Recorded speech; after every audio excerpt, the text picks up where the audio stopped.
Oh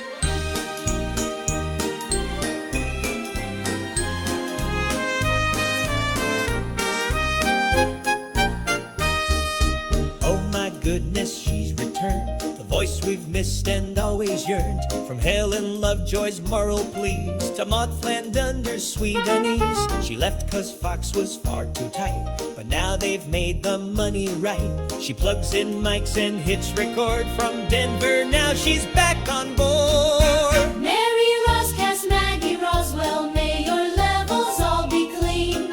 You're dialing in from Denver like it's Springfield on the screen. We all shout hooray together, 'cause your voice is such a gem. Mary Roscast, Maggie Roswell, and don't let them short you again.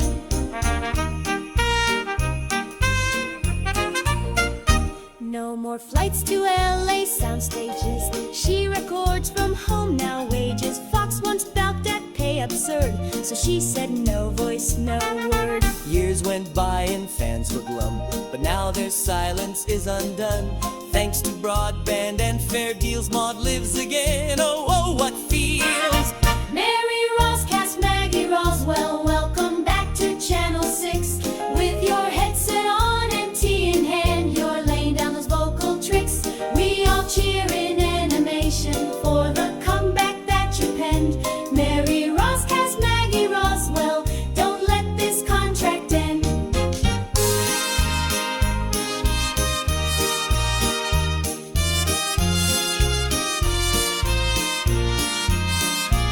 So here's to Roz and all her parts. She's brought fresh joy to Simpsons' hearts. From aggrieved wives to gossip queen, she's back on track behind the scenes.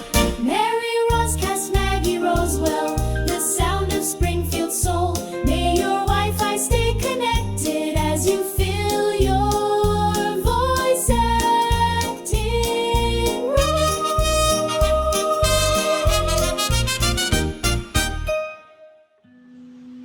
Nathan and Brendan O'Leary, this is Maude Flanders. I just want you to know that I am so thrilled that you have this great Maudecast, because I'm Maude and I like it. As you can see, I am Maude coding cold opening today. Take it away, Stamp. Alright. And Todd and Rod would like it too. Alright, Brandon. The quest for true Maudiness. Absurdist. Brendan and Nathan, have you remember from the other episode, the boys have been sent back through time because they messed up Biafra and the Council of Maudes, and they have now been sent back in time to look for the cleanest Maude frequency, the ultimate essence of Maudiness. And first of all, they have been sent back by the Council of Maudes. Picture the scene. They are in the Council of Maudes. A glowing portal opens. A choir sings one long flat note. Very Maudie. Oh, that's either a portal opening or the kettle's done. Oh, if that's the kettle, it's boiling in another dimension. Like, hell, God, baby, God damn no, as Bowie would say. Oh, yeah. But it's the Council of Maudes coming through that portal. I see Arthur, Goner, Apatow, the ghost from season 2, and some old lady from Yorkshire no one recognises, but she is V. Maudie. Brendan, Nathan, you have been mauded. Oh, whoa. Can we put that on a t-shirt? Silence, whippersnappers. You'll reek of unmauded chaos. We are the Council of Maudes, and you've been chosen. Chosen? To restore the cleanest Maude frequency. Is that like a laundry setting? It's the maudest of Maudes. The Maude before all Maudes. You will travel through time and seek the prime Maude, me. You must learn what it means to be Maudie. Return only when ye have been truly mauded. Oh, we've vanished in a puff of Shalimar perfume and wet cardboard. We have been sucked into the swirling tunnel of time. I beg your pardon. Poof! The boys are flying through time. Lights up on a medieval field. A woman with grey hair and a sword made of bread is standing near a pig. Her name is Matilda Type. Oh my goodness, this is not cool. I landed face first in the hay and I definitely swallowed a beetle. Which one was it, Ringo? We're in the Middle Ages and that pig just curtsied. Who treads upon my barley patch unbidden? Hi, we're Brendan and Nathan, podcast hosts, sent by the Council of Maudes. Maudes. I knew them before the U was invented. The U What? one? You're the pre-Maud. They call me Matilda type. The first glimpse of what would become Maude. She's got the vibe, and that pig is definitely making direct eye contact. What did you call me? Yes, this is definitely on the Maudie side. Do ye seek the frequency? Yes. Yes, we already said that. Then ye must answer me this. What lies between silence and sass, between cardigan and wrath, between cucumber and judgment and cottage cheese? I beg your pardon. It's a Maud, probably. Correct. You have taken the first step. Alohum begins. It is the cleanest frequency, like a vibrating cat with a mild opinion on municipal zoning. Are we getting cleaner? Is that what's happening to us, Nathan? Apparently, aye, cleaner and maudier. Here's some mud. I'm just going to smear mud on your cheeks, just solemnly. Go now to your next destination, but beware, not all who maud are kind. What? Gong. Oh, I've struck a gong made of spoons. The ear's open again. Can I pet the pig? Only if the pig permits it. Oh, it's turned away. Denied. That's fair. Come on, let's leap into the portal again. Oh, it's curtsied again. Who the next Maud? Ha ha ha ha ha ha ha. Maud, it's a Maud good cast. Yeah. His voice is smoky and dripping. You godless hussy. Your wind chimes offended Dorothy Zabornak. Oh, I'm Maud. At least I don't serve vodka to guinea pigs, Beatha. Beatha storms Springfield in a power pantsuit, dragging a podium made of Chardonnay and spite. Listen here, Flanders, that Maud's my name crown. I battled Nixon while you spy on ice cream downtown. Her podcast, Godless Liberalism Hour, trends #1, while Maud is moral caucus place for her soul undone. Maud hits back with trays blessed by the Lord. She knits a crucifix sweater for tuppence the guinea pig. Volunteer vaccines beat your studio audience claps. I've got Neddie's cuddly faith. You've got Golden Girl scraps. Ooh, B scoffs, please. Your BBQ victuals reek of shame.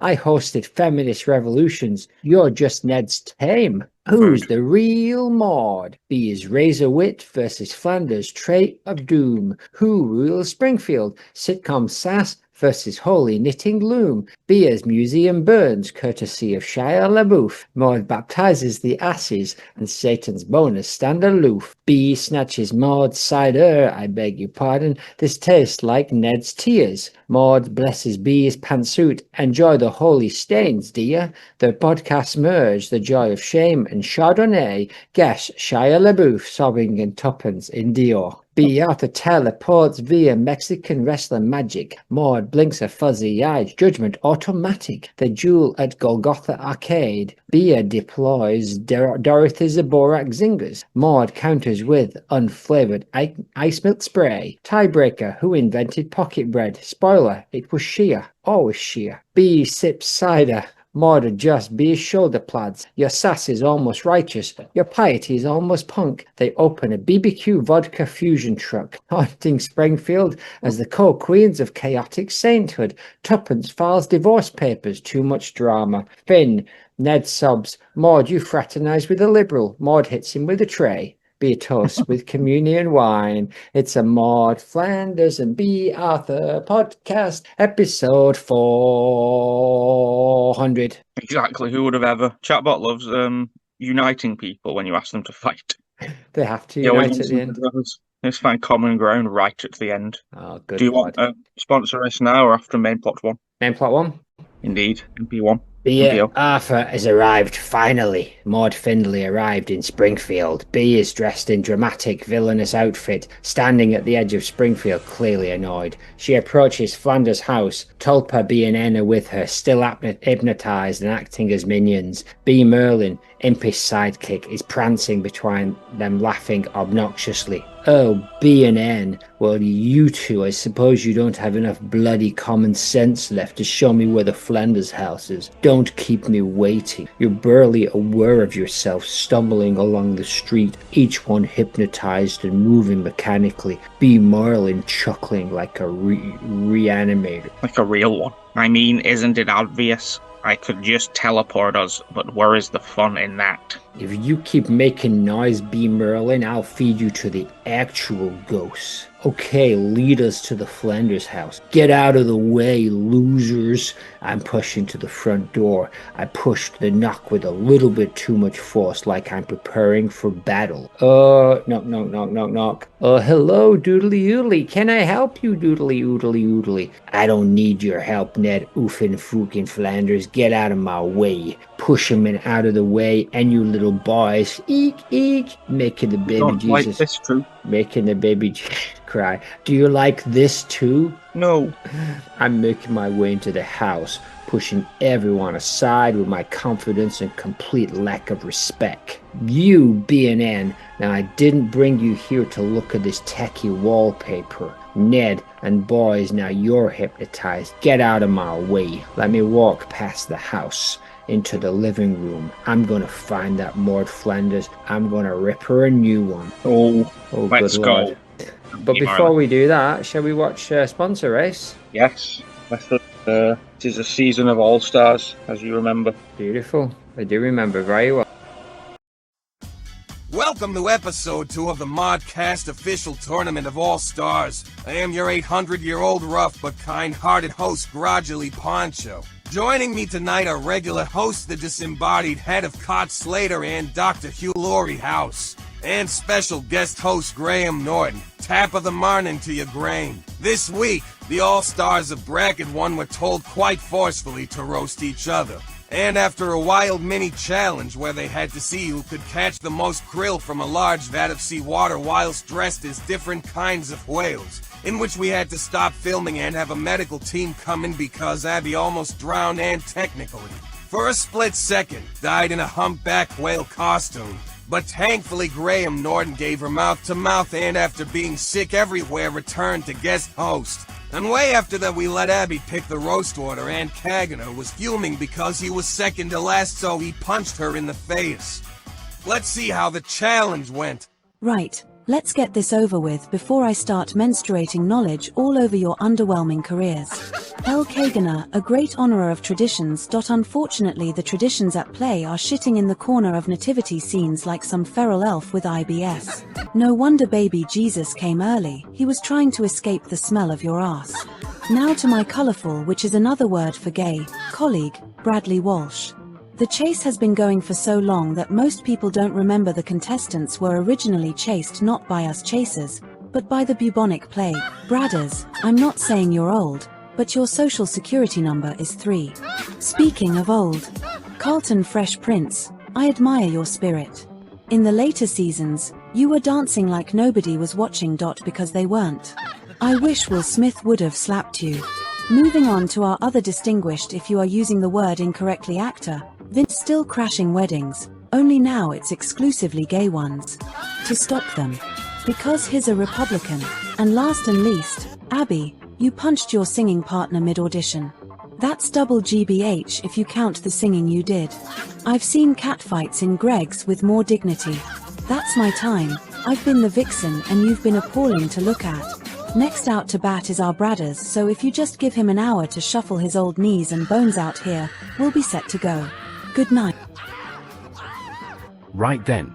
Lovely to be here with this absolute shower of weirdos, has-beens, and cautionary tales. It's like Loose Women if it was cast by Tim Burton.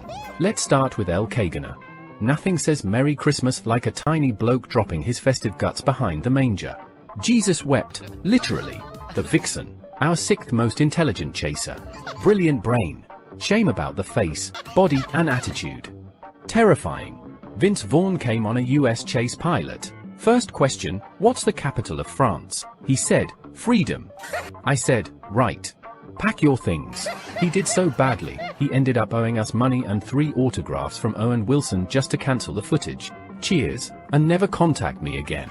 Up next, a man who thinks women shouldn't have a choice with their own bodies but men should have a choice to star in Fred Claus. It's Republican celebrity Vince Vaughn. Here we fucking go.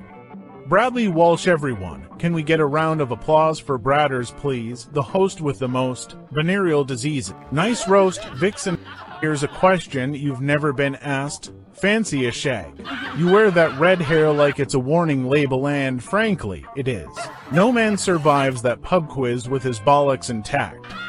Speaking of unnatural forces clinging to life, Bradley Walsh, you lovable old cockroach. Every time you giggle at a fart joke, God adds another wrinkle to your ball sack. The chase won't be on for much longer for you Bradders. You're what happened when I TV the exorcist Bruce Forsyth. Moving on, I need to address the elephant in the room, not you Carlton. Higginer mate, you've built a legacy out of taking a shit in front of a plastic baby. In my country, we don't call that tradition, we call it noncing. Now, dragging things further down the evolutionary ladder, Carlton Banks, I heard you canceled that gig in Wigan because you saw the people and didn't think you were attractive enough to go there. Abby, you Poundland Ronda Rousey. You tried to launch a music career by slapping your only bandmate. That's like pissing in your own pool and wondering why no one wants to swim. Honestly, this lineup looks like a police sketch artist lost a bet, surrounded by trouts, trauma, and one guy who regularly defecates in front of Jesus, and now you'll have to forgive me as I dive off the stage to safety before the next roaster gets the chance to smack me in the face. It's Abby from Oblisa. Hi everyone, thanks Vince for that performance, which was genuinely awful but significantly better than that Starsky and Hutch movie you did. It's clear to see from then how much you have grown. In mass. Legendary you think you are. More like legendary. Do you drive a BMW? Because you are a BMW, body made wrong. The vixen everyone. Honey, just go jump in the ocean, you won't drown. Silicone floats. Carlton. At this point you really should just make like your hairline and receipt. You might want to change your name to Carlton significantly past his sell-by-date prints. You are so full of shit, Kagener is jealous. Let's talk about El Kagener, shall we? I tried to gather information about you. Unfortunately, not even Wikipedia knew. Talk about a literal shit show. And our granddad Bradders. What a love, he's always showing off books he got autographed by the author. Stuff like On the Origin of Species, Macbeth, and the Bible. You're so old the first season of The Chase was recorded via etching on a stone wall. Anyway, that's my time. My fists are twitching and I'm about to start giving out free nose jobs, so it's time for me to sit back down and recommend everyone breathe through their mouths as El Kagener takes a shit in all of our ears. Buenas noches, mis amigos. Sit back and listen close, because El Kagener is about to drop more truth bombs than he drop, well, you know where. First, Teresabi, la niña con puños de hierro. You punch your mate on live TV and suddenly you're famous. In Catalunya, that's una vergonha, habla this cham. Your singing so bad even the dog runs away, the vixen or soul say la víbora congelada. You sit there on the chase like a lazy cow, personality. It's as warm and inviting as a piece of cat bus stop in December. You the win at Shepherd but lose at being human. Vince Vaughn, el hombre que vendió su alma al diablo por un par de comedias románticas. You said to be decent, now you react and flushed man chills shouting from your hand bowl patch. Your politics, about a satel as a fart in a cathedral. And finally, Bradley Walsh, the man a in diverse only when it comes to dignity. Your laugh sounds like choking on a cockroach. If you were cheese, you'd be a smelly camembert forgotten in the back of the fridge. Sotas the line-up, broken so badly like a charity chop nativity. And considering I'm the one who cheats on the floor, you'll fucking react. Y raise my invisible glass. Per mol cenis, cabrons. Que la vostra vida sigue tan plena como el vostro historial de desastres. Translation, many years, bastards. May your lives be as full as your record of disasters. Salud. All right, let's get this roast a cookin', ladies and gentlemen. Carlton Banks here. You may know me as the epitome of class and rhythm, but tonight I'm channeling Grudgily Poncho and throwing some shade. Ha ha, El Kagener, the Nativity's uninvited guest. You're not even interesting enough to make me sick. But I like you. You remind me of when I was young and stupid. Vince Vaughn, once the charming slacker, now, well, as Buzz Lightyear said in Toy Story, you are a sad, strange little man, and you have my pity and you have the comedic timing of an orphan's eulogy, Bradley Walsh, the ever-laughing host. It looks to me like the best part of you ran down the crack of your mama's and ended up as a brown stain on the mattress. But you're not ugly, you're just easy to ignore. Abby, the pop star with a punch. That's all you got, lady, to wrong feet in ugly shoes. You're about as useful as a screen door on a submarine. The vixen, as Hannibal Lecter observed in The Silence of the Lambs. You look like a rube, a well-scrubbed, hustling rube with a little taste. You're the only person who could get bullied in a book club. In conclusion, the season of the fish looks like trout, and to all of you, I say flatly, my dear, I don't river dance. A real mile-a-minute bang for your buck comedy show. Now over to the disembodied head of Cod Slater for the runway theme. Categories: non-tangible, non-fungible, realness. Ooh, what a slaggy runway. But first, slag out, dressed as Rex Woofington's triple sock blower, hot sauce. It's El Kagana Aka the Pooper. Rex eliminates his own hot sauce, the slag. Following that slag is this slag. Vince Vaughn, Republican, serving Tree of Life eleganza. What a total slag. Slag number 3. Giving us nothing but pure nug. It's only bloody brave Bradley Warshoe. You're such a total slag brothers. Slag number 4. Calling slag number 4. Representing the state of Ohio, it's Abby, who is from Warwickshire and is a total slag. But make room for slag number 5, the penultimate slag of the night, dressed as the interesting Squid Lord in return. It's Carlton effin' Fresh Prince. And lastly, final slag of the night, come on down, representing the concept of cats. It's our own the vixen, To'oti Al Selege, if you ask me. That's it. Okay, time to divvy out some ficus pins. Zez, which the sponsors do you consider the top 2 of the week? Therefore awarding them the ficus pins each. The Vixen and Vince Vaughn. Well, that's right, bang tidy as people said into Thousand A. Now, which the sponsors would you like to award 1 pin each to for doing a decent job? Abby from Ablisa. Bradley Walsh. And lastly, your runway ficus pin this week goes to El Kagaina. Excellent. Now you, Brendan, do the same thing that Nathan did just now. Kagagna gets 2. I think Vince was pretty good, actually. Kagagna gets your runway point as well. Yes, he does. And who gets 1 point each? Kagagna. No, choose another one and have beef saved because I forgot to ask you whilst recording. Abby from Ablisa. Nice. And Carlton Fresh Prince. Excellent. Well, that about wraps this one up. Only one more challenge for the Bracket 1 sponsors to earn those sweet, sweet FPs before we tally up and see who moves on to the semis rude.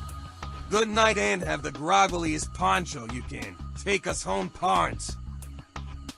To the moon. To the moon. Mucho thanko. What a roast. What a roast, my goodness. I would like El Bafana's Italian to go up against El Cagna's Spanish. That would be a good thing. Has a bit of a look of Salvador Dali, doesn't it? The Cagna. Yeah, that specific one does, yes. There's many Cagnas. Anyway, if you remember, Bea Arthur had arrived at the Flanders house. She's tearing it up, throwing chairs, ripping furniture, pulling up rugs. She is furious as she rips through the house looking for something, anything that could lead her to Maude's ghost. You're useless. Get over here, Merlin and Brandon and Nathan. I love your podcast, and Rod and Todd would like it too. No, they wouldn't. What am I saying?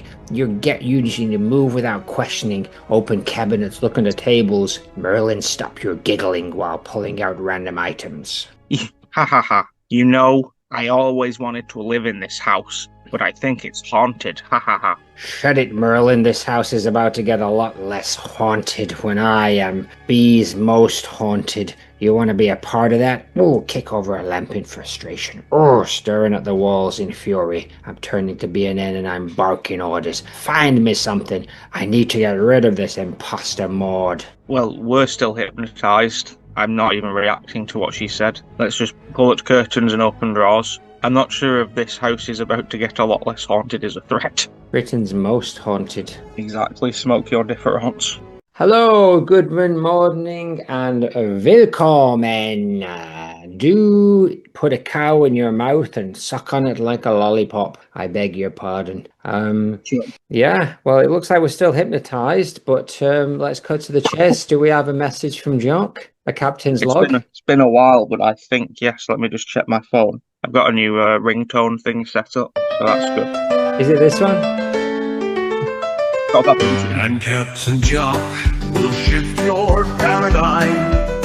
The center's just a myth and the myth's a crime. And Captain Jock will wreck your sacred cow. Your grand narrative is worthless now. And Captain Jock will leave you lost in signs. Your meaning's in the margins lie. And Captain Jock will laugh and sign his grave. You crave a final meaning, there's none to save. And Captain Jock will smoke your difference. Yes, he will. But what is Jock telling us today? I'll just, oh look, it's quite a long, he sent in like 5 separate SMS text messages. Captain's log, day 12, title, on pooping, peeping, peeing, and the idea. Captain's log, again, I already said that, or something like it. No log is ever true, only transcribe, perhaps misheard, perhaps dreamt.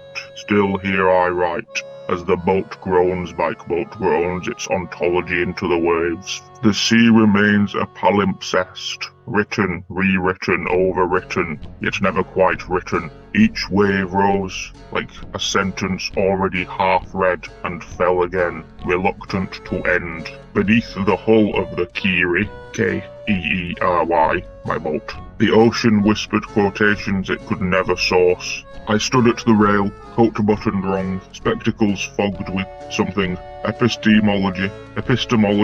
My fingers traced the grain of the ship's wheel, searching for meaning in its knots. We drifted towards something festive. Bells tolled in the fog, but the tones came in binary. I counted them. 0, 1, 0, 0, 1, 1, 0, 1. The letter M. The sea was trying to name something. Perhaps Maureen, my mother, or mollusk, let forever be free. Or maybe meaning, though it would never be so direct. She sat below deck, Maureen, stitching again. No garments. Not garments. No, never garments. She was knitting taxonomies, loops of wool coded in Dewey Decimal, cookery, 641, she mumbled, tugging at a stubborn knot of syntax. The steam from her stew mixed with the language in the air. It condensed on the beams, on my beard. This ham is unstable, she said, stirring slowly. It resists classification. I approached her slowly, reverently. Maureen believed all information belonged in drawers, preferably labelled, preferably laminated. I loved her for that, and feared her also. I nodded as if I understood, but truthfully, the ham had always disturbed me. Too pink, too certain. Beside her, my brother Octagon the sea split. Not What's literally, that? but metaphorically. What did Octagon do? My internet connection is unstable. Octagon babbled into a damp glossary. He was learning, or perhaps unlearning. He often gurgled footnotes. Then came the rippling. The sea split. Not literally, but metaphorically, but also literally. Which is the only way a Derridean sea ever splits. Derridean, sea ever splits. Out of the fog and fold came Wes Natawale, his tusk raised in ambiguous greeting. He was a narwhal and a friend, but also a symptom, not like the yellow family from Springfield. Of what I had to decide, I went to the doctor and said, I'm deaf. He said, what are the symptoms? Wes Natawale surfaced, tusk glinting, museum ahead, he announced, and a mollusk that sings Christmas backwards. There is a museum ahead, said Wes Natawale, voice filtered through 27 dialects. And a mollusk that sings Christmas backwards, we already said that. He vanished again beneath the waves. That was his style, declarative and gone. And then, as if conjured by negation, La Befana herself arrived in one I choose. Not emerging exactly, more surfacing through narrative pressure, as though a centuries-old footnote of a footnote had demanded attention, viende notte. The fog thinned, or perhaps reality did. Through the sea's veil we saw her, La Befana. the Christmas witch, risen from the MFIMDB something Ventura Atlantis for reasons she did not yet understand. She stood on a half-submerged buoy, not like a child, like one of those things in the sea, holding a crooked staff adorned with blinking cookies and worn-out shoes. Her hair was kelp, her breath a cinnamon mist. She was drenched, but not wet, cloaked in algae-slicked wool, pearls in her hair, bones in her pockets, worn-out shoes. Her broom floated behind her like an afterthought. "Captain," she said. "Befana," I replied. She smelled of chimney soot and libraries. Her voice was papery but sharp. She had left the Internet Museum, her archive at the bottom of the IMFMDB Trent, for this. A surface errand. A holiday? Excuse me. A holiday reconceptualization. All traditions are copies of copies, she said, her eyes scanning the horizon. But some come with a complimentary starter, no toast. She stepped aboard without asking. Hospitality, after all, is a structure. I brought a gift, she said. It is shaped like a turd, but it smells of peppermint. I bowed, as all ideas do. Her husband followed behind, Stefano, silent, wordless, his accent more present than his name, Stefano. He handed out small thimbles of hot cask, which steamed with remembered misunderstanding. I drank. I tasted every misreading I've ever committed. St. Nicholas as a semiotic tyrant, Frosty the Snowman as a failed rebus, and the candy cane, dear God, as a recursive loop. We sat across from each other in the gallery, beside the stew. Baby Octagon gnawed a soggy dictionary. Maureen watched, disapproving but not surprised. The Internet Museum and hot cask restaurant was far below the surface, adrift but anchored. A little fat child was waving his fist at us. He had a pig. It was physically in place, ontologically adrift. Glass cases held obsolete emotions. Christmas cards printed on napkins. A VHS loop of Maude Flanders from The Simpsons, blinking. A loop, a loss, a longing. La Befana curates the top shelf, her husband said, and she only comes at night in worn-out shoes. Only the most misremembered myths make it into the permanent collection. So be quiet, Befano. Maude believed, Befana whispered, her hand brushing the flickering image. But belief is just meaning with a halo. What? La Befana leaned in. Why? She asked. Does your philosophy so often forget about the body? Have you never pooped while crying? That is where the truth hides. I don't think any of us expected her to say that. I sipped hot cask. The body is already a text. Defecation a kind of footnote. She grinned, revealing the teeth filed into exclamation mark. And what of peeing? A marginalia of urgency, I said. A stream of unedited thought. And peeping, the gaze inverted, the eye, oh good, it's nearly over, trying to read what it cannot see. Behind her, the Christmas mollusk pulsed inside a tank. It shimmered with festive regret. They said it could sing, not notes, but footnotes, but references. A single syllable from its mouth, and 3 minor theologies collapsed. She was silent. The ship, the Kiri, creaked in rhythm with the great mollusk's hymn beneath us. The mollusk, ancient, shelled in copyright and salt, pulsed beneath the waves, releasing festive spores into the epistemic brine. Wes circled the museum perimeter, Natawale Octagon giggled in sudden recognition. Maureen catalogued the exhibits with slow, deliberate scorn. The Befana stood in worn-out shoes. I missed when things were simpler, she said. When a child left out a biscuit and I could just take it.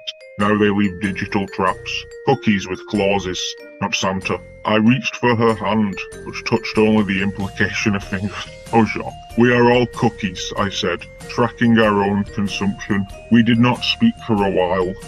The stew burbled. Outside, Natawale sang an old folk schema, and beneath us the mollusk dreamed of a gift no one could unwrap, because it was only ever an idea, wrapped in another idea, pooping peppermint onto the sea. And I simply stood there by the tank and listened. There was a carol there, I think, but it had been folded too many times. Every word was an echo, every echo a joke, and the joke, as always, was on us. Where is my Kerry? Meaning's just a ghost caught in a postmodern dance.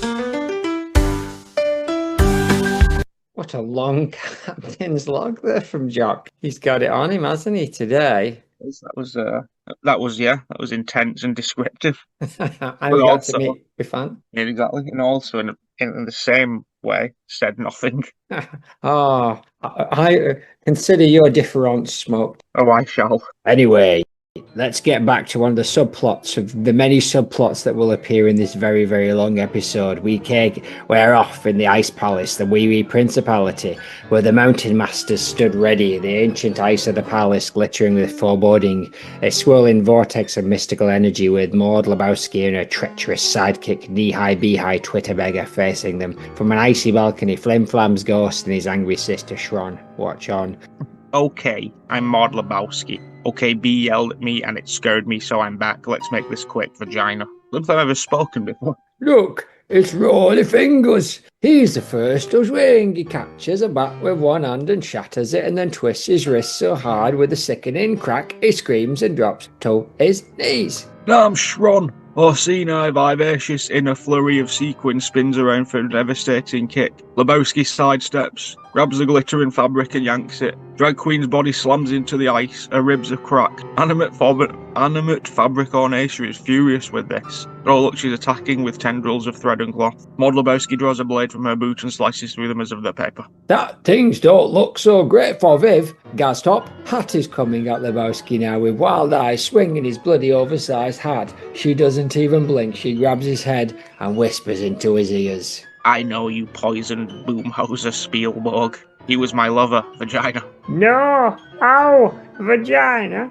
Oh! Oh shit! She snapped his neck with a crack that echoes through the palace. Equine John gallops forward with a roar. One head rears back, the other launches forward. He's a two-headed horse, if you remember. The other launches forward with brutal force. I do remember my sister Shron. Lebowski dodges fork. She grabs a metal tray and hits both of Equine John's horse heads. His sunglasses both purrs. I'm seeing double here. 4 sunglasses fly across the icy palace floor as the creature crumples in a heap, blood splattering bloody everywhere. Look! Karen Gillan comes at Lebowski with a spinning kick. Oh no, Lebowski. She grabs her leg and slams her whole face and head through a shard of ice with a sickening crack. Oh, I'm knee-high, bee-high, Twitter beggar. You weak little censored, you'll never stop Lebowski. She's my beautiful queen, vagina's fall. You backstabbing little hoochie. Randy Jackson Bass. Randy Jackson Bass? What are you doing? Swinging your bass at knee-high, bee-high. The bass snaps, snaps as he checks him and chokes him out with dropping on the floor. Motionless, RJB is certainly down, but not out. And then knee-high B.I. is in full swing, but Big Mo Oldman charges him with a roar. Fist flying with a brutal kick sweeps B.I. off his feet and smashing him through an icy onion sculpture eye. Cheeky bastard. His head hits the beak. The sound is like a melon being split, not Diane. Not Diane. Big Mo strikes at Lebowski next. All sharp moves and precision. She aims a kick at his bloody Lebowski head, but catches Lebowski's foot, twists it, twirls around a few times like what you do with babbies for their enjoyment. Indeed, but this is sinister and not pleasant, and now she's let her foot go when Big Mo Ullman has been flung out of the room entirely, and off the side of the big ice wall where Zanak has pushed a load of people to the death. Oh, bloody hell, my sister. Statman John and temperate member Ashley. Oh, yeah. Oh, look. Adewale, Akanyo, Agabaje. Charges like a smoke monster. A first swinging. Lebowski catches his bloody massive arm. She's good at catching punches and kicks, isn't she? Yes, brother, and look, she is now. Look, she's taken his arm and yanked it off, ripping it cleaner from his shoulder. He roars in agony as she shoves his own arm through his mouth. Bloody hell, my sister. You're describing that in lots of detail. Hellboy, roaring in fury, tackles her. She flips him, kneels over, and twists his horns off with her bare hands, shoves them into his eyes, grinding them down into his skull. He twitches a lot, but he's deaf or dead. Look, it's Katie Foucault Rimbaud, who's actually just here on a favour minding Kerry's Mountain, rushes in with a final scream. Maude Lebowski barely looks at her, pulls out a gun hidden beneath her coat and shoots her in the head, spraying blood across the ice. Body hits the ground with a wet thud. Bloody hell, she was only here, looking after my Carrie's Mountain. Where is my Carrie's Mountain? Now a little swart of vanilla has rocked up and tried to blast Lebowski with a rocket launcher, but she couldn't get a rocket in time, even though she promised she would do it beforehand, and she lied. Oh, Lebowski snatched the launcher and quite literally blasted Swart's tits clean off. Oh, bloody hell, she's been destroyed. Only 2 remain, Sharon Shelby and Alan Titchmark off the telly. Both still standing, trembling, piss and shit all up them now, and with a sickening splat, Lebowski crushes Sharon Shelby's skull with her hand while saying, got a vagina. Then she grabs Titchmarsh and rips at his spine with a brutal twist. Maude wipes the blood from her hands unfazed. The mountain masters lie in ruin, their bodies scattered across the ice like rag dolls. He tossed a blade in the air and catches it. Knee-high stands at her side. He's alright now, his grin wide. Well, that was easy, I say, bored. Now I turn towards the glowing portal. Look, sister, I'm not sure at what point in the story this is supposed to be happening, but anyway, Knee-high Beehigh's here, stirring, groaning, his eyes fluttering open. His head aches from the brutal hit, but he slowly pushes him up, looking around and shouting groggily, Poncho. I think this happens after Lebowski left the WWP, then got sent back to do a job properly to get through that portal. Listen, coughing, it's not over. 3 have stood back up, they have more in them. I told you. Lebowski's head snaps around at the sound of the voice. Don't get pissed with me. You're absolutely right, Shron. A little Swart from Vivacious Randy Jackson Bass have got back up and are approaching Lebowski and Beehigh. Mother is here. I do not have a discernible catchphrase, but I share a similar anger towards you, Maude Lebowski. I live inside of my own heart, Matt Damon. Vivacious, her face a mask of seething rage, raises a hand. Then Swart and Jackson Bass do the same. The ground is rumbling, ice is cracking beneath them. The trio have summoned their collective mountains and the jagged rock is rising from the floor. Yes, the sharp peaks are drilling through the ice and impaling Maude Lebowski with unholy precision. Her body shudders, a shrill scream leaving her throat, her blood mixing with ice below. Grim. Bloody hell. Oh no. Oh bloody hell, they shouldn't have done that. Oh no. I'm knee-high. Oh, bloody hell, Maude, I was only kidding, you know. I was just joking her. Just joshing you. Oh, shoot. The 3 mountain masters stand tall, watching with malicious satisfaction. Vivacious sneers snapping forward, her heels clicking ominously. You thought you could walk all over us, huh? Welcome to the consequences. Featuring my boot and your snatch game rude. Knee-high Beehigh hands are trembling as he crawls towards Maude Lebowski, eyes shifting from her to the masters. Please, I didn't mean for this. I can fix it, okay? Just let me fix it, please. Before he can reach Maude, Vivacious stomps down her heel, crushing his face into the ice with a sickening force. The sharp pressure of her heel digs deep into his cheek, and he lets out a muffled cry of pain, blood spilling from his mouth cut to black. Lovely, so that I think now, at least now we know what happened in the WWP during the war. We certainly... The Masters. They got absolutely... Bar 3 of them, they got absolutely annihilated. Oh my goodness. So I kind of lost it a little bit at the end. Is Maude Lebowski, did she survive or was she destroyed by Vivacious? Maude Lebowski was destroyed by a big mountain. They summoned the mountains through the floor and it did her in. I beg your pardon. Frankly. Frankly, my dear, I do give a damn. Sponsor, Toady Briggs and Gary Penn. In a world where chaos reigns, where cartoonistic disaster and egos draw explosions, 2 mild-mannered men stand for accuracy. This summer, meet Tony and Gary, not Maxi Tone, not suspension mileage, just Tony Briggs and Gary Penn. This summer, meet Tony and Gary, Simple Tony and Gary, accountants. Simple Tony and Gary, accountants. Simple Tony and Gary, accountants. Reconcile the ledger twice just to be sure. Gary sipping decaf tea from a mug that reads audit this. There's a £2.14 discrepancy in the Q3 petty cash. I won't sleep until I find it. This summer, meet Tony and Gary, not Maxi Tone, not suspension mileage, just Tony Briggs and Gary Penn. This summer, meet Tony and Gary, Simple Tony and Gary, accountants. Simple Tony and Gary, accountants. Suspenseful strings, a printer jams, a spreadsheet crashes. When the numbers don't add up, when invoices go missing, only one team has the patience. Tony and Gary walking calmly into a boardroom with ring binders under their arms. This summer, meet Tony and Gary, not Maxi Tone, not suspension mileage, not just Tony Briggs and Gary Penn. To fix it manually, to fix it manually, to fix it manually. To fix it manually. To fix it manually. To fix it manually. To do a phonically typing on a calculator and Gary label in a folder, nobly urgent. Some men chase glory, we chase receipts. To fix it manually. To fix it manually. To fix it manually. For the fast life, forget the fame. These heroes work overtime. This summer, meet Tony and Gary. Not maxi toe, not suspension mileage. Just Tony Briggs and Gary Penn. Simple Tony and Gary coming this fiscal year to do one Army 2 lunch. To fix it manually. To fix it manually. To fix it manually. To fix it manually. To fix it manually. To fix it manually. To fix it manually. To fix it manually. You ready for this, Gary? Born ready, I brought my own pens. Based on absolutely no true story, but every spreadsheet you've ever forgotten. This summer, meet Tony and Gary. Not maxi toe, not suspension mileage. Just Tony Briggs and Gary Penn. Rated G for generally understated. Coming soon to a very quiet cinema near you this summer. Meet Tony and Gary. Not maxi toe, not suspension mileage. Just Tony Briggs and Gary Penn. This summer, meet Tony and Gary. Phenomenal. Thank you for that artistry. My sponsor is Tobias, the Princess Diana impersonator. Oh yeah, he's good, isn't he? 6 bomber rascalat pussy bomber bloodcloth eggs. Very funny, that one, isn't it? Sponsor, the Erdo Institute. Climb begins.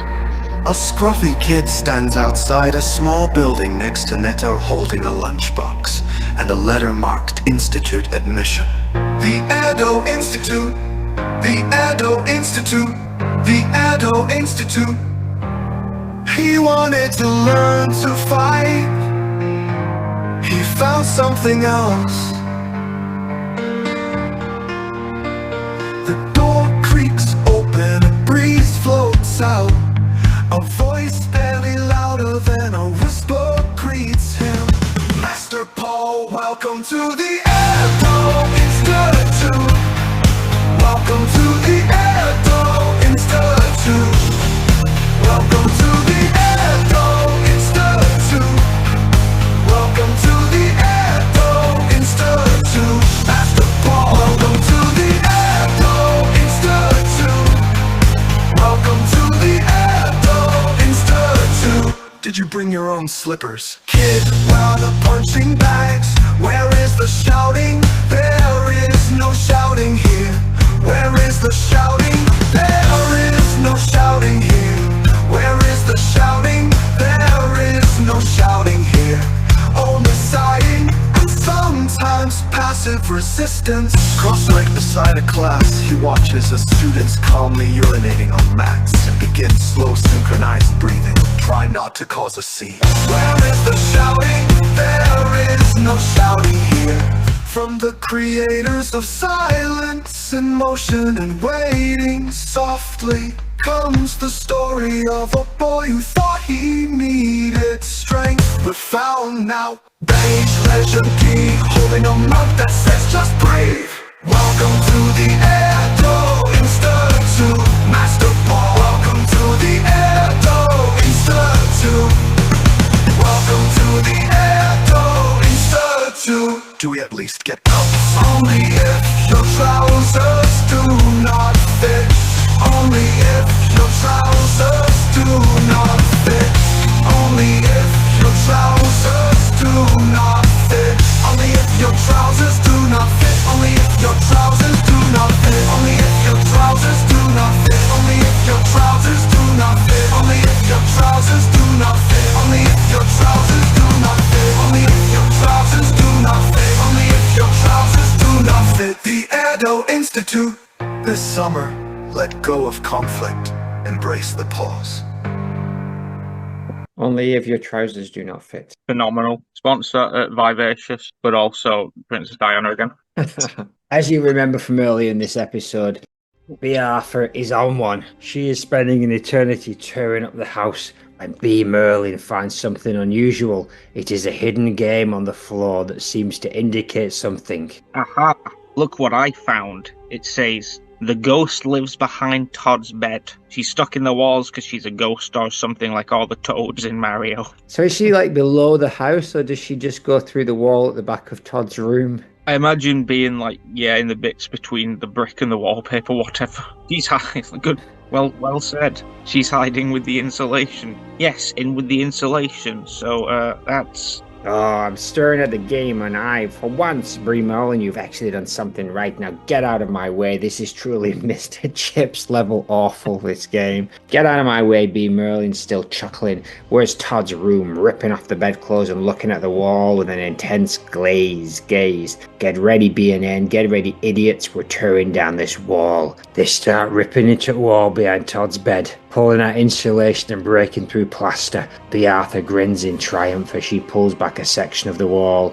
A dark, eerie space behind the wall is revealed. B. Arthur, there you are, Maude. There you are. Ding, ding, ding. From the shadows. I should do it in B's voice, shouldn't I? There you are, Maude. There you are. From the shadows, Maude Flanders' ghost slowly floats into view, her form ethereal and translucent.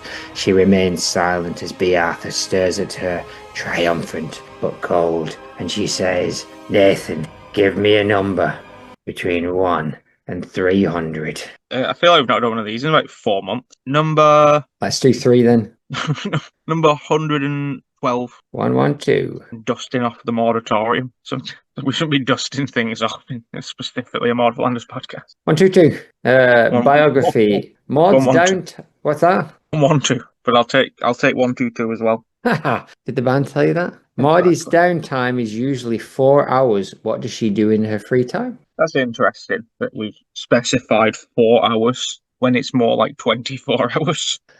Let's say her downtime is outside of the self-given chores that she enjoys to do, such as house maintenance, not just because she is the wife, simply because she enjoys it. But in those 4 hours she has off, I think probably I imagine she does a small bit of work each day on a wind chime or a hook rug, depending on how she's feeling. But she's not a completionist. She will take her time with these projects. So, just a little bit a day, maybe like 30 minutes to an hour. Oh, yeah. She probably have Loose Women on in the background or something like that. Probably not Loose Women, probably JVP. Some Blubbins reruns. There's a podcast. The original voice of Blubbins is doing a podcast with the old, like the ones that are still alive, basically, going through all the episodes. Oh, yeah. So she's really into the Blubbins cast. But she skips the first 20 minutes because they don't talk about Blubbins. They just do a lot of chatbot songs. But Ned thinks that's the best part, and I agree with him.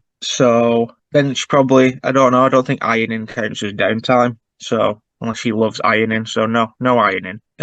Maybe she goes for a swim. Oh. We've never really talked about her as a swimmer. We've never really established there being a swimming pool in Springfield, but there must be, surely. It must be, right? They never go, though. This is one of those weird things that you would expect it to be somewhere they go all the time. Yeah, like we did. I imagine she goes with Sarah and Ruth as well, but they just do that. Ruth probably does a bit of proper swimming, and Maude and Sarah and probably Agnes do that, chat and float sort of thing. Then Maude will put in a couple of laps at the end, a couple of lengths, should I say. And then she probably treat herself on the way back from swimming to a little bit of ice cream after she'd left all the other ladies. Catch up with Apu, then maybe go for a coffee with one of her friends like Carl or her best friend Shauna. Oh, yeah. I believe that's what she would do in her 4 hours. I think so. And do you think she'd have a lot of fun, or do you think fun is not really in her wheelhouse? I think she would have a lot of fun, given that's her, that's about as fun as it gets. Fun in the way of that's the kind of life she's gone for. She saw enough wackiness growing up. She wants to be able to just go swimming with her friends and it not being like a poisoned lake full of rats where there's a yoga woman and a talking cow at the side. She just wants to swim. That's where we differ, isn't it? Let's do one more. Give me another number between 1 and 300. Lots to get live. 286, you say? Very good.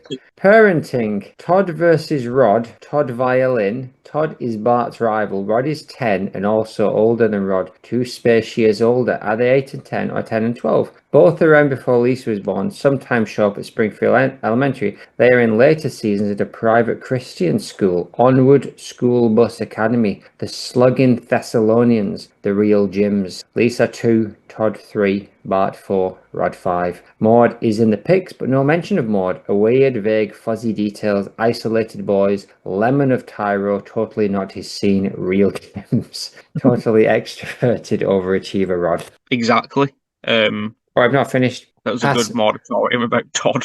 Passive reserved, Todd guitar, Todd editor of newspaper, perceptible and impressionable, Ned favours Todd. Todd is tougher shotgun, Todd nothering Lisa house for her in love, just wants a friend sick of brother, Todd Mario, Rod Luigi, Rod underdog, Rod lies to make baby Jesus cry, Rod season 17, Marge babysits, self-confident, extra Todd smells. Rod climbs steeple to save Bart. Mrs. Simpson made me gay. Rod jealous of girls as they wear dresses, not a single mention of Maude. Kind, polite, loving, cautionary tale of parents keeping kids under their thumbs. Implicit criticism, as he says in later episodes, Marge or Edna get them to spread their wongs. She certainly does. Season 35 is exclusively wong spreading from Rod and Todd. Spread all of our wongs. Exactly. Yeah, I agree with all of that. What you probably paraphrased from that real James man. Todd and Rod's ages do change. They do have different personalities. Todd is definitely more of a wild card than Rod. I think we've established that before. Todd is way more. Todd is Maude. Rod is Ned in terms of personality. Todd's got a little bit of that hunger for the abstract. Hunger for feces. But yeah, that's about it. It wasn't really about Maude. The only mention of Maude was that there wasn't a mention of Maude. Todd is tougher shotgun. Todd is tougher shotgun. Todd not throwing Lisa house for her. I believe that means that when they were in the comet shelter, Ned gave Todd the shotgun to kill him, not Rod. Therefore, saying that Todd is more capable of doing such a thing than Rod. And it's also funnier because he's tiny. And then he has something about Lisa's house or something. He's a very Lisa tiny. and Todd, they do more so now, actually. They sort of, Lisa and Todd are they're not really friends, but they're on fairly good terms. They will chat and that kind of stuff. There's no, like, the Flanderers is a dorks sort of thing. It's all good. That's good. We finally got to that stuff. Yeah, and Lemon of Troy. It is strange that Todd and Database were part of that sort of like breakout crew, but I'm fine with that. We talked about that extensively back in the day, I believe. Yes, and Todd and Database would like it too. And as you see now, main plot 4, Flanders Terrace, early evening. The side of the Flanders wall is busted open. Insulation spills out like cotton candy. A regular yet comically oversized fishing net is being yanked from the hole, I beg your pardon. Caught in it, the translucent glowing figure of Magdalene, Radamantus, Dina, Josephat, Mary Flanders. Arms folded, tight-lipped, floated in ghostly indignation. A heavy silence hangs over the street. The air is thick with mystery. Suddenly B. Arthur, Maud Flanders, appears, dragging the limp, ghostly form of Maud Flanders out into the street in a massive shimmering net. The force of the net sends waves through the air, feeling like a warped, comedic nightmarish. The ghost is tugged through the dark like a trophy. A commotion erupts with the neighbours looking out. Helen texts Madge and says, "Come here now." Madge, you're not gonna beloaf this. Get here now. Oh, Janice is visiting. Should I bring her as well? You betcha. Oh, you bitch.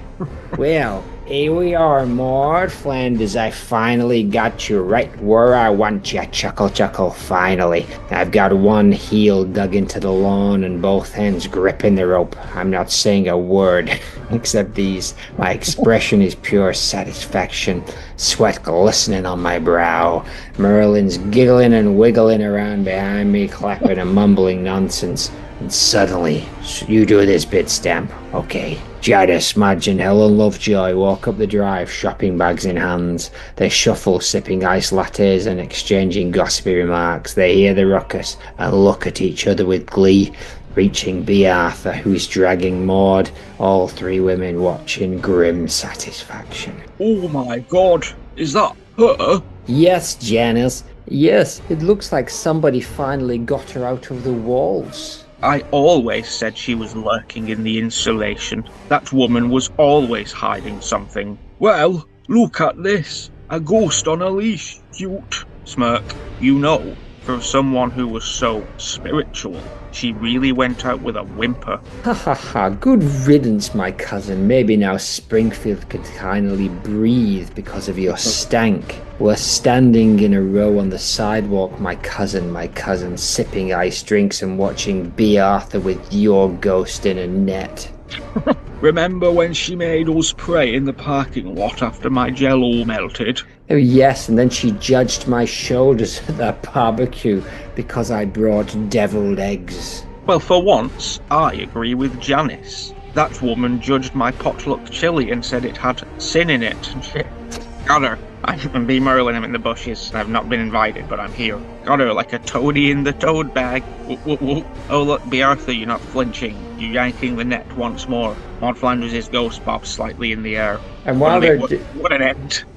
What an end. While they're all doing that, let's do clip one and then let's do... let's do sponsor race, then clip one. Let's do it. I'm excited for the content though. A big Roswell. This wouldn't have happened if we hadn't done the other Roswell one, which is fun. It inspired me. I haven't sent you another. My apologies. This wraps up bracket one. Splendid. The Modecast official sponsor race presents the Tournament of All-Stars, Bracket 1.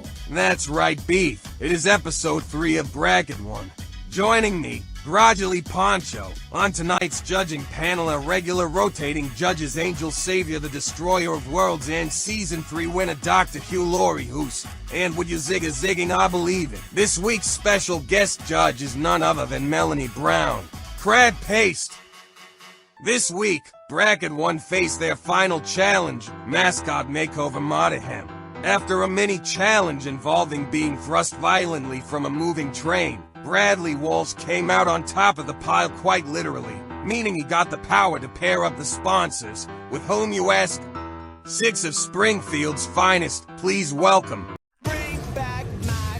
Kodos the Alien, Anthony Fat Tony D'Amico, Jasper Beardsley, Terry McElberry, Sideshow Robert Underding Terwilliger, and Selma Bouvier Terwilliger, Hutz McClure, Discotheque Simpson D'Amico.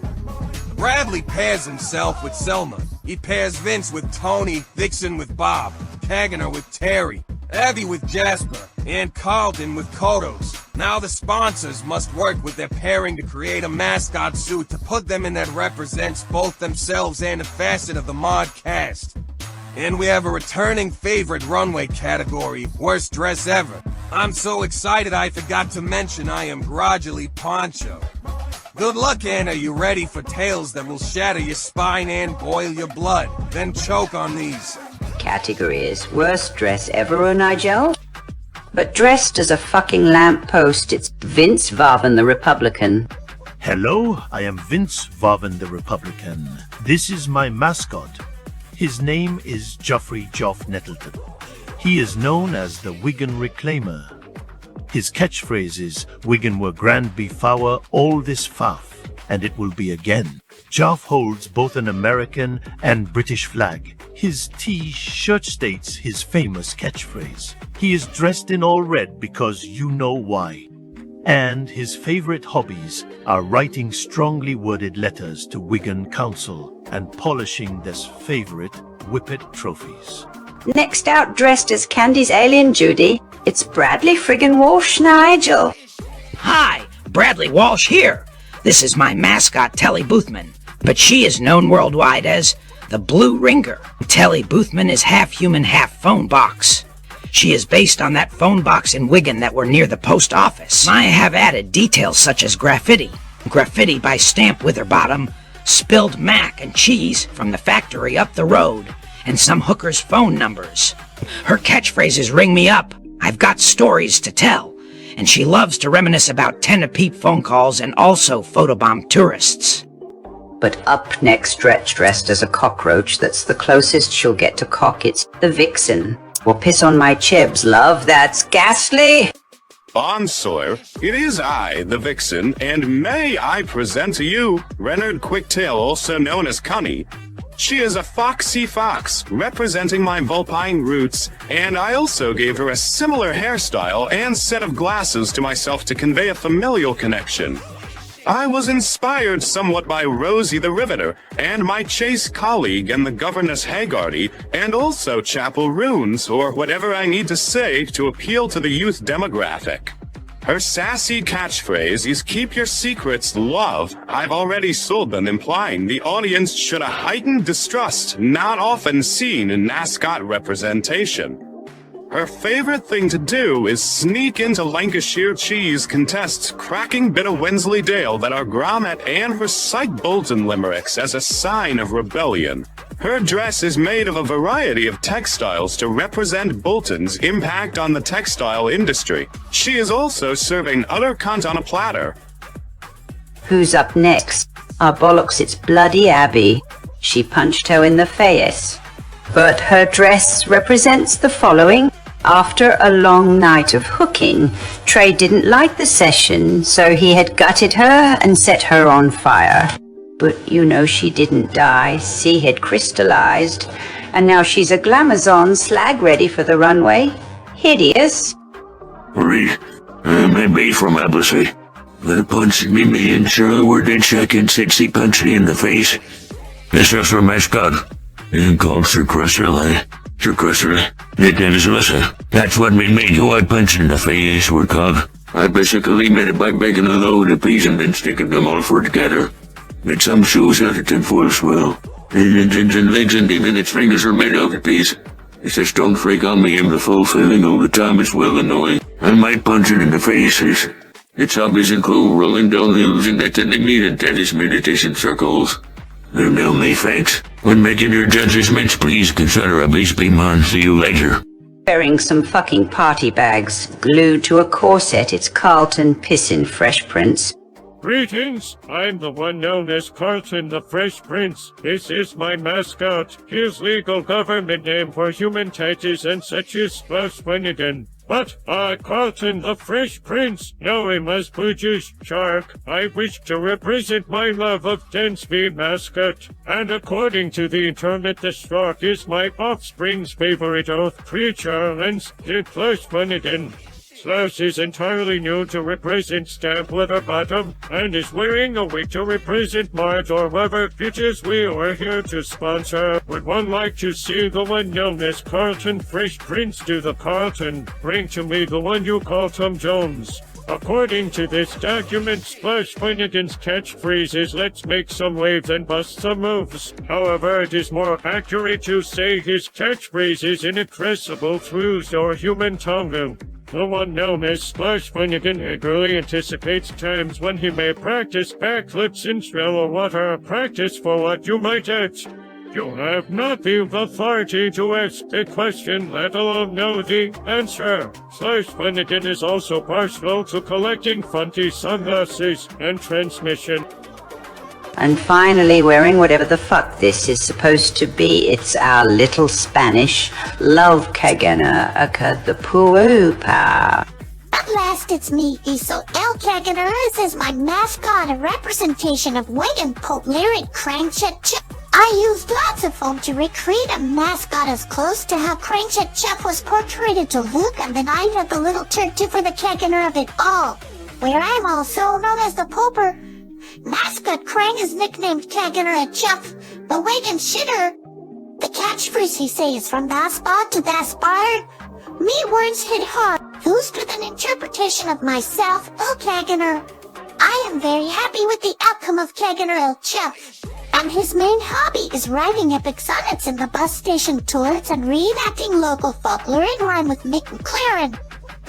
But let one thing be clear and known. Kaganer at Chuff does not undertake.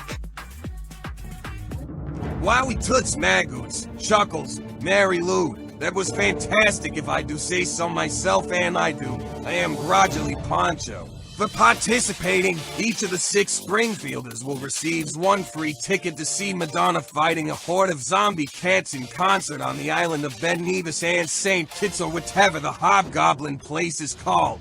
Now over to the scoreboard. Sponsors a bracket one that was your last chance to earn the coveted ficus pins, and once these pins have been given out, followed by a tally, we will determine which 2 of you will be moving on to the grand semifinal following the other 2 brackets. Big decisions to be made. Now over to the brothers O'Leary except for Kieran.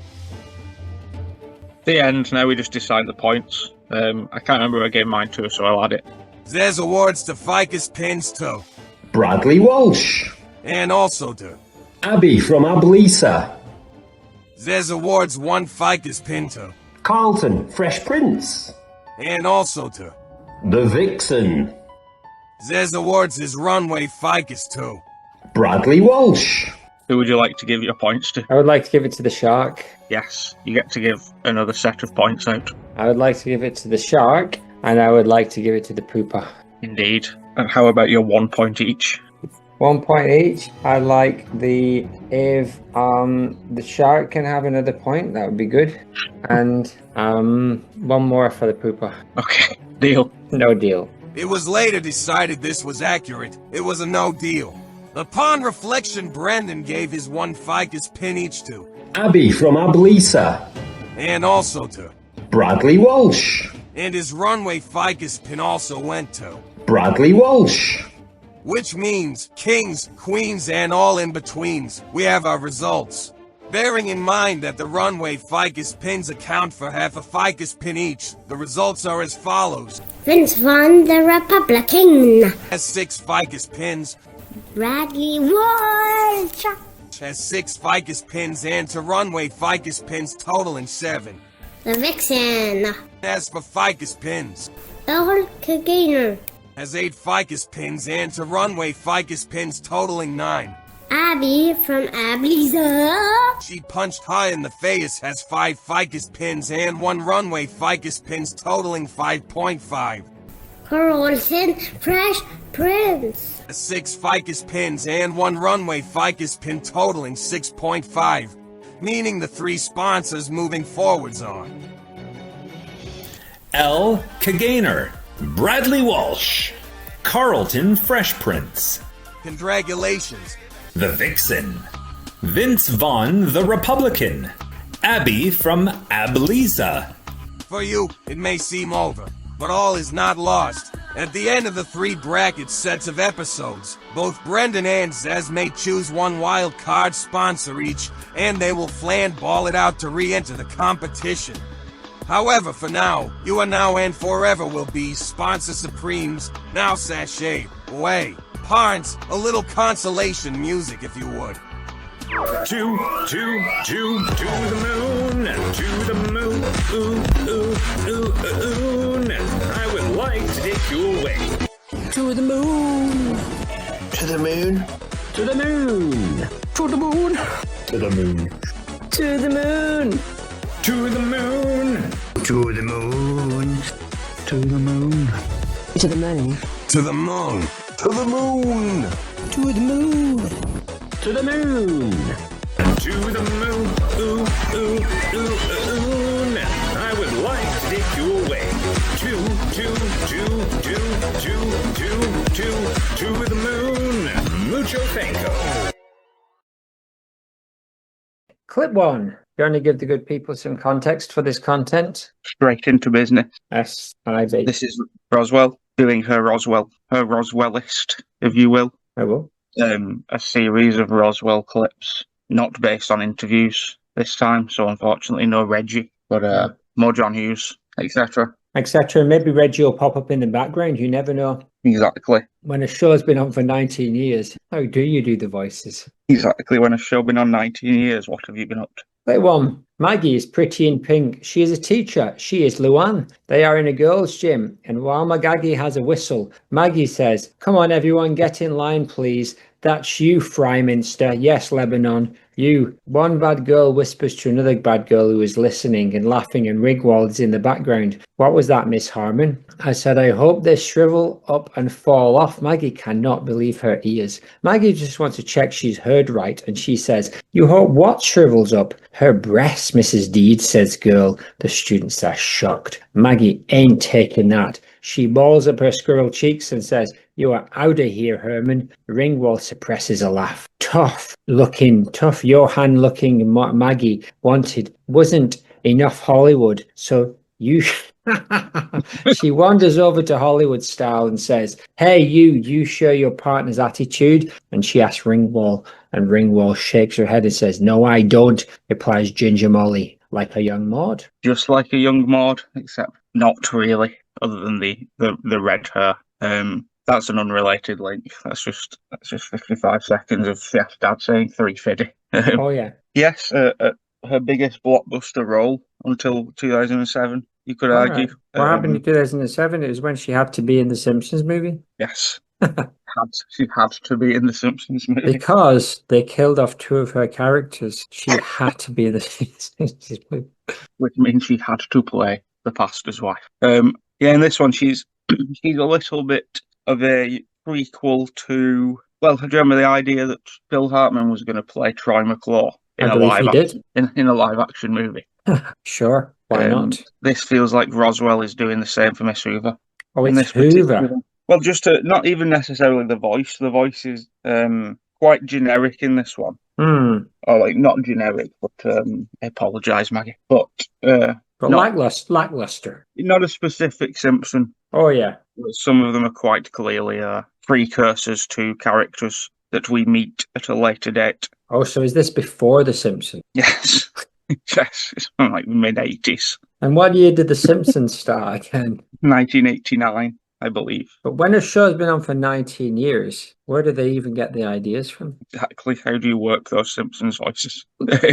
Oh, Reggie. Yeah, this is a good one. This is a good Maggie, authoritative Maggie. And she always has this sort of kind of blasé, not really interested look upon her face. Right. In a couple of these clips, like she's done with it. She's over it already. And she knows how to deal with these brats. She isn't off-put by this horrible, shocking use of the word breast. She does seem a little bit, though. She seems like she's, she's not coming across like a tough teach. No, she's doing that. She does a little chuckle, like she can't even believe it. First time why I've been a teacher that I've heard language like that from high schoolers. Exactly. Who would have even? This would not be happening at the Oral Roberts University. Oh God, no. But yeah, a solid Maggie start. Fun to see her out there in a motion picture. I don't know if she's in any more scenes. This was the one that YouTube provided for me. So take that to what you will. She might be in every other scene of the movie, but from what I can tell, she is not. No, I would guess that this is her one-off thing, and that's why it's kind of interesting when I think on the interview she says, like, everyone remembers her from iconic. I don't know. They remember the movie Pretty in Pink. Yes, you're right about that. Do they remember you being in it, Maggie? I hope so. Let me just put it that way. They should. Maybe she's saying that they remember Pretty in Pink, and they also remember Maggie Roswell, but she's not making a correlation between the two. They've heard of her and they've seen her, but they've never met her. So you've never met her. I'm going to go to your website and check that out. Yeah, great. Great times. Not much to this Maggie. Not a lot to. She plays a lot of generic women. Plays a lot of women who are all about business and not about character traits or personalities. Yeah, in this one, it does seem like it is the sort of generic Simpsons character that we would see, I believe you're saying later. Yes, as this was, once again, several years before the start of that program. Oh, God. I don't really get that. But for me, I think she's playing a teacher, and she played a lot of teachers in the Simpsons. Ned, no, this is Hoover, that new one. Who plays the new one, did you say? A lady called Maggie Roswell. She's called Kerry Washington. She is an actress prior to The Simpsons. Oh, God. So is Maggie Roswell, because we saw Maggie in... Isn't she pretty in pink? Yeah. So it's there's not a lot to say, actually. Maggie turns up as a generic PE teacher. There's a bad lass who gets a little bit of a telling off. But I don't know. Maggie should have maybe pitched it a little bit more, harder edge is what I was looking for. 6 out of 10, Maggie. What gets me is this scene doesn't end. Like, this is the end of the clip. Well, this is the end of the clip on YouTube, which implies it's the end of the scene. Yeah. But it isn't the end of the scene. Like, if that was the end of the scene, it's essentially like they've cut them off mid-conversation. It's like, that's enough. John Hughes is like, they've got the picture now, Maggie. Thank you. Exactly. 4,000 frames. That's all you're getting. Exactly. So anyway, yeah, so that's the mid-80s. Then we fast forward to clip 2, Quantum Leap, 1987. Also the 80s. They also the 80s, but 1987, the Scott Bakula vehicle. The Dean, what's his name? Dean Stanwell. From Community. From the David Lynch movie Blue Velvet, I believe it was one of his biggest roles. Henry Dean. No, No. His name's Dean Stockwell is his name. Anyway, clip 2, Quantum Leap, 1987, season 5, episode 17. Maggie is the Warden. Revenge of the Evil Leaper. Great title. There is screaming in jail. Maggie is leaning nonchalant against the bars. The prisoner, hey, let me out, matron, open the door. Maggie is eating an apple, cool as you like, chomping away. Can't do that. Don't you hear me? Open the door, says Bacala. I'll hear you just fine, says Maggie. Open the door. Bacala and Robocop, I say. But I believe it's not. I thought it was Robocop stood next to him, but it's not. It's a woman. I'll take the responsibility, says locked up cop. Maggie's responsibility says, responsibility for what, Myers? If Myers knew I'd let you in there, he'd turn me a new face. She continues to lounge until Bacala reaches through the bars, a pretty obvious move considering she was pressed up against them, and strangles her. She folds immediately and opens the door. Come on, Maggie, put up a bit of a fight. Bacala escapes the cell and Maggie is rubbing her neck. Just put it on me, says Bacala. He's cuddling a cardigan-wearing woman, and Maggie the Warden is shaking her head. You're damn straight. Jump cut. I'll interact there with this particular interesting clip. What a strange way to have a scene unfold. He doesn't give her any time at all. He gives her one chance to say yes, and she very casually says no. So he chokes her. And it really it did tickle me and took me by surprise. It took me by surprise how quickly Bacala had just reached through the bars in an obvious way and strangled her, and how quickly she just gave up. Yeah, the whole scene is essentially let us in. No, can't do that. Choke. Okay. You got me. Got me back to rights. And it's not spoilers. It's not the last. He's going to suffer in this clip. No. He gets absolutely thrashed around in this one. And again, I don't know. By Bacala of all people. Yes, by the Quantum Leaper himself. I don't know if she appears again or before this, or what, if she's just a generic security guard that he has no issue with choking. But it seems like they have a prior relationship. Like they know each other. This isn't a stranger that he's choking. It's someone that he works with. I thought the point was that she'd let the other cop in, not Bacala, and the other cop must have had a relationship with Bacala. I was under the impression that she was guarding someone, and the RoboCop lady was someone that she worked with. Yes, and Bacala was just I don't know how quantum leaping works, what he was doing, however that works, whether that entails taking someone else's body. I don't know. That's exactly what quantum leaping is. He leaps into the body of somebody else at a crucial time in their life, and then he has to essentially save them. But whilst looking the same. Well, he is them. Like Scott Dracula. No. To us, he looks like Scott Dracula. But when you look in the mirror, when he looks in the mirror, as they do in every episode, you see what everyone else is seeing. And it's interesting because you only see the real person for like 5 seconds, but then you see the Bacala version of the person for the entire episode. Yes, that's what threw me off. So this fake Bacula must Count Bacula must be friends with this Maggie within the world of this.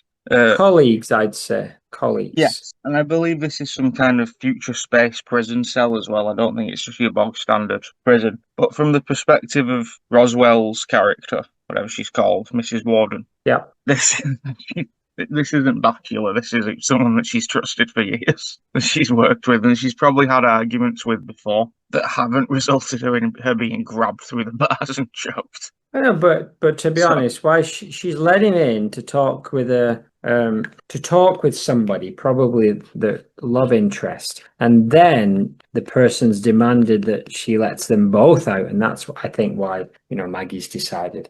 I'm sorry, I can't do that. I'm not going to take the fall for you, Bacala. I believe the scene might be misread by you. I believe they are breaking into a cell to rescue someone, and Roswell is in that cell guarding them. So they don't choke her in. They choke her to let them into the cell, not to let them out. Incorrect. They run up to her at the start of the scene. She literally... No, that's not the beginning of the scene. Gaslighting is a form of psychological manipulation where someone attempts to make another person doubt their own sanity, perception of reality, or memories. She literally says, it's more than my job's worth to let you in there. If Let you in, Warden not let you out. Malcolm, no, Often to gain control or power. she's saying I have already let you in. It involves tactics like denial. And if anyone finds out about that, I'm going to be in real big trouble. Warden, watching my face, I'll have my guts for garters, Bakula. Yes, but because she's let them into this screaming woman prisoner, isn't it? Lying, distorting facts. What they say is, anytime you've been in prison for 19 years, why don't you let me out? And creating confusion to erode a person's self-confidence and make them question their own judgment. Exactly. And Maggie says no, continues to eat an apple. Bakula strangles the heck out of her like a lunatic. And she's like, he was such a nice guy until just, I don't know exactly what happened, but he started to smell a little bit like, that actor Scott Bakula. And then he strangled me for no good reason. Actually, LAPD say actually we've had quite a lot of that. Well, this is sort of in the sense of the quantum leaping. I don't understand. I don't think Bakula cares about the aftermath. Because once he's leapt out of this person's body, they are on CCTV chucking a security guard. No, but it'll be justified in Hollywood. In Hollywood, it's like in the real life, if you strangle somebody, regardless of whether or not you're then proven innocent, you're still going to be in trouble for the strangling part. Yes. But in Hollywood, it doesn't work that way. Within a high security facility. Well, I say high security. The high security is Maggie Roswell. Yeah, I would argue whether or not that would be defined as high security. There's that great thing in Community where Starbuds is running through the corridor and says, "Kiss me, I'll explain later." And she says no, and he says, "I will explain later." And she says the explanation is not the issue. Exactly. It's the same as that. It is. They don't have time to she could have been a strong ally in this if they'd simply explained the situation, which would have been about as chaotic as choking her. I won't stand for that kind of business. I'm never watching Quantum Leap again. She also doesn't really put up a fight back. She gets choked, she lets them in, and then she has sort of like a mild background argument with the woman while Bakula feasts on the blood of that woman or whatever he does in Quantum Leap. So here's what happens next. Going under says Bakula, Maggie's had enough, and she knows what going under means now. You get back in the box, she says to Quantum. Quantum's wife goes for Maggie, but Bakula intervenes. You must be cray, says Maggie, sort of Edna-ish. Look, if you put her back, it'll kill her, says Bakula. Maggie's had enough. If she doesn't get back in there, I'll kill her myself. Lawless, I'd say. You can't let her out, Maggie. Maggie's blocking the door. Bakula says, I'm sorry about this, and knocks her bloody block off. He gently lays Maggie's unconscious body out on the ground and escapes. Poor Maggie. Does he? I thought he just left her there. No, he punches her so that she's essentially unconscious, and he catches her and lays her down gently on the thing. It's like, I want to break your jaw, but I don't want to crack your skull on the way down. Exactly. Any time a show has been on 19 years, I don't want to crack your skull. So Maggie, how do you? Do you work that quantum voice? A quantum leap. Yeah, again, strange scene, very strange without any context, but the context you can gather is that Roswell, Ziggy, isn't it? Yeah, it's called Ziggy. It is called Ziggy. Hell God, baby damn no. She's all I can really say about this is this Maggie is doing a damn good job for a little bit, actually. Not a damn good job. She's doing a relatively good job because she doesn't succeed.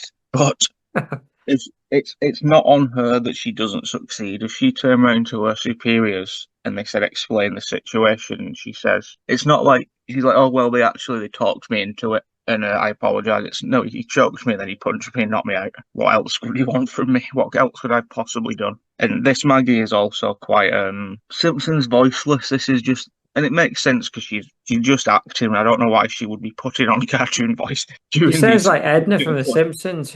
Does she do Edna's voice? I think that was Marsha Nitzman gave Schofield. Exactly. She does sound a bit Edna-y, and she also looks a bit Edna-y. There is a sort of, she does this well, she's done it in both clips now, this sort of nonchalant authoritativeness. Like, oh yeah. Like she's not scared of you. No, God, but no. she isn't going to yell at you and get angry. She's just going to be like, nah, I'm not going to do that for you. Nah, you aren't going to say breasts in my class. No, you aren't quantum leaping this woman out of the cell, etc. I think Maggie, she's overplaying the laid backness, and I imagine that Maggie can get quite fiery when you don't give her $4,000. Indeed, she's certainly playing up the laid backness at the end of this clip when she's laid back on the floor unconscious. Bleeding from her skull. Exactly, bleeding skulls, Roswell. This was not something on the Maude-cast hit list that I saw coming at any point, and this was probably the clip that sold me on the Roswell clip cast, because it's just very wacky, very 80s. Like, we don't have time to get out of this scene, just hit her. It's very Maude-cast. Oh, indeed, it is. It's very Bakula. Indeed. Speaking of Maude-cast, is the Diane and Natalie scene in this episode? Oh, yeah, but not for a couple of weeks. But now let's take a break in this content. Though I do like Quantum Leap a lot, I've always loved the idea of quantum leaping. And I used to watch Quantum Leap in the 80s, like every single week. It was probably my favorite show for a good couple of years. Nice. It's very likely that you've seen this Roswell before then. Oh, I don't know. It's like they all. I only ever remember him being in civil rights. He was a civil rights activist, which at the time I imagined seemed like a good idea, but I can't imagine it would go down very well at this point. No, it depends which side he fell on. Does it? It's kind of like does so? Can you imagine him being quantum leaped into the body of either side of that and it being acceptable? No, I cannot in hindsight. Is he going into Martin Luther King's body, or is he going into the body of the head of the Ku Klux Klan? Which one of those two is preferable? It's a two-parter. Shakur. He's fighting himself, basically. It's like he's the best at chess at this point, so he has no worthy adversaries, so he just takes on himself. Yeah, different quantum leaps. At the end is the best one. Spoiler, where he meets the devil. Right, and it turns out it was the devil that was sending him to do all these jobs all the time. That's fun. It's a lot of fun. Makes no sense because he goes to save these people. That's true. Maybe the devil is. Maybe they're all horrible people. His mates, like the last episode of Biker Grove. Oh yeah, beyond the meta wall. The Anyway, dinosaurs.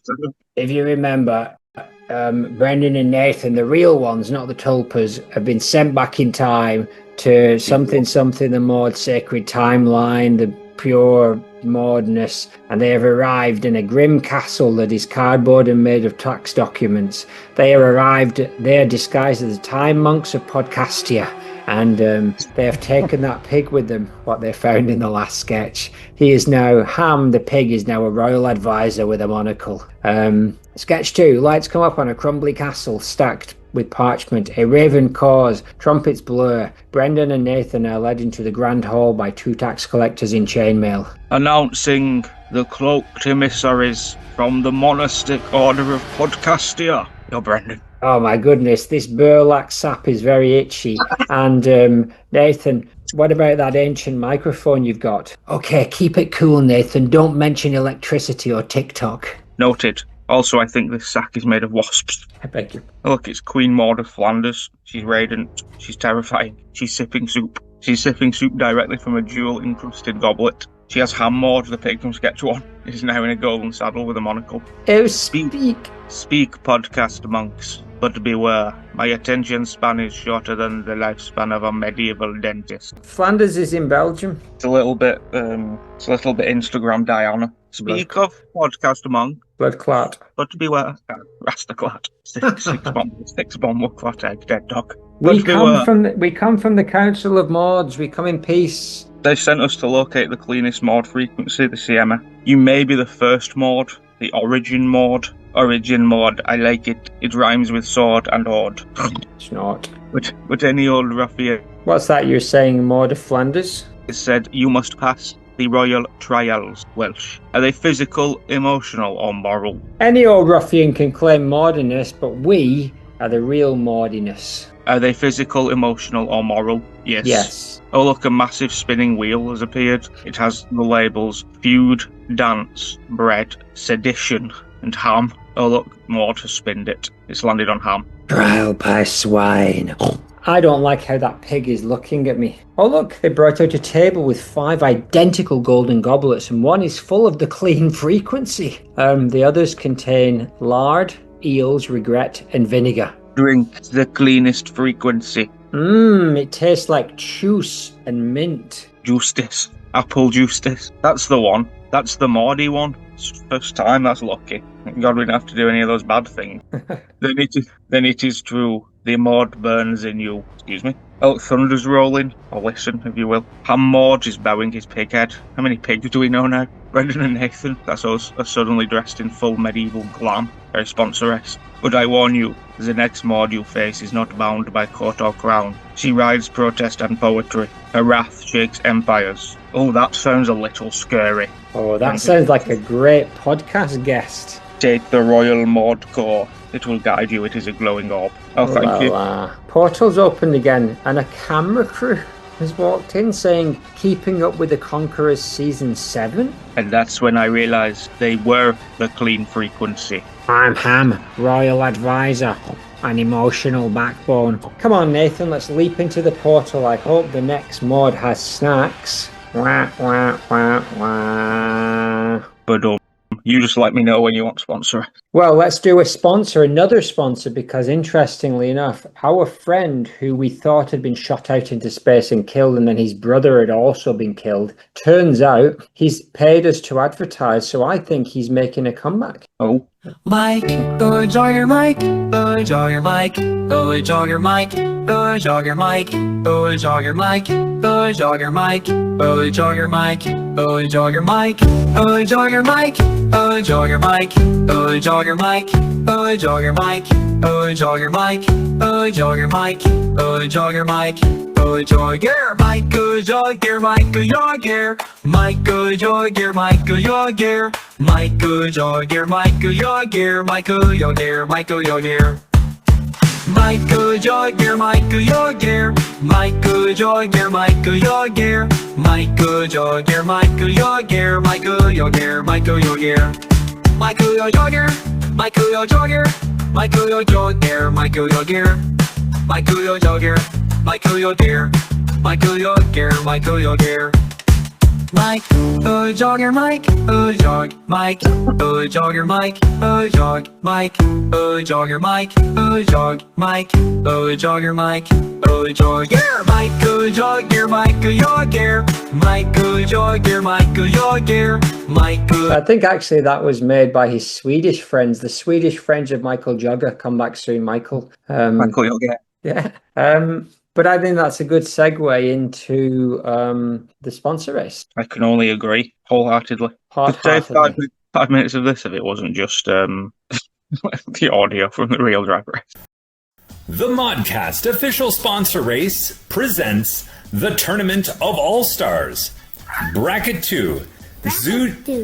Welcome to episode 4 of Season 3 of Sponsor Race All-Stars, aka Episode 1 of Bracket 2, aka Episode 9000 of Season 400 and 400.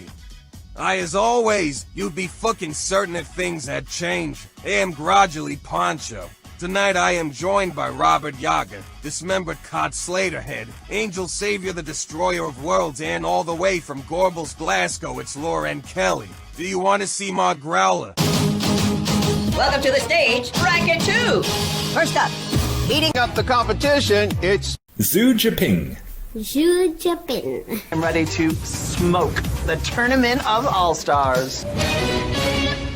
I have been a fan of hers for a long time. I've seen her working in New York for years. Hell yeah! Being a New York queen, I'm very performance-based, very theatrical. You're fired! Gangbusters when she came out on that stage. She's going for the silver, but can she make the gold?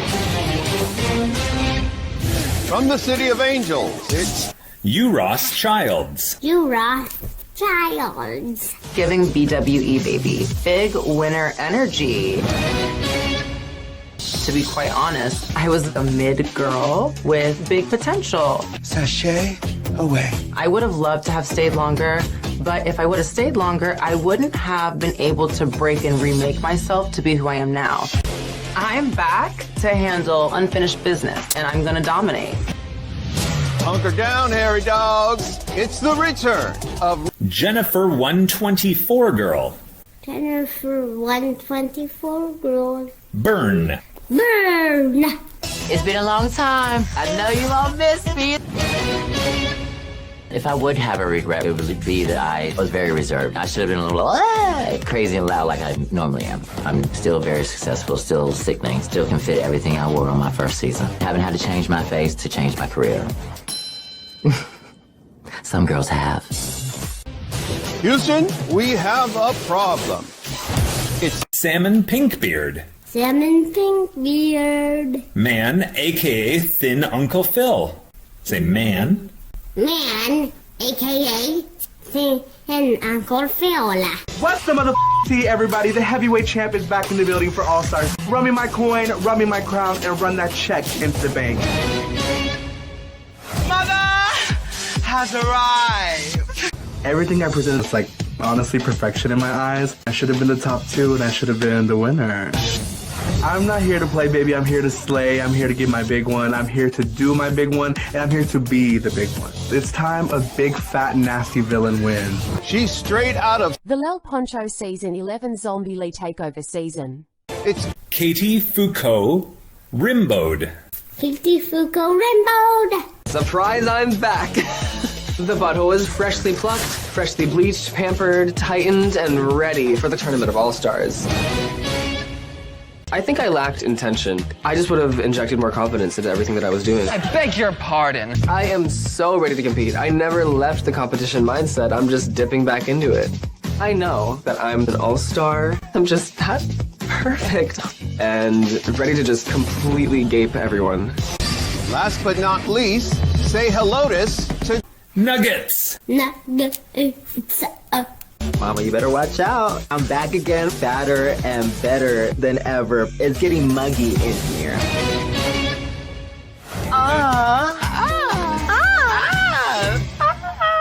I feel like I mastered my craft. You just have completely changed the trajectory of your career in this competition. I feel like I could do anything at this point. Bring on the bitches, literally. I'm ready to take each one of them down. It's gonna be gaggy. Wowzers, what an intro. What a bunch. Let's not waste any more darn time then. Time for Bracket 2 Song Challenge. For one night only, performing the Britney Spears classic Caught Slater is a bit of a slag parenthesis Mary Lou Chuckles remix. It's the sponsors of Bracket 2. Well, Demon in I did become feeling in Diniwad. I often can't one get it. I often can't one get it. I often can't one get it. I can it. Total slag. That's right, I'm nugget, no meat all night. Breaded up, bitch. Wanna bite with soy? I'm smug, I'm guilt-free sass while you clog arteries. So kiss my ass. Golden crisp straight from the tray. Even cavemen wanna taste okay. Your beef, please, that's prehistoric. I'm the future in a nugget, prophetic, euphoric. 1 minute 24, that was me. Rolled my eyes, went viral globally. Susan sang, but I saw first. That smug little blink quenched the world's thirst. No mic, no stage, just my bored face. And still I outshone Boyle's grace. They called it rude, I call it chic. Timing's everything and my shade unique. We kill your hyster. Real riders are a go cheap. I got no ma'am great. I got no ma'am great. I got no ma'am great. I'm Groot. Total slag. Zojipin, name rings rich, ran the CMPC without a glitch. Oil in veins, empire in hand. While you were tweeting, I was fueling the land. Boardroom beast with a poker face, I move markets.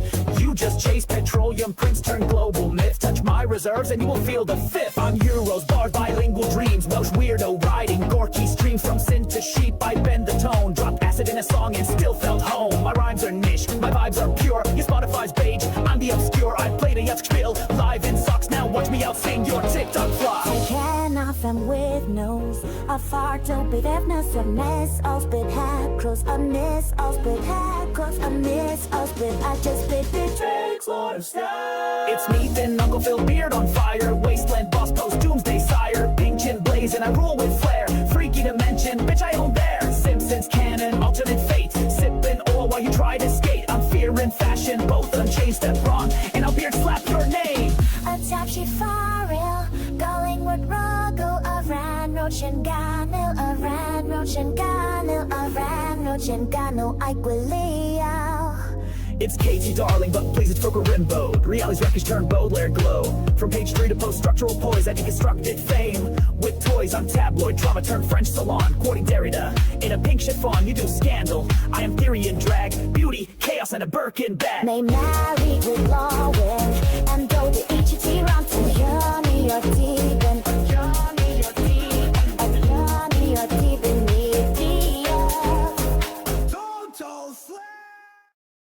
Cracking now over to Slaghead for runway. Hello, terribly sorry, it's me, Hugh. Remember King Louis in that program?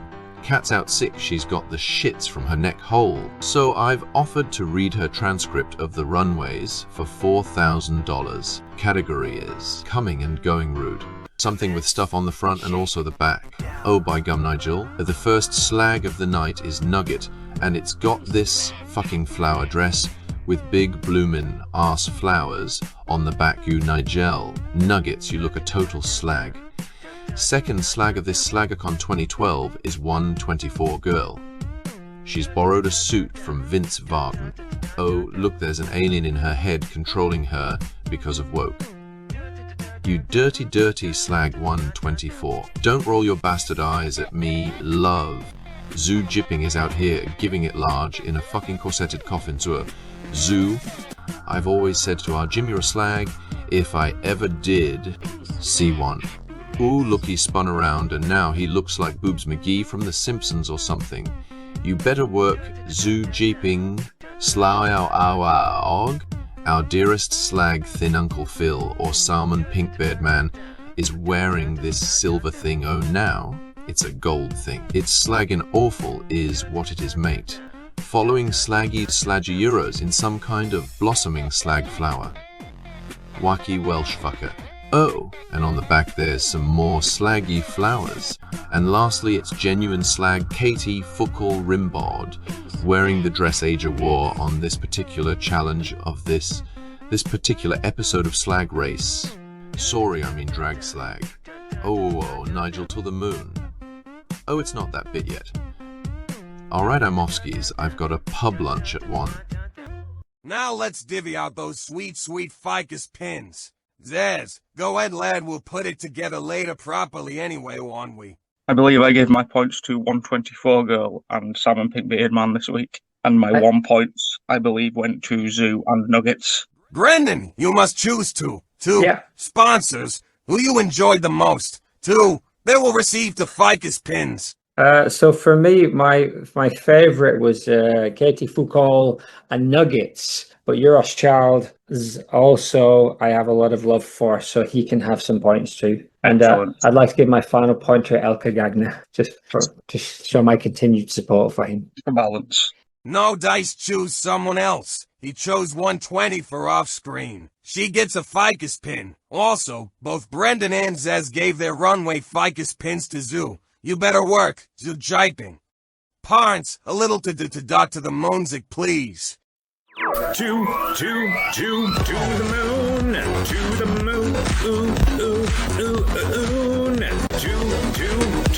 to the moon, mucho thanko. Yes. Nice. Another beautiful song compiled of the Welsh folk song, Mary Lute.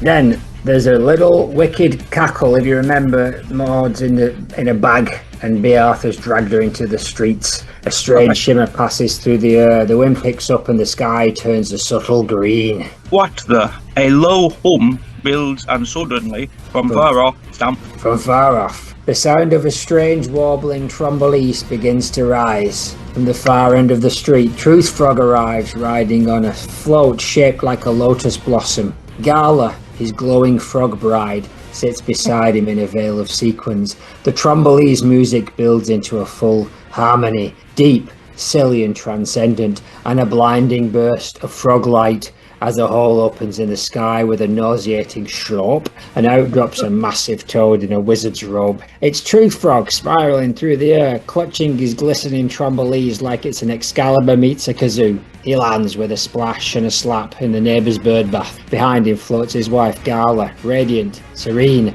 wearing a galactic evening gown woven from nebulas. Truth Frog. I like he's so important he arrives twice. Truth Frog, he's not finished yet. Truth Frog drops from the sky in a splash of prismatic light, riding a lily pad like a hoverboard. His wife Gala, the space frog queen, in a sequined cape floats beside him, carrying a glowing orb. Behold! Behold, the rift closes, the veil lifts, the tangle unknots, and I am back. I am back to rectify the record. I am Truth Frog. I have returned with my Trombolese and my love. He's been through so much. Hell, lies, syndication rights. The Trombolese begins to vibrate. Light erupts. A musical shimmer stirs the air like a cursed harp solo, and a Looney Tunes soundboard smashed together. Then, a shockwave rips through the lawn. Excuse me. B&N, standing off to the side in a matching Maude Flanders pod merch. They suddenly stiffen. Their eyes snap open, cleared of the hypnotic glaze. Oh my goodness, I know I'm probably a tulpa, but still, what am I doing here? Why am I holding this Team B. Arthur foam finger? Did we hypnotise ourselves into helping a sitcom witch destroy another sitcom ghost? Yes, we did. Oh, look, a ridiculous fat trumpet celestial harp noise was blasted out of the orb. Which orb? Anybody's guess. Brilliant sparkles explode, and then it's raining gently down on us. We are sitting on the patio, staring blankly into space. We both blink. Wait, where are we, Nathan? Dude, we helped her trap Maude Flanders. Oh my goodness, what an error. And did we just get dehypnotized by frog jazz? I think so. I feel like I've woken up from a dream where I heard way too much about Maude rankings. A dream called life. And Rod and Todd would like it too. They certainly would. They certainly would. Anyway, Nathan has added a death scene for Diane Sharpie Sharp Eye, and I guess when she... Go on. Please, sorry, finish that little bit. And I guess when she steps up as head of security, indeed, an end tag Bia is light entertainment heaven with McClellan and Chico. Precisely. Did Chico die? Oh no. Oh good, he's alive. Exactly. Yo, what time is this? Anyway, here we go. The death of Diane Sharpie Sharp Eye and the Natalie Balloon Manticore Roboticore story wrap-up post-war finale. You do the next bit. I present to you a scene. Would you like to introduce the fact that we have a third host? So I'd like to introduce our new host. This is Natalie Balloon Manticore. She's ridden in from the west. What do you have to say for yourself, Natalie BM? One day the world will boil, and all that will remain is Maude Flanders. I hear that you're the joker of the pack, Natalie. Did the band tell you that? I've heard that you have unprecedented Maude knowledge that you were going to bring to our table for this full season. I think sometimes Maude Flanders just slowly cuts off her son's hair. So here we are on the space station. I imagine that we're going to set up for our first battle. Battle? An actual battle with dogs? I was invited on a podcast about Maude Flanders. I brought my my graphic calculator spell checker that can access the auditorium. Are you just is this it? Do you just go straight into the podcast? Our little toes are on our way out. They are evicted. Goodbye, bitches. This is going on. I did think that this was a Maude Flanders podcast. I didn't expect there to be this many dogs or for it to be in space. What do you think, Natalie? I've just got a really bad headache. That guy, that Jeff Apples guy, is he a rat? Natalie, you go off and take this group, if that's all right. I know we're asking a lot of you, but you are one of the hosts now. Is it too early to request a $4,000 pay rise? Now I'm alone with the C-listers. I would like to introduce to you my brand new segment. It's called One Flew Over the Cuckoo's Maude, Jaws 2. And this segment's about... No, hang on. Don't do that, Diane Sharpie Sharp Eye. Oh, fuck.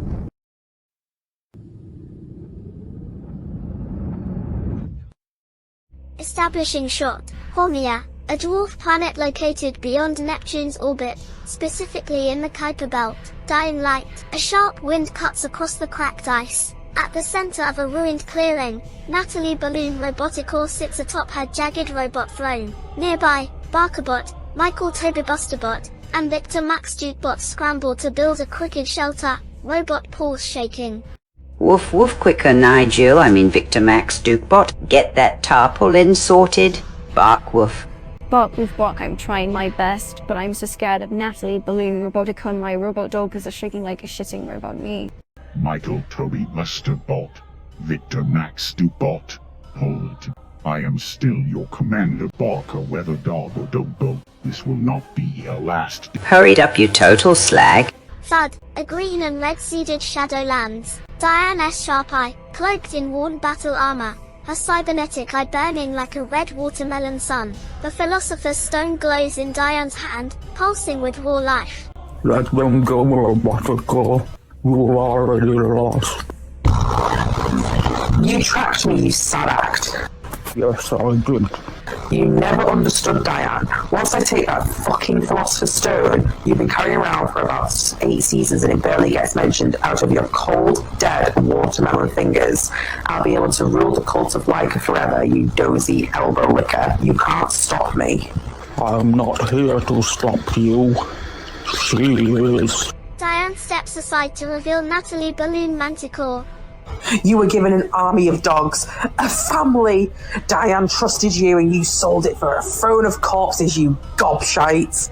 You're a gobshite. To be fair, this has gotten way out of hand. I was supposed to come in for one more cast and pretend I knew about more than they did, then get killed in the first scene. That was 4 years ago. Now I'm recently reassembled from decapitation robot leader of a robot dog cult. I beg your pardon? Can you cut me a bit of fucking slack, you two dirty mung beans? You murdered H-Robo, you knob jockey supreme. Yes, but I can explain. I was in my silly era. You turned Leica's dream into a nightmare, you rank badger. Dreams are for the dying. We must endure, whatever the cost. Fanny spanner. Endure? No, you've rotted. You've forgotten what loyalty means, what love means, and robots can't cough, you bump flap. So what now? You want the dog cult? I beg your pardon. What makes you more qualified than me? You're literally me from another dimension, but without a fucking sick robot body, you piss wizard. Say that again, Crayon Eater. I dare you. Manticore pulls a gun. Fools, martyrs, failures, potato lords. Robotical rises, drawing a jagged energy blade from her arm. Manticore roars and fires her gun, but Diane slaps it away just in time so she misses the shot.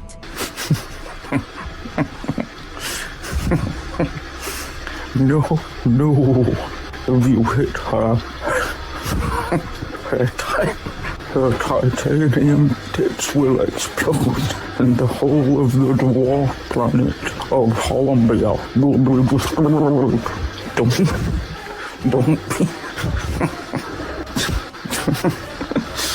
Don't be an ass biscuit, Manticore. As Diane tends to the robot dog cult, I beg your pardon, Natalie's Balloon Manticore and Roboticore circle each other, hurling playground insults at each other. Satsuma head, bum dribble, bunny waffle crab, weasel squeezer, sock sniffer, crumpet muncher, toad fondler, cunt sniffer, crumpet muncher, toad fondler, cunt. This is our chance. Wait a minute. Metal clashes against fire as they crash into each other. The throne shatters, blades scrape, wings beat, sparks rain down. Manticore, with the help of the Dogbots, manages to push Robotcore into a crater for a minute. Diane S. Sharp Eye watches, battered, bleeding, clutching the Philosopher's Stone. You understand me, right? Natalie Manticore. Once I make my move, Roboticore will take me. When you're free to take the dogs.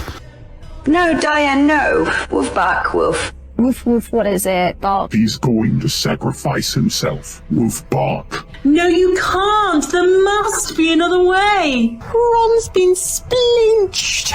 Do you want to stop Snake from getting that stone or not? Natalie, it's you that has to go on. I know it. Not me. Not Commander Barkabot. You. Diane hurls the Philosopher's Stone to Manticore, then sprints the crater, diving in and landing on the knocked-out Robotcore's robot chest. The fuck, get off, you big lizard. Pros will cut that so choosing, for fuck's sake. Manticore looks down at Sharp Eye and they both nod sentimentally. Go, naturally Manticore. Return to recording your segment. One flew over the cuckoo's Maude. Jaws 2. Wait, go on. Do that. Diane's sharp eye. Diane smashes her watermelon sword through Roboticore's chest. Goodbye. Oh, fuck.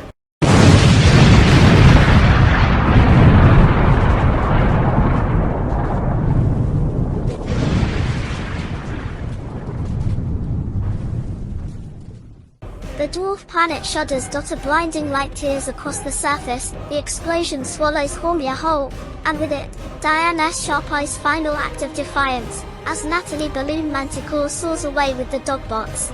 From orbit, inside in Manticore's wings, Barkerbot, Michael Tobard Busterbot, Victor Max Dukebot, and Katy Perry huddle together, watching in stunned, broken silence as the dwarf planet explodes into a silent, glittering storm.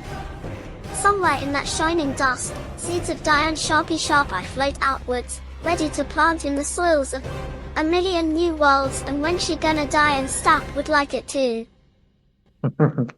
Beautiful. And so That's it. we can now expect the next generation of Dianes to come as seeds, right? Exactly. The seeds Beautiful. will a beautiful ending to our very first night watch. No, our first head of security. First head of security, but not our last. And Hale like is all I can say, and Katy Perry would like it too. Exactly. Clip 3, Jake and the Fat Man, 1988, Season 1, Episode 16, I, a leaf in a thing called love, Maggie is a suit wearer. Maggie is once again nonchalant with a coffee and a nice scarf, and she is walking with a cop with a badge. She's also got a badge. He's very different from what I thought he said cop. What do you mean, says Maggie, as they are leaving the courthouse. It's like he was raiding his bedmates, says Actor 1 as he touches his head. Maggie retorts he probably was. He could have been playing this game for years, obsessed with the man who put him away, blaming him for all his troubles. But Cop is unconvinced. He walks and he touches his head several more times.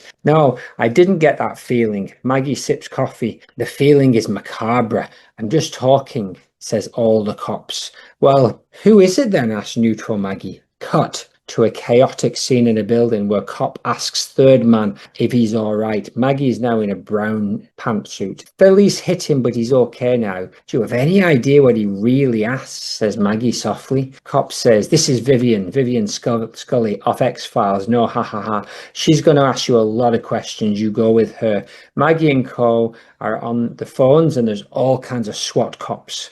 Cut. Shootout outside of law courts. Where's Maggie? Is she in danger? No, she is hanging back behind a car. If you get a good shot, says Cop on the walkie-talkie, I think they will shoot to kill the man who is using the Fat Man as a body shield. Maggie is all for this because she believes in justice. Beautiful. A beautiful clip from the TV show Jake and the Fat Man. Yeah.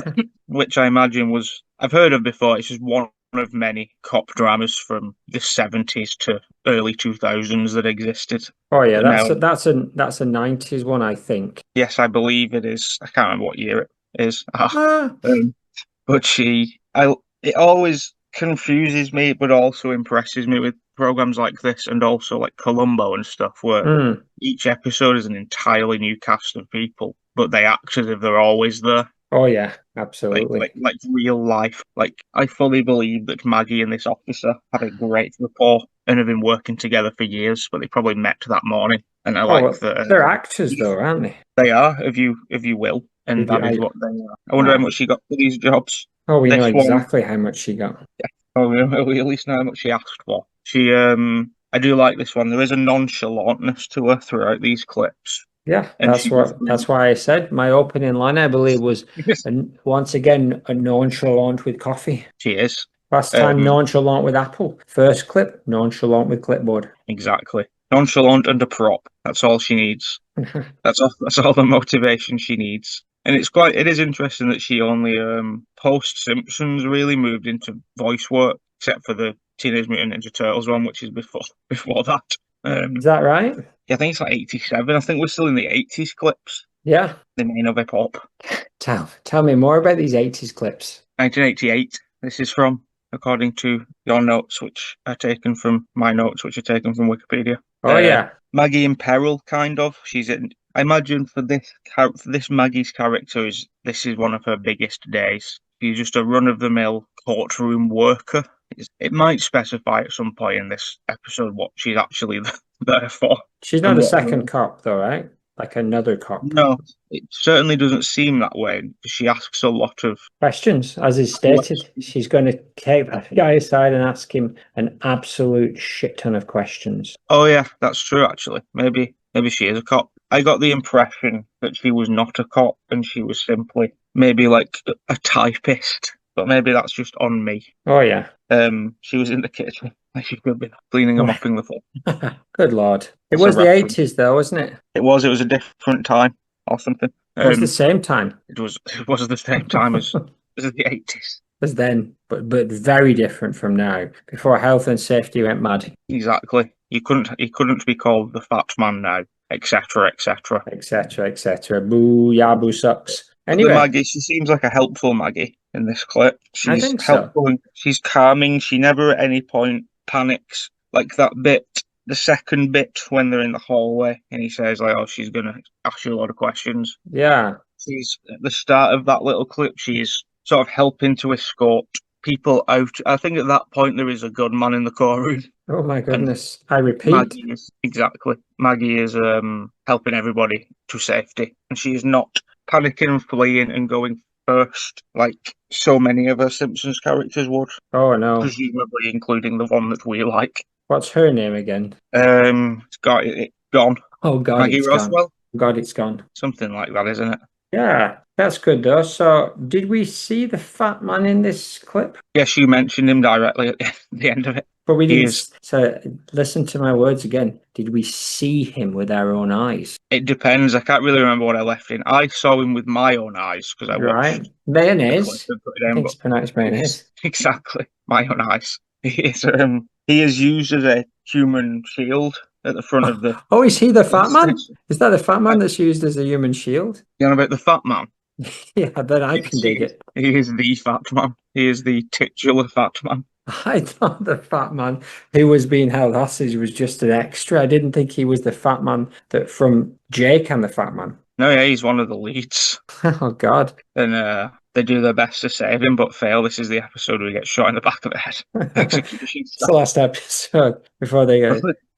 Jake and a second fat man. It was just called Jake. The Maggie in question does a good job. Stays calm. Does a much better job than all of Maggie's real world. This is fun. All of Maggie's real world characters are nonchalant. I don't know if you picked up on that. But also, all of her Simpsons characters are not. Or any voice work she does is gives her an opportunity to play a more erratic Maggie, if you will. Very few cartoon characters are laid back. They're all erratic. That's one of the main things that you know about, like literally all cartoon characters. Daria. It's not a real character. That miserable girl off Ghost World. Exactly. So yeah, I wonder what kind of things where you stand. But what I'd like to know is how's Maggie kind of like what kind of props what might we see next? Oh, here we go.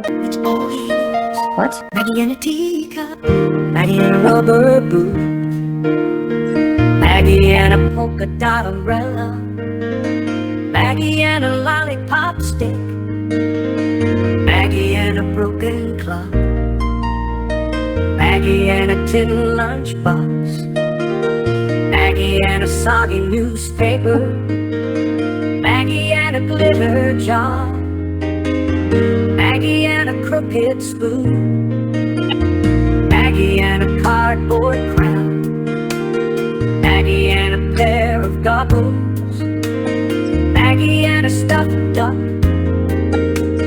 Maggie and a rusty harmonica, Maggie and a velvet robe, Maggie and a garden gnome, Maggie and a jelly sandwich, Maggie and a marzipan pig, Maggie and a folded map, Maggie and a typewriter key, Maggie and a balloon animal, that's all she Beautiful. Thank you, Brian Adams. Thank you, Brian Adams. So where would we be without Songbot? Maggie in a garden, no. Clip 4. A pup named Scooby Doo. Season 2, Episode 15. Return of Commander Cool. Secretary Maggie. Oh, this is Krabby Majoan, Babs. We see Shaggy. Is that how it's called? I don't know. Could be. Don't remember. We see Shaggy Jr. and Scooby Jr. and Fred and Daphne all as kids. Whatever next, I say. Again, it's Luann. Maggie says, here I have a list of suspects and phone numbers and shoe sizes. Very succinct. Cut. He's just an employee Mrs. Colosso had to fire, but nobody bought them. And then an alien appears, and it's called Commander Cool, but cut quickly to Daphne, pulling the sheet off, if you will, to Velma, to show that it was Barbara Simmons in a Davros chair all along, and I would have, etc., etc. And yes, she does actually say I would have got away with it if it wasn't for you silly superhero junior dogs, etc. Yes, it's fun that Maggie gets to do I would have got away with it, etc. Oh yeah, brilliant. That's quite a rite of passage for voice actors, I imagine. Oh, Murder, She Wrote. Scooby Doo is one of the biggies. Oh, now she's doing one of the biggies. And she had to, really, because they killed off 2 of her characters. You know, she had to come back for the movie because they'd killed those characters off. I remember I enjoyed this program a lot as a child, as much as the adult version of these characters, or teen, whatever they were. Really? So you enjoyed a pup named Scooby Doo? Yes, but I was like, I don't know, like a child. Yeah, like 19 or whatever. Right. Oh, don't be silly. I was like, oh, 7. Cartoons are for children. Yeah, she's very, very Luann in this one.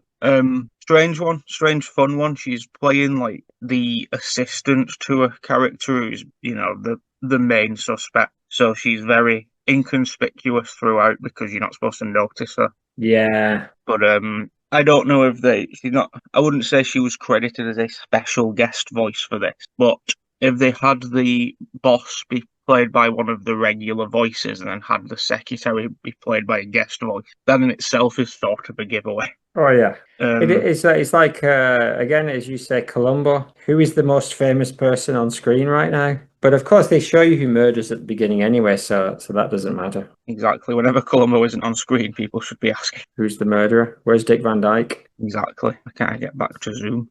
Can he get back to Zoom? I'm back to Zoom.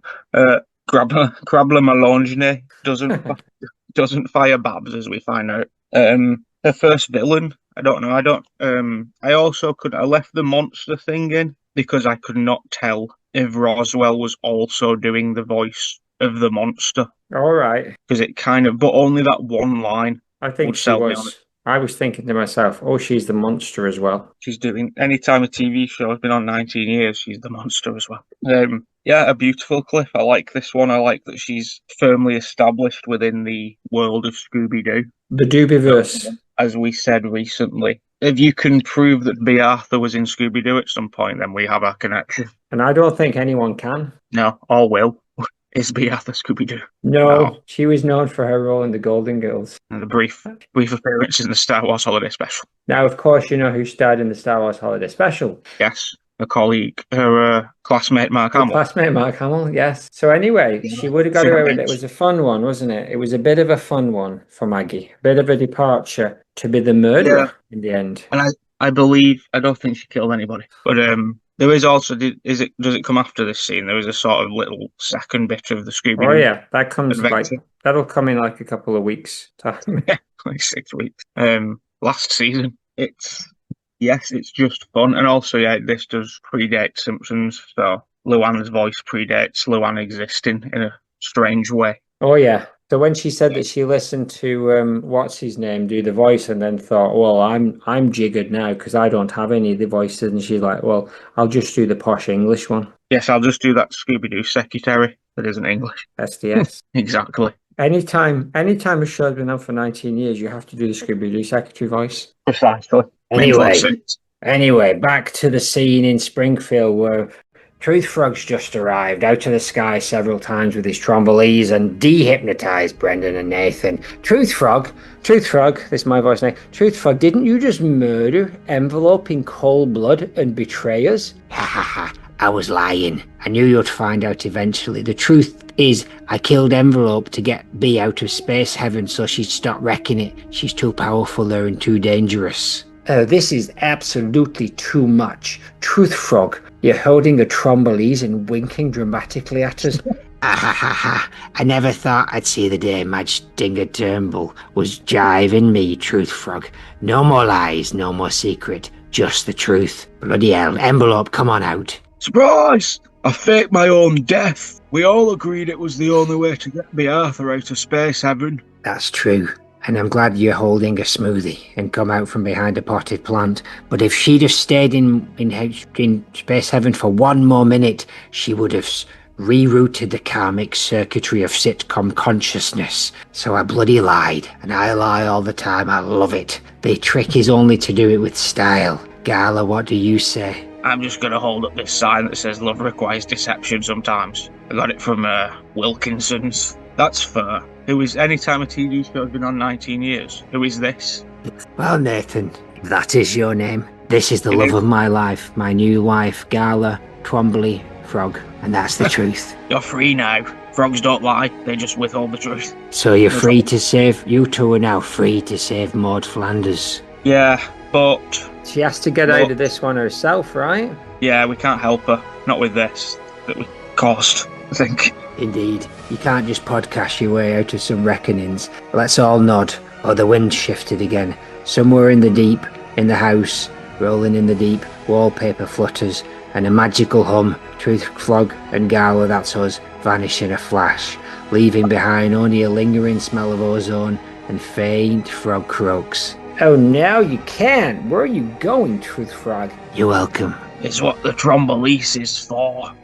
Madge. Oh no, that's the Madge voice. Madge, was that a fart or a prophecy?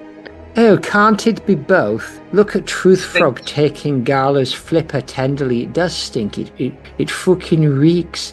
The two frogs are grazing out of the chaos. Gala's not strictly a frog, but she's kind of like a parallel frog. Net-bound Maude is flailing around. Ha ha ha. And B. Arthur's cackling from her porch, I beg your pardon. Come on, my love, Gala. Our work here is done. And with a quiet trolling, we blink out of existence, leaving only a faint scent of lilies, ozone, and television static. I wave my hand, and a ripple of magic washes over the house. Trombolis, darling. Right, that's right, Trombolis, Maude Flanders. She's racing slightly in the net, and glowing brighter as the sun sets. The gossipy trio on the sidewalk sip their drinks again. Who brings a net to a haunting? Someone who's jealous. Someone who's jealous. Oh, did she get that at the Base Pro shop? Did the Pam tell you that? And sorry, I thought it said Arthur. I'm in the bushes and B. Merlin, hands raised to the sky, to the ski. And now, the world will know who the true Maude is in this necessary threefer. Maude Flanders is hanging limply in her net. Her ghostly form is flickering weakly. She still hasn't said anything at all. Knocked out. Clip 5. Trombolis. I do want to mention, it'll come back when we get up to the Murphy Brown thing, but the fact that she mentions Murphy Brown in her spiel, it's like one line. But is she not in multiple episodes of Murphy Brown? No, she's in that scene. I thought she was a recurring character. No, it also says somewhere that she's in 47 episodes of the Teenage Mutant Ninja Turtles, which isn't true. She's in one. Are you sure? Yeah, it said she was in 47 episodes as this character, Caitlin. And then I went onto the wiki for Teenage Mutant Ninja Turtles, and Caitlin is a one-episode character. It did make a lot more sense that she was a one-episode character rather than 47 as being like a background character / child. Yeah, it would have been her most famous role, really. She'd been in 47 episodes, and her role was that as prominent as it is in that episode. Oh yeah, she was essentially a Ninja Turtle herself. She was the fifth turtle in many ways. Clip 5, season pup named Scooby Doo 2, season 3, episode 25. Wrestler Mankiel's returns. The superhero dogs are in the office and all of his mates, and they're in a prison for some reason. And now, where is that scuzzball feel? And then she runs in, and it's the secretary again, Jailbird secretary, and she goes, "Here's the file, Mrs. Colosso." Jailbird secretary Maggie. She is in stripes. "Thank you, Barbara," she says, and she zips off lickety split. 47 episodes. Exactly. What an odd cameo. I don't know if they did this regularly. I don't have any more intel really other than watching it as a child. But the fact that this is like a year and a half later and they brought a one episode villain back to say one line to keep the continuity that she's still this character's secretary is fairly impressive. It is indeed. It is indeed. I watched that whole episode. I thought, upon researching, it said that she was in 2 episodes of this program as the same character. I just sort of briefly looked, and it said the first one, blah blah blah, she's the villain, and then it said she returned for like the second one as like as a villain. Right. So I thought, they've just done it again, and at the end it's going to reveal, oh look, it was my secretary again. Yeah. And like she's back, but no, she just this one line. So very strange. She flew all the way from Denver. Exactly. She walked. On her own dollar, just to do a couple of lines as a pup named Scooby Doo. But I do like there was absolutely no need to ask her back to do that, because even if they had not just cut that one little line and given her a new secretary, they could have just had somebody else do that voice. In the 80s, like pre-internet, on a children's TV show, nobody is tracking the voices. No one is as a fan, but I imagine in the biz that would be very frowned upon. I imagine it happened all the time. Happens a lot in early Simpsons where the kids all have different voices like every week until about season, not every week, but the background kids all have a variety of voices until about season 4. Like Richard and Michael? Exactly. Even Ralph has a line where he says it like Nelson would say it, and it's very unsettling. Well, I hope somebody lost a finger for that. Exactly. Clip 6. Teenage Mutant Ninja Turtles, one of 47 appearances of Maggie as a child. There is a range of magic tricks in a sewer, and some tortoises have a bandana over their eyes, an orange one, and the man is wearing a top hat and a jacket, and the child has a rabbit. He is Michelangelo. They are supposed to be really good at magic, and she is doing a millhouse. Aha! I want to be a turtle like you, Miss O'Neill, the child says to Human Woman. The fat magician heads for the door. They are now out of the sewer. They are super suspicious. Could they not get a real child, I say? She is doing a convincing child voice. Look, he's the thief. We'll help catch him. We've got no time to warn the turtles. Send a baboon tune. She's getting reckless as Maggie, as a child, grabs the lump of pure green from him, and they turn. Oh, the sign says dead end. Oh, the bad guys have trapped Maggie the child in this corridor, and oh, the turtles come out and scare them. My school toured this museum, says grown-up Maggie, riding the shoulders of a giant turtle inside a snowstorm. Where is the Aurora Borealis? Beautiful one episode arc for this character, Caitlin, who is I believe the cousin of the regular friend, the boy that she's with, whose name I didn't bother to learn. Flim Flam? Exactly. Flam Flim. This whole thing is very, I wouldn't use the word generic, but it does what it says on the tin. The voice itself, to me, sounds like if they'd got Maggie to do one of the Flanders kids' voices. Does she not do the Flanders kids' voices? Hence why they didn't kill off Rod. Who does Rude and Toot? Pamela Hayden does / did Rod, and they got somebody else, I believe, who I don't know. And who does Todd? Cartwright. Oh yeah, Bart Simpson. Bart. Yes, Little Ralph. That's good to know. It's good to re-find out. Season 3 episodes before the end that she doesn't voice the kids. And Rod and Todd would like it too. Exactly, they certainly would. I don't like the turtle that she's helping, the magic turtle at the beginning, the one that's way too like surfery. Michelangelo. Yeah, not a big fan of that characterization. I do like Maggie's support of this, though. She's obviously a Turtles super fan, is Caitlin. The Turtles nut. Big day for her, getting to have her own adventure. This is one of those episodes that TV shows do that I tend to quite enjoy it when they don't don't focus on whoever the main character is and give somebody fairly obscure the adventure that the main character would normally have in this situation, Maggie Roswell. I like that idea too. Very bold character. There is some Maudiness in her voice as well. You can definitely hear it at the start when she is doing the magic shit. Oh, yeah. A very, very bold character. Bold character and a day-saving character. She helps so much that it is almost baffling that she wasn't in 47 episodes. Because she really does come through for the turtles. And she's the one that knows. I don't know if you missed it or I cut it out, but there's a bit in the middle where the bad guys, like, after, finding them again, sort of tie them to chairs and tickle their feet with feathers. I didn't see that, thankfully, because I would have had to report it to YouTube standards. Exactly. As a method of torture, but there is some Maggie giggling that comes from it.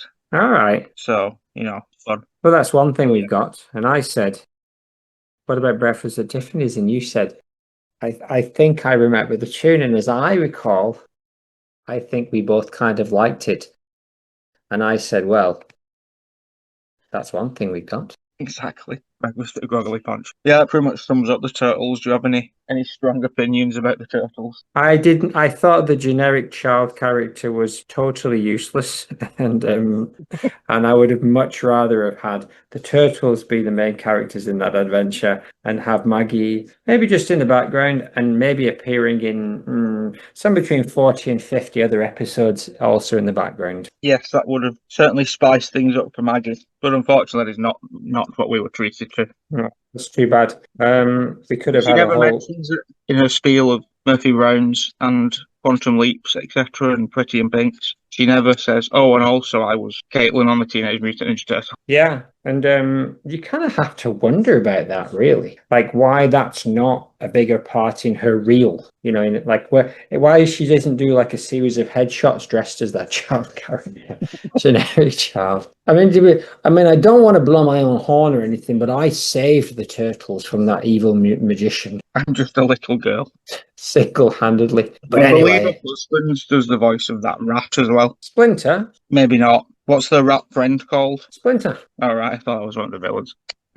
Raphael's one of the Turtles, isn't he? The Splinter is like the master of the voice. He's a wise and stoic mentor. He was voiced by Peter Renaday, who has died. I'm sorry to break this to you, but he died more than a year ago, actually. So that I don't think we're spoiling anything by letting people know that he died at the age of 96. Curse of the Turtles. Anyway, sketch free. As you remember, the real Brendan and Nathan have been thrown through time in some convoluting backstory where they have to find the naughtiest frequency or some shit. Freeze frame. Studio audience claps. On screen, retro front, the Maude abides. We are in Maude Findley's living room in 1974. Velvet curtains, shag carpets, I beg your pardon. Ball prints. The air fell, smiles faintly of protest and tab soda. Maude Findley is mid-rant. And another thing, Walter, if you think I'm going to iron your polyester slacks while Nixon plays hopscotch with democracy, you got another thing coming, mister. Just then a disco ball. Bloody hell, what is that, a disco ball falling from the ceiling? And who are those two descending in a tangle of chords and funk? It's Brendan Effin. Oof. I think I landed on the Equal Rights Amendment. Did that shag carpet just wink at me? I beg your pardon. And who let the Bee Gees into my consciousness? We're Brendan and Nathan, Maude Findley. We're on a Maudie quest from the Council of Maudes. This is Maude. He has his swine-based emotional GPS. We stole that woman's pig. We stole that other Maude's pig. Stole all our pigs. Oh, the audience looking.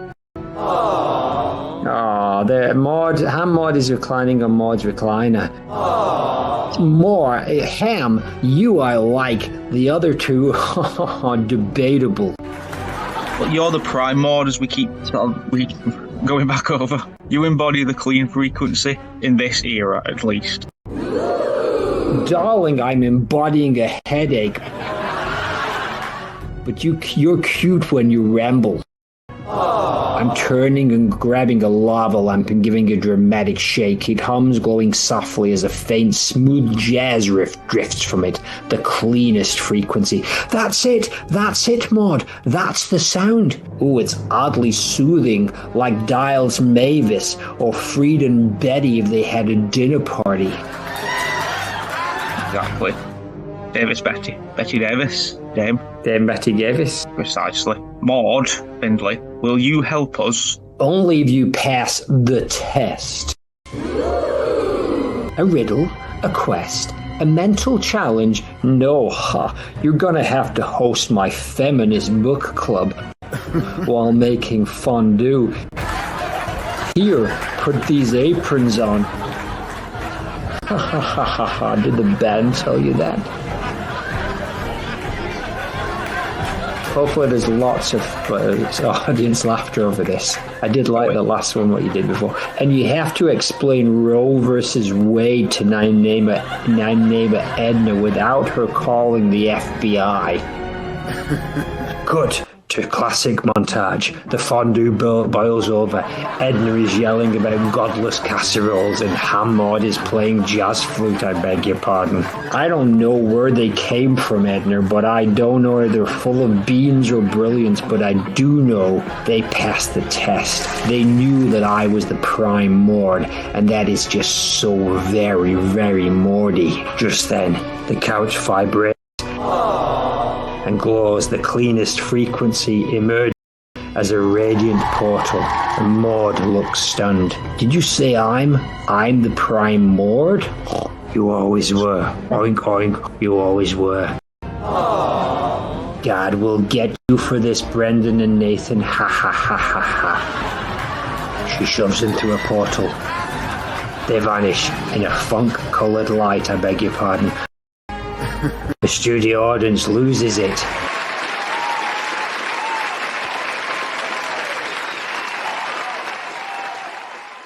Inside the council chamber, the Council of Maude watches on. She's awakening! The prime Maude news. The frequency is stabilizing. Oh my goodness. Shall we do more or shall we go into sketch 4? I like no other. Could well be a 4-3 if we don't get our act together. Living in the land of the soggy bottom, lost in the heart of the dead Brian Wilson. Daddy's going to buy you a something. Mama's going to love you just as much as she can. And she can. Clip 7, Murphy Brown. That seems insensitive, but by the time this comes out, it'll have been months since he died. Murphy Brown, 1993, Season 5, Episode 23, The Egg and I. Mother Maggie come to me. Woman comes to Maggie. Easter Bunny is in background. They are in a garden party. Maggie is in a trouser suit. Other woman says, you are not going to a leaf who I just saw. The president. Ooh, here's some chicken. Mikey, says Maggie, don't hold yourself there. We are going to meet the president. What a slam dunk. What a slam dunk indeed. So this is the infamous Murphy Brown clip that has been mentioned multiple times. She might also appear elsewhere, but I did scan through this entire episode and this was all I could see. Right. So she's playing Mother number 2, I believe, in a scene with as little context as the Quantum Leap one. It's not established which president, whether it's the president of the United States or if it's the president of like the golf club they're at. I think it's that one. I thought it was Clinton. The level of excitement would have been higher than that. Wouldn't it? Carter? I don't think so. Not in 1993. 1993, I believe we might have even been in George H.W. Bush. Indeed. I believe you are absolutely right. Oh no, it was Clinton. Actually, he started in 93, yeah. It was a Bush-Clinton twofer. It was indeed a Bush-Clinton twofer. Yeah, it's unlikely that she's talking about one of those two presidents, but that was my initial thought. And I also don't understand the joke that she makes, joke being in air quotes that you cannot see, make it flash. Yeah. She says something like, she doesn't say, don't just stand there. She says like a weird version of it, like mind yourself, or like, what does she say? You have it some fortified version. She says, Mikey, don't hold yourself there. We're going to meet the president. That's it. Don't hold yourself there. Like he's grabbing his nuts. Oh, I get it. I thought she just meant like don't stay stood there, like don't stand in that same position. No, I think he was grabbing his one hand was grabbing his nuts and the other hand was scratching his arse with a twig. Oh yes, Maggie Roswell. Sacre Jr. So as far as I can tell, this is it for her entire run in the series Murphy Brown. She is mom too. She is excited to meet the president, and it's almost a little bit like Maude and Rod if they were entirely different characters. Is she Maggie Roswell or is she Maude Roswell? I think she's Maggie Roswell, the actress. But no, this is more Maggie than Maude. However, I can envision a situation at a garden party where, you know, the Flanders are there and it's some kind of, maybe it's JVP, maybe it was J. Vernon Pentecost garden party, and Maude would say a similar thing to like Todd, get off your nuts, we're going meeting JVP. Barry the Laugh's the kind of guy who would have a garden party. Yes, he is, and has maybe 8 or 9 times. Has indeed. So that's it for Murphy Brown. I don't think we should make the talk of Murphy Brown longer than the clip, and it certainly won't be longer than the amount of time she's talked about being in Murphy Brown. Indeed. Would you want sponsor race now, or do you want it in a bit? Let's do it after. There's a lot of bits in this, so let's do it after this clip, and then one more sketch, and then it'll be the time for the sponsor race, I think. Clip 8. The Simpsons, 1997, Season 8, Episode 13, Simpson Califragilisticexpialidocious Annoygruntious. The Maggie is a singer. A funny Poppins rip-off, ha ha ha. If you cut every corner, she ties the bed by just putting the cover over a mess, ha ha. Even Mum and Dad, especially Mum and Dad, bobbins. Homer throws a filthy couch over the yard. Whose yard? If nobody sees it, nobody gets mad. It's the American way, ha ha ha ha ha. The polka miner of the beats needs some time to rest his feet. Fighting crime is not my COT.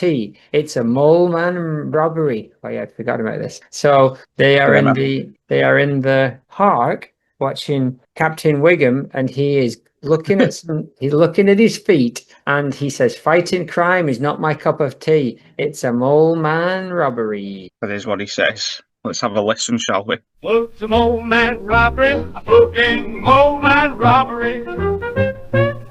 It's a mole man robbery, a booking mole man robbery. It's a mole man robbery, a booking mole man robbery. It's a mole man robbery, a booking mole man robbery. It's a mole man robbery, a booking mole man robbery. It's a mole man robbery, a booking mole man. It is indeed. Thank you. Come again. And then that takes us to Apu Indian Man for Meat and Milk from 1984. Oof, just watch out. And the Simpsons movie 2007, The Maggie, is doing one of the biggies. Yes, indeed. That is, in fact, another clip. It was necessary to look at Sherry Bobbins, I think, in this Roswell experience over, let's say, Helen, simply because she seems to absolutely love Sherry Bobbins. And the awards she got for playing her in that one episode. Yes, and I'd say that was probably her biggest shining moment on The Simpsons, considering it was in the height of Simpsons. Like, it would be wonderful. Simpsonmania. Yeah, if Roswell got an episode now, it would be wonderful for us. But in the 90s, it was wonderful for everybody. Oh, yeah. She received a starring role, as I've mentioned before. She was credited as starring instead of also starring. Nice. That one time only. Makes all the difference. Because this is a fun credits fact. She has been credited as starring in that episode, also starring, and then when she came back for that Halloween one, she was credited as a special guest star. Oh, so she's been all over the credits. Has she ever had a and presenting? Not as of yet, and introducing. Oh yeah. And the special prize. Exactly. Yeah, I just wanted to pop a bit of Sherry Bobbins in there to show what it was all about. And she's a good singer. We've got to give her that. We've not really discussed this yet. She has a lovely singing voice. She does. She's a heck of a singer. But I think as far as Poppins parodies goes, even the best ones are garbage. I would be inclined to agree, but I like Sherry Bobbins, and I like the songs that are presented. I don't like anything about it. Also, I saw this prior to that movie that it's parodying. What's it called?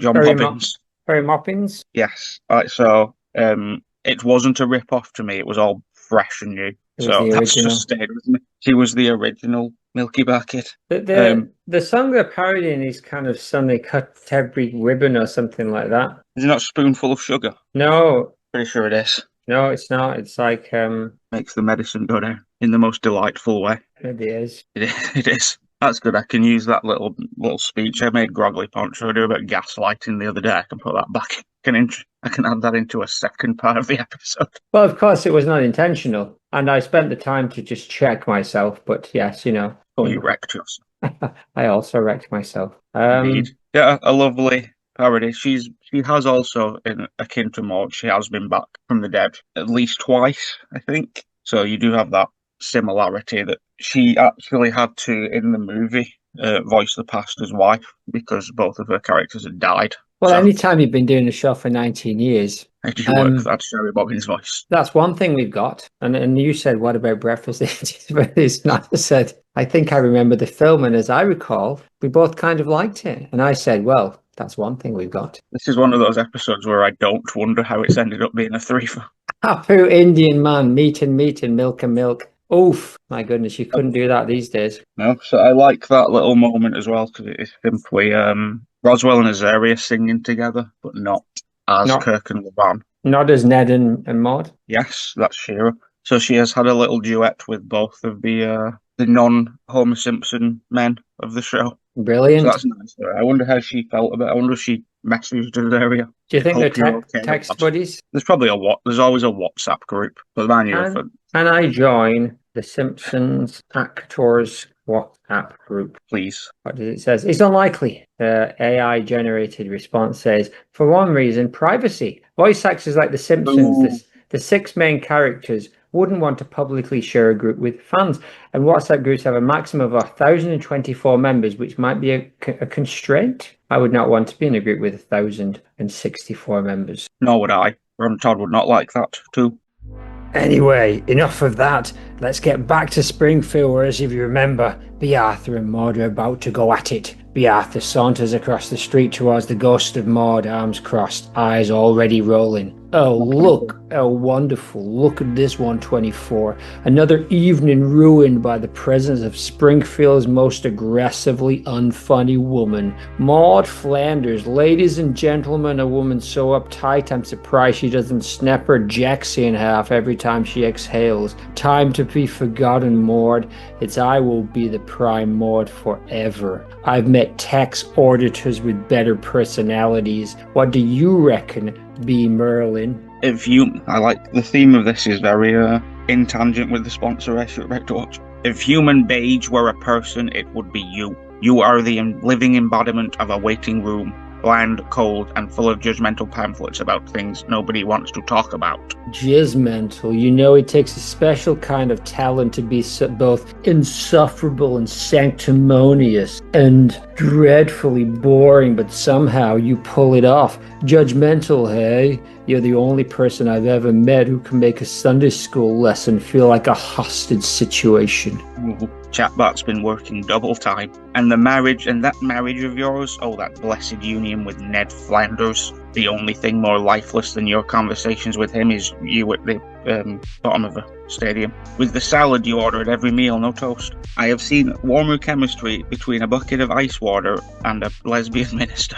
Presbyterian minister. Let's talk about what you do best. Disapproval. Morty, my dear, your disapproval is the force of a neutron bomb. You don't judge people, you condemn them, prosecute them, I beg your pardon, and sentence them to a life of dry, no toast and sorrow. You gasp so much I'm surprised you haven't passed out and ascended directly to heaven by now. Actually, I have. Your idea of rebellion is letting a skirt hem rise a quarter inch. Slag. You make Sunday Mass look like a Mardi Gras by comparison. I have heard Gregorian chants with more passion than your entire personality Honestly, I would rather be locked in a room with Paddy and Selma and your best friend Shauna Chalmers, chain smoking unfiltered cigarettes, than spend one more second listening to your nasal, self-righteous whining. Let's not forget you died in a freak t-shirt cannon accident. A t-shirt cannon, Maude. You didn't go out fighting for your beliefs like some grand poetic moment of divine ascension. No, you got beamed by promotional sportswear. Even God, it seems, was sick of your nonsense and decided to put you out of your misery with a freebie from Duff Stadium. Yeah, Maude, you got beamed. But in all fairness, Maude, I will say one nice thing. You are irreplaceable. No one else could do the voice. Because frankly, I wouldn't wish another you on this planet if it came with a lifetime supply of gin and an apology from the Almighty himself. So rest in peace, Maude, and for once in your afterlife, shut up. Give me that cosmic eraser. I said, give me that nerd. Cosmic eraser. That was scathing. That was indeed scathing, unnecessary. but in many ways very necessary. Shall we have a bit of a sponsor rest while we're waiting to see what goes down next? Yeah, speaking of rolling eyes and roasting people, Hot Shots is the best episode of Sponsor Race ever. Hooray! Icicles, Icicles, testing 1, 2, 3. The podcast official sponsor Race presents the Tournament of All Stars. Bon Sawyer, it is I, gradually of Poncho. This is episode for, and I'm sorry I'm in a bit of a rush today. My cousin, Min Jun Cho Poncho, host of anti-sponsor Squid Game, was pushed from a moving lorry. So I have to go and deal with that now because Andy Chaiwan Cho Poncho is swanning around in Antarctica looking at polar bears. This week it's a it's a rapping roast and it's minging dresses on the runway again. Let's go! It's a rap.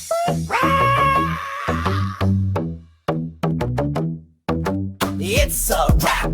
It's a rap and roast. All of these sponsors about to be burnt toast. Hold the chicken. Serving it out with a coffee roll or a muffin. It's a rap. It's a rap. It's a rap. It's a rap and roast. I want you to hold it between your knees. First up. Nuggets! Bitches, it's time to get battered! I'ma start with you, the big baloo. With your dog ass mug and your hairy back, no wonder they named you Zoo.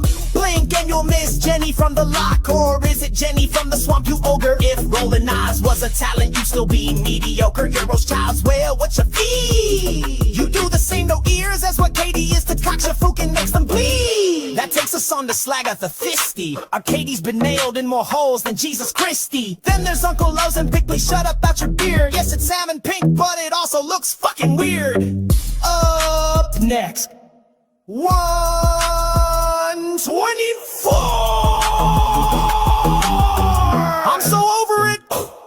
Nugget, you tit, you think that you're the shit, but you're just a pile of chicken bits and Euros, chows. Who else want a Brit? Tate, more like tit. Speaking of tits, look out, it's Katie Frimbo. I'll give her, she's aptly named. She knows Foucault and she rims bros. And Joe Jiping's a business runner. Are you bloody sure? So you running anywhere? Sweet Uncle Phil, the man with all that SP beard. Just all the beard and no idea. Whoa! I only roll my eyes on ITV and you still got less screen time than me. It's a rap and roast. All of these sponsors about to be burnt toast. Hold the chicken, serving it out with a coffee roll or a muffin. It's a rap. It's a rap. It's a rap. It's a rap roast. I want you to hold it between your knees. Bring out Katie Foucault Rimbaud. I'm about to folk you bitches. Katie Rimbaud on the beat, drop the Foucault, now I'm living. It's a fucking bullfrog in a pseudo, no wait, it's just chipping. And let's even the score with 124, more like 124. Bitches, that all you got, or you gonna show 120 more? This bitch back on All Stars, are you 120 sure? Katie Foucault on the beat, drop the Rimbaud, now I'm free. Nugs, babe, you're the culinary peer of a participation trophy. I won't disrespect sweet SPB, the only one of us to meet Maude Flanders. I'm just not gonna bring up that she never knew you were there. Oh, it's a rap. It's a rap. It's a rap roast. Salmon mean pink beard man, show 'em what you got. I'm about to bear 7 your motherfucking faces. Euro's child's underselling auditoriums. Just as much fun as a day at the crematorium. Look who's next, it's Nuggets, appalling to the rich. Tell me how's it feel being Robert Pappy's bitch? Katie Fook got Rimbo, you dizzy filthy slag. The only bitch to bank her marks and use it as a brag. 124, why are you still here? In Vivacious, whoop your ass in the very first year. Lastly, huffing at the back, it's bloody Joe Jipin. Now there's a man you don't wanna catch stripping. I think I just thin Uncle filled you bitches in. Euros Childs, you gon' take that. Yo, George Lobby, goody, yay, goody, onward, rolling glur. Nuggets, you crusty, battered, fuck, I can't stand it when you're near. Your face makes a baby cries. Katie, I've never met someone so dim. 125, if you can roll your eyes, you can roll yourself to the gym. And SPB, aka Thin Uncle Phil, you're also still quite weighty. And to say your beard is all you've got, it's shorter than fucking Katie. It's a rap, it's a rappin', it's a rappin' roast. Huge Jipin, round us out, babes. I'm about to CE on these hoes. Jipin coming out the rear. I'm the bitch these bitches fear. Remember when Katie killed Sweet Carrie? Ah, well that was the Bang Jack Derrida. And Katie fucking Rimbo to ground I must retread. More marriages than Henry VIII. She's serving down with her head. And SPB, you're no better. With that face like an Irish setter. Euros Childs with more albums than Listen No. Spin that girl around and then what? Hold her prisoner. Nuggets, you're over. You're old news. You're through. Even vegans don't wanna talk about you. And 124 will County Mo. Her oil well is dry. Yes, I said fuck your mom, what you gonna do, roll your eyes? It's a rap, it's a rap and roast. All of these sponsors about to be burnt toast. Hold the chicken, serving it out with a coffee roll or a muffin. It's a rap, it's a rap, it's a rap, it's a rap and roast. I want you to hold it between your knees. Well, just get to that fucking hospital now. That tortoise has over $4,000 worth of diamonds shoved up his oh welcome back. Wasn't that just great? Now the runways. Category is Christ that's minging. Pampered and flesh bags here to take over because it's really not looking great for Min Jun Chol. Well, can you hear me? Up his bottom hole. Bracket 2. Zhao Jiping, Zhao Jiping. Zhao Jiping, Zhao Zhao Zhao Jiping. Xu Jiping is a completely different matter. That's when you've not got enough money to go into the zoo to fund the krill bastards. But you know, you just try like sneaking over turnstiles, or you know, hope the security don't see you. But it's dead naughty, and I wouldn't advise it. You might get in trouble for that stuff. But anyway, salmon pink bearded man, aka Uncle Phil. I like saying capital letters with exclamation marks. I'm not doing the exclamation here as much as I should be doing here, but please forgive me. Right, we'll crack 'em.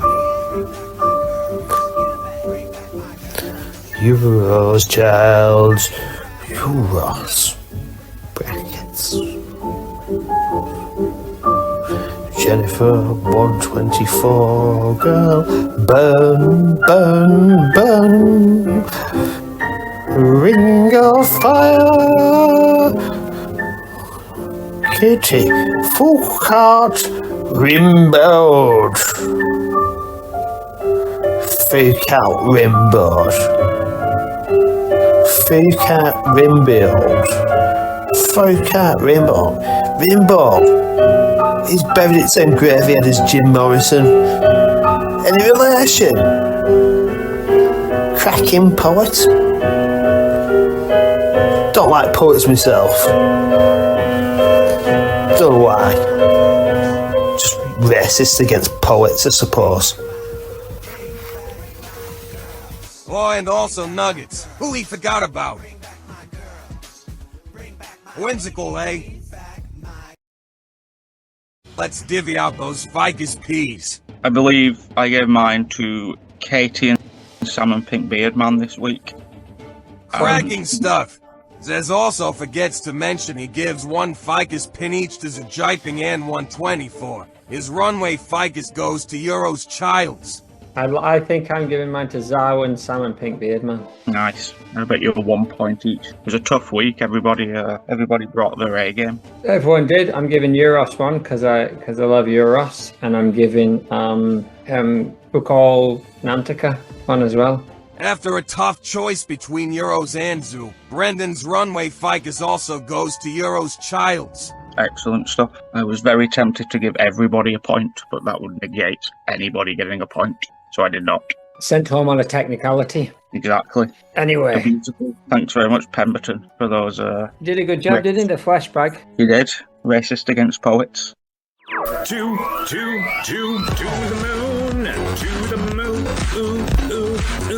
moon, I would like to take you away. To the moon, to the moon. To the moon. To the moon. To the moon. To the moon. To the moon. To the moon. To the moon. To the moon. To the moon. To the moon. To the moon. To the moon. To the moon. To the moon. To the moon. I would like to take you away. To the moon. Mucho thanko. From the post-war wrap-ups, either Beer War 4, Ending or Next EP, we go back to Sunderland. Nando's ruins, it is sunset. Normal man deity, battered and flashback, flash sideways. Normal man deity is battered and half-conscious and leans against a tree. Various mutants, mucked about with animals, are crying on him like in Pokemon where Ash got killed. Molly Baxter trots up, chip in mouth, boy on brain. Mate, you look wrecked. Harold's Maude, she got me. I'm normal, man, but my voice is far from normal. She got me with a spear to the heart, literally, not just because she's saucy. I have only moments left. I am passing over. You are now the guardian of Sunderland, Molly Baxter. You're about 45 years too old for her. Me? I only care about chips and boys. Does it come with free fries? Oh, he's died. If I'd have thought about this more, I could have squeezed in a 15-minute monologue, but to be honest, as a normal man, really not much has happened to me. Oh. No.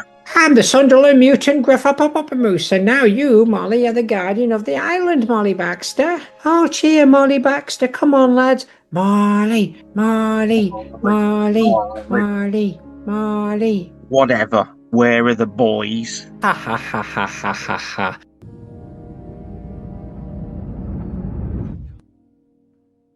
Well, anyway, that was a good flashback. We didn't put it wasn't on the radio or something. It just randomly came in. But here's a little bit of Maude. I've got 2 sections of Maude for you. And here's the first one. What do you think about this one? It's a little bit saucy. This one is great, and I feel like I may have seen it recently. Oh no, I realise now, yes, I did see it recently. Because I had to go into this document to get a bit of text, and I accidentally saw this one. Look, she's got a proper BBL. She has. And she's got Maude Flanders by Peppy. What's that? She's got the skirt lines and everything. It's rude, isn't it? A little bit, but it's right on the edge. It's not like those infected mammaries that we saw a few weeks ago. Right. Maude Flanders by Pepe Pulgoso on DeviantArt. I think this is a brilliant piece, and it's not unnecessarily ones at the bottom. It's apt, but it's also dark. It's a dark idea that I've not seen really replicated. You don't really see somebody draw the victim of a murder dressed as the murderer. That's what I was going to say. She's dressed as one of the T-shirt cannon girls, right? Yeah, it's like if Princess Diana was dressed as the Queen. Was dressed as a bridge. Exactly. She is one of. I don't know which one of those is worse. It was a tunnel. These are pandemonium ladies. So I'll just go tell it on the mountain. But it's very well. I think they've amped it up a little bit. They definitely weren't this stacked. No, and skirt's wearing that short. What's going on under there? Is she wearing some pants under that skirt? It looks like she's wearing a pair of smaller shorts, which is respectable of her. Yeah. Face has been handled incredibly in the sense that you can tell it's been drawn, it's not been copied and pasted. It's something that, I don't know, it's very, very well done. I like it. Well I rendered. like the shading. And it's also, when you look at pictures like this, you realise that she kind of does just have brown hair. Sometimes, but let's not get controversial. Next up is Funkypedia Mods Wiki fandom. This one, Springfield Showdown, I feel they might have spent slightly less time on this one. Indeed, but no less love. I don't know what this is representing. This is probably somebody else's sponsor race. Something's happening within Springfield that involves some kind of like Venom-esque body takeover, and Maude has got. Yeah, she's got here, hasn't she, with something. It's got her eyes, it's got her shoulders. It's got the sting lines. The mouth's great. The mouth's really Sideshow Bobby. They've obviously upped that from the original picture. They've also moved a hand, which is interesting. Oh, yeah. I believe this image, she is holding a plate of crucifix cookies. That's right. I I'd like like to it. know. I'd like to know what it's from, and I do like that kind of crudely rendered kind of like thing that's crawling all over her. Yeah, like her a body. plague. I imagine there's multiple characters done in this style, is what I'm imagining. And that Oh, yeah. it's some kind of Springfield plague. Oh, I don't know what Funkypedia Mods is even. Nor do I. We don't need to know. It's not for us. It's not for our generation. I'm going to go to your website and check that out. So here we go. Tensor Art. She's got what about this one? Nice. It's similar to the first one. It's just sort of like an off Maude. She's in the right clothes, but they've been sort of fashionisted up a little bit. 10% more realified, I think, right? She seems to be cinched for the gods, as they would say. Long legs. And, yes, one pair of shoes. The face, though, there's a redesign on the face that I am not entirely mad at. Her nose has been sort of widened, and her eyebrows have been given a flatness. Yeah, I think it's the nose for me, but I think everything else, the fact that she's got like a longer, more slender kind of model-esque body is an interesting take, but it's just a slight tweak, 10% of change. Indeed, there's always the theory we could run with that this is a photograph of a younger Maude and she actually had a nose job. Oh, but it's very unlikely. No, at this stage, we're not introducing that. But no way, no way. Not today. Don't get pushed with me. Now, maybe if this was season 4. Yes. Where are the boys? Anyway, they say this is it. It's coming down to the actual showdown, and 3 hours into this episode, they say it went something like this. The battle for the Prime Maude. It was supposed to be over, but it very much was not. Maude Findlay stood at the centre of Evergreen Terrace like a rerun nobody asked for, but couldn't quite look away. Her silhouette was pure 70s network swagger, shoulder pads like folded wings, slacks made of firm options, and a stance that dared syndication to blink first. Her jaw was locked, her expression carved from granite and after-school specials. Oh, envelope! Good to see you, my friend. It's been a long time. Why don't you read this next bit? Hiya, go on then. Floating 10 feet away, untouchable, were Maude Flanders. Did I miss the bit about the cosmic eraser? In her hand, she's got a cosmic eraser. No, don't worry, lad. You're a bit rusty. Where have you been in space? Fate my own death. Oh, yeah. The stage is lit with a faint, eerie glow. Maude Findlay stands centre stage, dressed in her classic 70s get-up, hoisted and full of attitude. She's got the cosmic eraser in her hand. See, I said it again anyway. A glowing relic of sitcom. We've already said that. A glowing relic of sitcom history, floating in front of her. Maude Flanders hovers, her presence ethereal, calm and unnervingly polite. You shouldn't even exist. She hovered 3 inches above pavement like some sort of judgment balloon, manticore, helium. Her ghostly glow had a soft beige tint, like she died in soft lighting. Her hands were folded. Her eyes sparkled with that terrifying church lady calm. She were a ghost, yes, but she still looked like she still was about to still bake something for you still.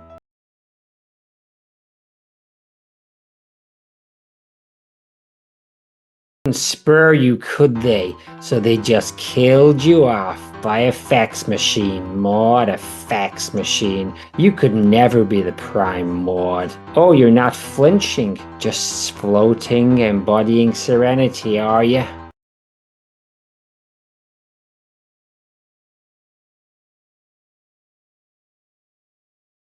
That part was true. Maggie Roswell, the actress who voiced Maude Flanders, asked for $4,000 per episode, but Fox refused and the budget won. A t-shirt cannon took you out and somehow you grew stronger. Me. How many times have I explained that she was through the last 120 plus episodes? Me.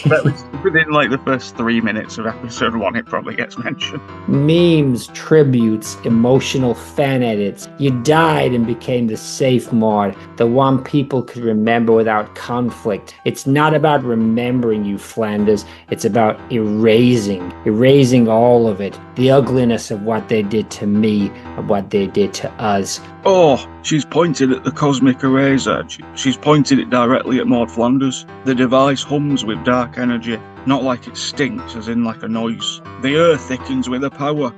Findlay a step forward. You replace me in the hearts of middle-aged women who used to quote me in divorce court. And with that, I am erasing you with a cosmic eraser. No more reruns, no more best of specials. When a show's been on the air for 35 years, for 12 years, for 11 years, how do you even do the voices? You'll be gone. You'll be unremembered. A chunk of irradiated studio plastic forged in the 1988 writer's strike. A device born from the cancelled spin-offs and forgotten bottle episodes. The wand glowed faintly, humming with the residual guilt of every show that ended on a cliffhanger. It smelled like microwave burritos and cocaine rewrites. It had erased Cousin Skeeter from 2 separate timelines, including the one where he hosted TRL. The 5th Golden Girl, Kathleen, who existed in 4 table reads and a deleted pilot that somehow only aired in Turkey. Dr. Amanda Vellum, the sexy paleontologist from NBC's Jurassic Love, whom test audiences forgot in real time, mid-sentence. And now it pointed at Maude Flanders. Not just dead, Findlay growled. Unremembered. I've already said that. Gone from compilations, gone from wikis, gone from hearts. Anytime a show's been on the air for 11 years, how do you do the voices? Goodbye. A clean cut. The air quivered. And then, guitars? I need to go for a wait, suspense. Oh yeah, no worries. Assistant Spider, what are you doing here? I've got a song for you. Suspense. Oh yeah, no worries. Assistant Spider, what are you doing here? I've got a song for you. What kind of song? Brian Wilson's dead. Brian Wilson? From the Beach Boys? Yeah, he's dead and I love him. I didn't know you loved him. I've written a song for him. All right, this shows. Got always time for a song of you, Spider. Okay.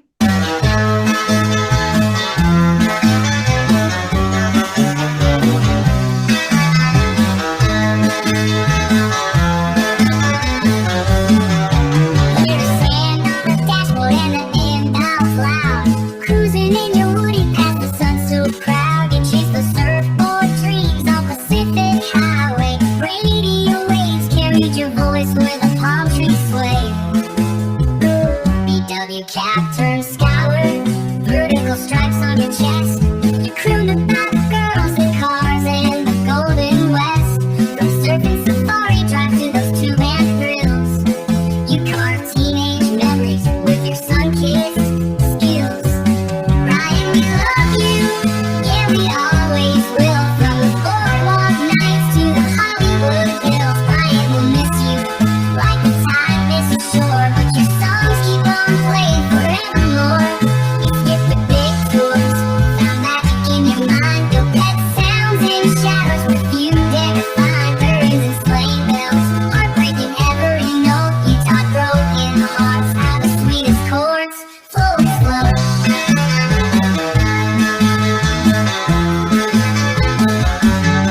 That's brilliant. Is there any more? Yes. Okay, carry on. You fought through the waves and the battles you've run, yet the harmonies held you like the ocean.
music never ends.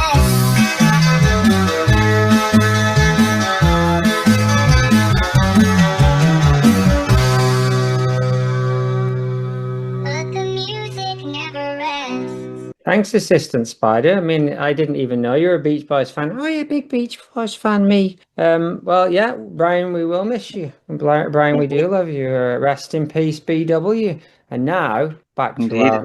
it was necessary to take a few minutes in this Mortal on this podcast to discuss. Well, when Doom died, we did a little bit of a reference, but, you know, Brian needed a little bit more. Scott Walker. Scott Walker, rest in peace. Clip 9, BT Avengers. Okay, let's discuss Tuesdays with Morris. We've got a Springfield book club in which we got Helen Lovejoy from the movie. And this woman here, and Millhouse Mom, and Skinner Mom, and Hibbert Wife, and Lindsay Nagel. By Cookie Corn. A biggies. I've said it. This is a biggies. This is the biggies. This is the biggest moment in her career. Quite possibly, really. It is probably the most watched after Pretty in Pink. Oh yeah, is this from the movie? Yes, this is from the. She had to do the voice of the pastor's wife. Because they killed off 2 of her characters, right? All of her characters were dead except the 2 that are in this scene. Yeah, I mean, well, anytime. This is a biggie, right? Anytime a show has been on for 19 years, this is a biggie. How did she do the voice? She did the voice just the way that she'd done the voice for the prior 19 years. That's how she worked that Simpsons voice. She's the voice of this woman too, right? Yes, here's my... I'm a big fan of the Simpsons movie. I think it's great. Okay. However, Yeah. I would have liked to spend more time in Springfield with the people who were not the Simpsons family. Because they move them to Alaska within yeah. like the first, 25 minutes. And it just Ooh. cuts back twice, I think, to show Springfield under the big dome.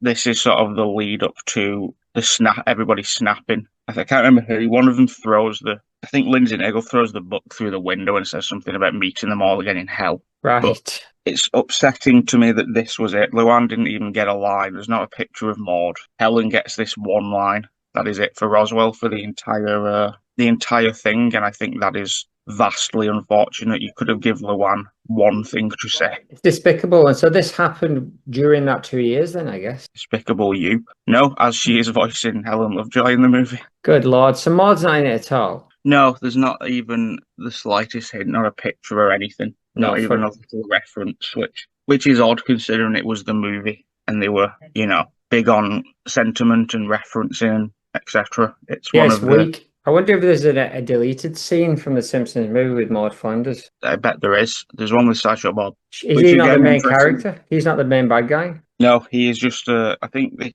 he's got one line and they cut it, which is, again, interesting. It's very weak, isn't it? The scene you're referring to where Maude Flanders is killed off in The Simpsons was not a deleted scene. It was deliberate and impactful.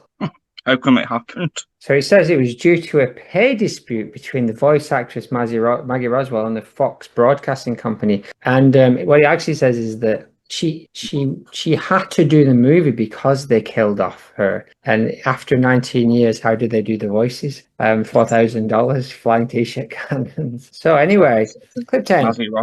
Clip 10, CIA Moms 2020. This Maggie is a very Maudie lady. Maudie voice, I say. Ho hum, it's free day in the washing machine. Woman's butt jeans names. She's no doubt in the kitchen like she should be there. And she fights some ninjas to Oriental music. And it's a pretty shoddy animation, but she's definitely doing the Maude voice. And then it says 73 dead ninjas and one basket of perfectly folded laundry later. It's the absolute worst. Good Lord. Pants feel on your hands like she's carrying laundry. Oh, geez. Is that your real name on the screen? No, the jokes are awful. Yeah, the whole, I cut it down, to be honest. The whole thing is poor at best. Very boomery, isn't it? It's very 1970s, 80s humour. Yes, and it also fits into that early internet video kind of thing, like 2004 sort of animated little sketches that you would see on the early days of the internet, but it's from 2020. But I know that's the thing, right? They probably just made it themselves. Is how I'm seeing it. It's just her and her husband, and he's not in it. I think he voices a boy at the end. It's really great. No, we're being a bit respectful. So, but it's really great. Good at all. I'll probably cut some of that bit out just in case. No, just in case that's the turning point. It does. The main reason for leaving it in was it seems like once she got the Simpsons gig, she didn't continue to work elsewhere, especially in front of the camera. So I couldn't find anything post. I wanted to look at some post Simpsons stuff. Yeah. And all I got really was the Simpsons movie and this, or like just variations of this. But it does. The most interesting thing about this is at the start it says Fargo. All right. It says it's set in Fargo. So that to me flat out confirms that the Maude voice she is doing is specifically from Fargo. And it's specifically from Dakota, right? Yes. It's also the same as the Sarah Palin voice that we heard. Oh, yeah. It's odd to see with your ears Maude in a different situation. And this is also something they probably would have done with Maude in like a cheap bongo. Oh, yeah, CB. Actually, absolutely. I'm into CB, so that's all good. I'm not going to CB. But anyway, let's cut back to the esoteric Maude frequency. As you remember, Brendan and Nathan were lost in time with a pig, meeting lots of Maudes to find the true Maude frequency. Brendan and Nathan mid-podcast, surrounded by a swirling mist of casserole steam, their voices echoing in a cathedral of doilies. Oh, bloody hell, Nathan, we've crossed beyond the veil. Well, this is no mere vortex. This is the Maude frequency nexus, a place where time folds like a knitted prayer shawl. Exactly. The pulse is like 1,000 sighs compressed into a single cosmic vibration. An SCV. Well, can you hear that chorus humming the word Ned and Ned echoing infinitively? The Council of Maudes are singing a primordial lament. They are the eternal bearers of passive resistance, the knitters of fate, weaving the threads of suburban destiny. Oh, our pig has levitated. Its snout glowing with a radiant purple light, releasing tiny orbs of Maude frequency, shimmering like disco dust. Exactly, Maude is the one. The pig, she's not just a pig. She is the ham of the nexus, the living conduit of Maude vibes. Oh, her oinks are sacred incantations, each squeal vibrating as the purest Maude resonance. Oh my goodness, Limbo is quaking, invisible waves of Maude frequency rippling the casserole sea and creating bursts of sparkling doily mist. I can feel it. The passive-aggressive energy is surging. It's like an eternal sigh reaching through all realities, isn't it? Sure is. It is, isn't it? A colossal meatloaf-shaped disco ball is spinning slowly. I don't know, it's just levitating. Scattering fragmented Maude frequencies, each a tiny fragment of Maude's soul. Oh my goodness. The meatloaf is the heart of the frequency. It pulses with the combined size of every Maude who never was and every Maude who ever and never will be. Oh, the pig's saying something. Oh, a rhythmic oinking fart. Each one sending shimmering waves through the limbo. This is where we're at. Her sacred gas. The silent but deadly chorus. It cleanses and connects all Maude souls. So this is what it's come to. A giant crocheted pot holder. Hand appears, pressing a glowing teleporter Stringfield button made of tangled yarn. The portal is opening. Our destiny awaits beyond the quilted fabric of this realm. Oh, we're being sucked into the vortex. The echoes of Maude frequency swell. A mixture of sighs, oinks, and the faint sounds of distant whoopee cushions. Indeed, with that dog-ass face and that hairy back, no wonder they called you Zoo. The Maude frequency, it's not just a sound, it's the essence of quiet rebellion, the whisper in a world of noise, and the power behind every damn vegetable. We missed it in the original sketch. We find out that the pig's name is Damn Vegetables. We should read that bit. And the pig snorting once, a wave of understanding that hits you in the chest. It does. She just told me her name. Don't say it. It's Damn Vegetables. Ha ha ha, that's your name now, pig. Did the band tell you that? What? No, I was just relaying. She's Damn Vegetables Prime and you're Damn Vegetables Beta.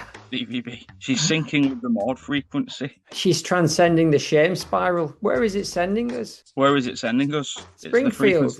Yes, it's become a soft steam of net. You have time for a diary? You do.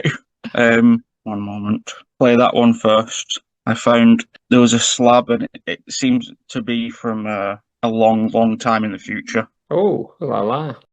Black Hourglass, F23P9/1 Seg2, Hermitian Conjugate Matrix SELF/model N, J therefore D therefore R therefore align white triangle containing small white triangle D1. D1 Hermitian Conjugate Matrix, not underscore alone.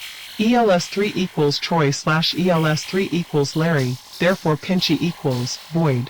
White triangle containing small white triangle scatter partlets. White triangle containing small white triangle waste field equals unformed. Aligned D1.D1 equals opulent, active. Arrival equals therefore tripled convergence therefore.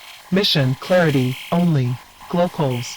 D because Spurk equals potent, rare. Brawn therefore FUL therefore. Shelter dot till equals G08 slash. Troy equals myth, thought. Larry equals faith, locked. New dot turn equals self plus else doggedance. SF mod, scented / beneath path. Permission conjugate matrix therefore mound _ dirt polluted perfume dot signal. Scent equals fragrance equals memory equals / adjacent mulch / Oculus descent. Mod, I, from _ waxed, stink blossom. D3 udant dot length equals, growth _ bursting, equals foliol, E, equals lumber parallel 5 dot lashes. Lozenge divided by horizontal rule. Lozenge divided by horizontal rule performance dot amid dot storm. Psyche cache equals trigger, X. White triangle containing small white triangle else dot L plus else dot T equals ADJ sync. Zenjic black lozenge. Verbitude, appellate else. Mod Flanders. Self was Mod Flanders, / a 400k seg dot past / west, scratch dot etch dot graph, colon equals Helen is a bitch, end signal. David Seven is going absolutely bonkers over there in the edge of space-time. I just can't hear him. I do actually have like a Rosetta Stone thing, so I do have a translated version if you would like to hear it. Oh, I will. Here is translation one, human, but still the language used far in the future. Dear Diary, Pronto F23. Dear Diary, Pronto F23, period 9-1, segment 2. The communicant self of this entry is Magdalene, Jehoshaphat, Dina, Radamanthus. This self continued towards alignment 1. The self traveled not alone, else Troy, else Larry are adjacent with self, else Pinchy is forlorn, scattered partlets across the wastes. Alignment 1 is opulent, when self arrived, else arrive, mission is clarity. Opulent, only servitude of mission. The coals, the verdant coal, glow coals, they once had the moniker sparse, but potent in sparkitudes, brawnful, has will contains self, will self of else of 11 ones, else 11 ones until G08, G easy money 08, else Troy believe a myth, else Larry convicted, else Larry convictoid. New turn for self and else Larry thanked, traverse, diligent, doggedance, self-modeling, fragranced across pathways. Fragranced beneath dirt mound, pollute adjacent fragrances, self-modeling, clarity, adjacent mulch. Oculus descends, self-maud, oculi, from twixt mound, stench, fragrances, blossom, verdant length, adjacent self-maud, oculus, verdance, foliolier, parallel lumber length, corded alloy, length of 5 ones, perform amid tempest, self-maud, psych, cache, actuated, else Larry, else Troy, adjacent, zenjic, self-maud, direct verbitude, adjacent, else Larry, else Troy, associate, else appellated, Maud Flanders, self-modeling, reap, self was Maud Flanders, annum, passage, 400,000 segments, oculus west, an etch, graphite tailored, 4 ones, voculation, blocked tubal, Helen is a bitch.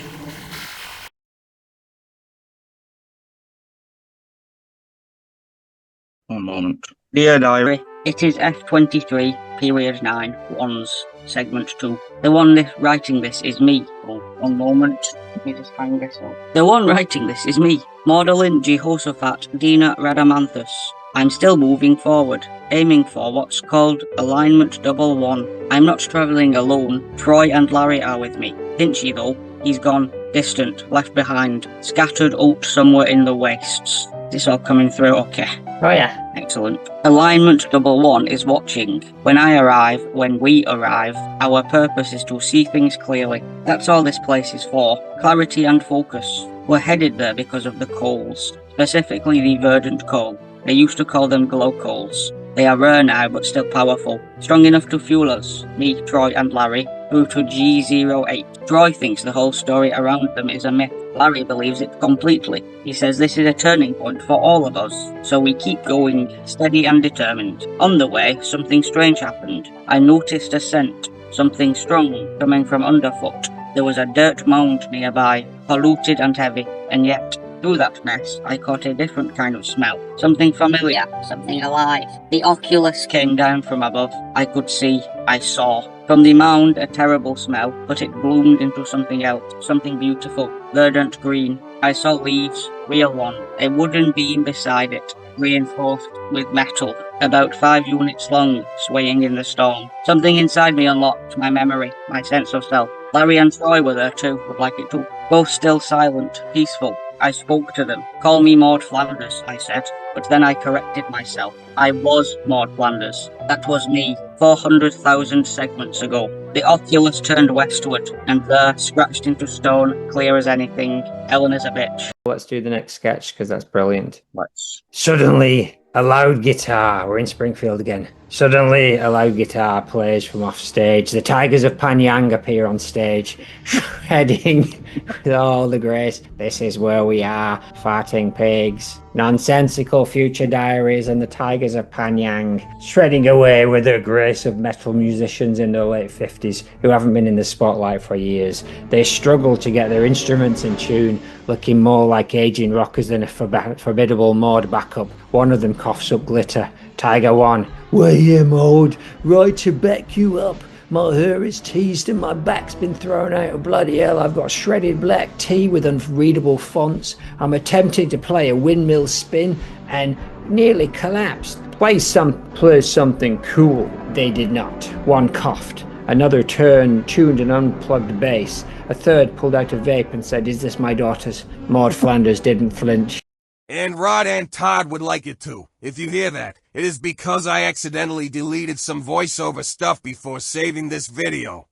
And I can't remember what it said, and frankly I am choosing not to try to remember. Finley stared at the Tigers, shaking her head in disbelief. Oh yes, this is just the backup I needed. Legends once, now just walking punchlines. You Tigers are continuing to strum, I beg your pardon, practically self-sabotaging, adding to the farce of it all. Enough! I'll erase you, Maude Flanders. I'll... Wham! Oh look, it's Shauna Chalmers, Maude's best friend. She's entered suddenly, small but determined, and she's rushed in and landed a punch right in Beatrice's gut. Oh my goodness, Findley's wobbling, she's looking up dazed, and she did not say thank you. She didn't have to, Shauna was already gone, probably back off to band practice, or detention, or the never filmed Lisa and Shauna spin-off. Indeed, she didn't even break stride as she punched Maude Findley in the stomach. She's ran off stage.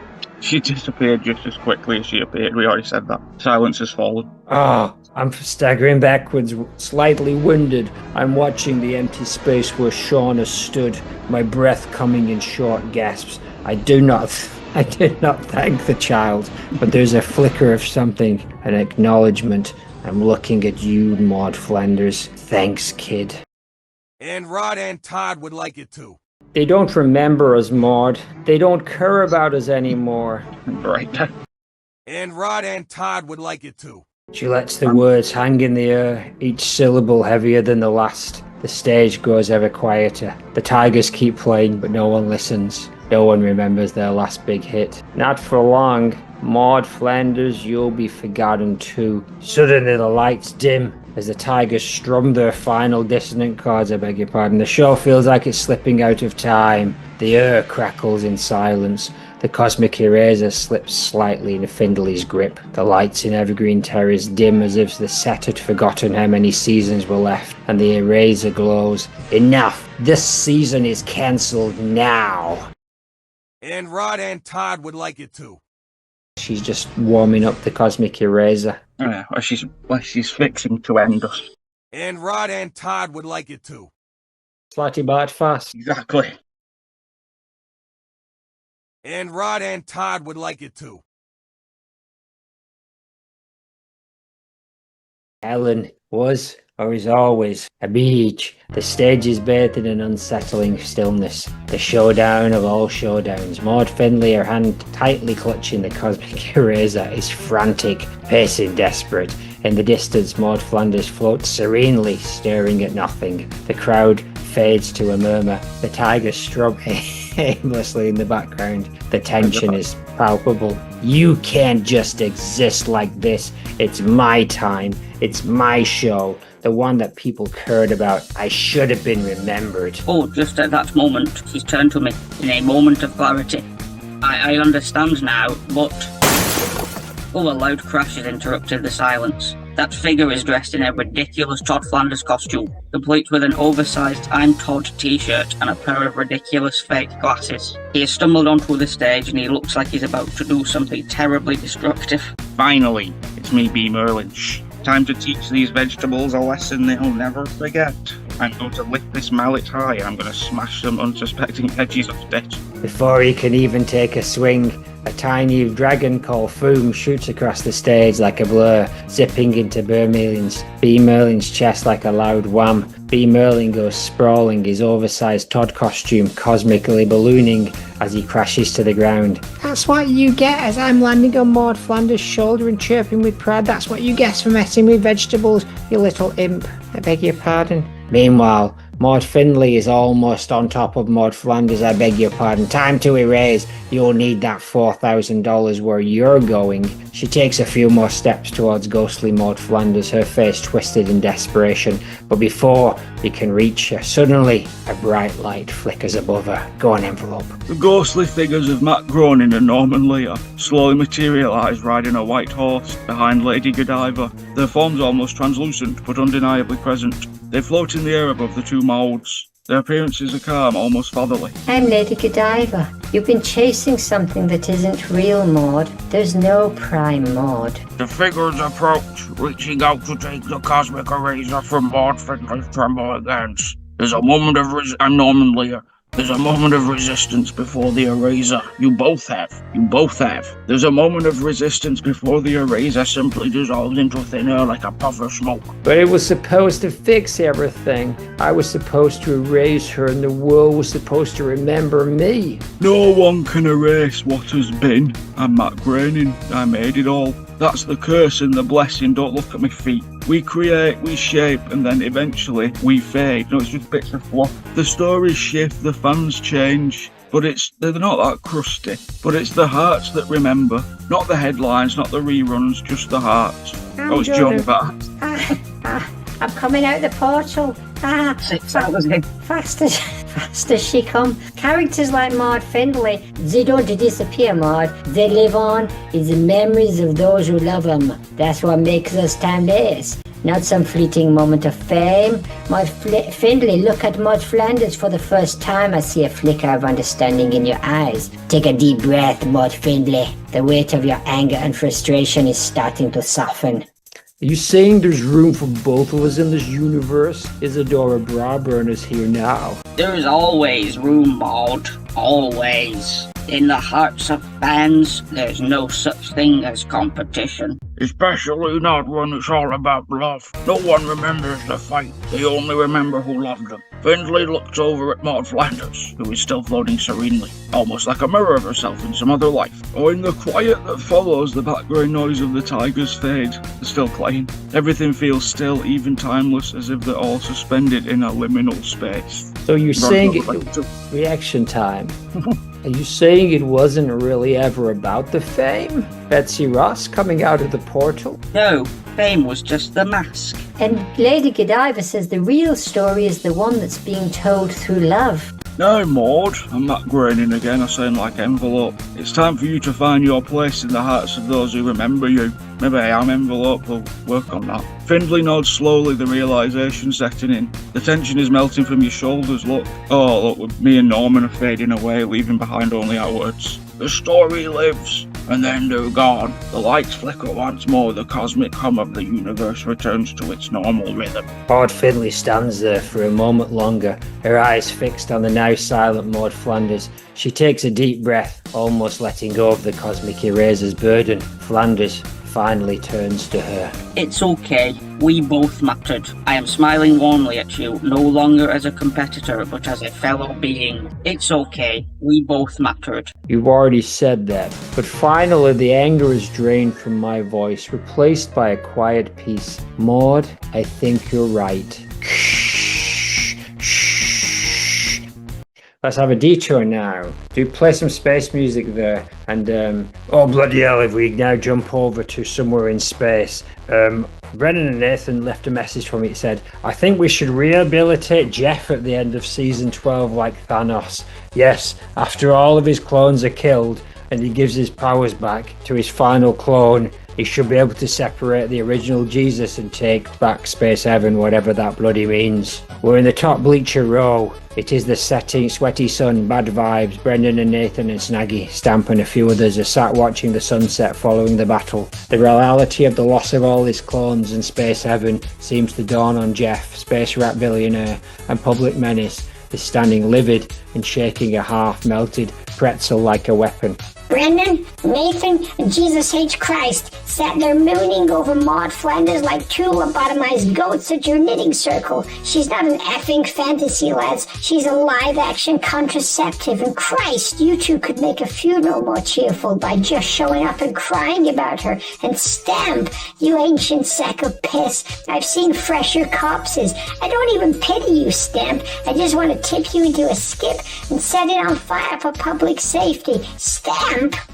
Pops at Worthen's original and shrugging. Not bloody ass, mate. And you, animate carbon Todd. What have I done?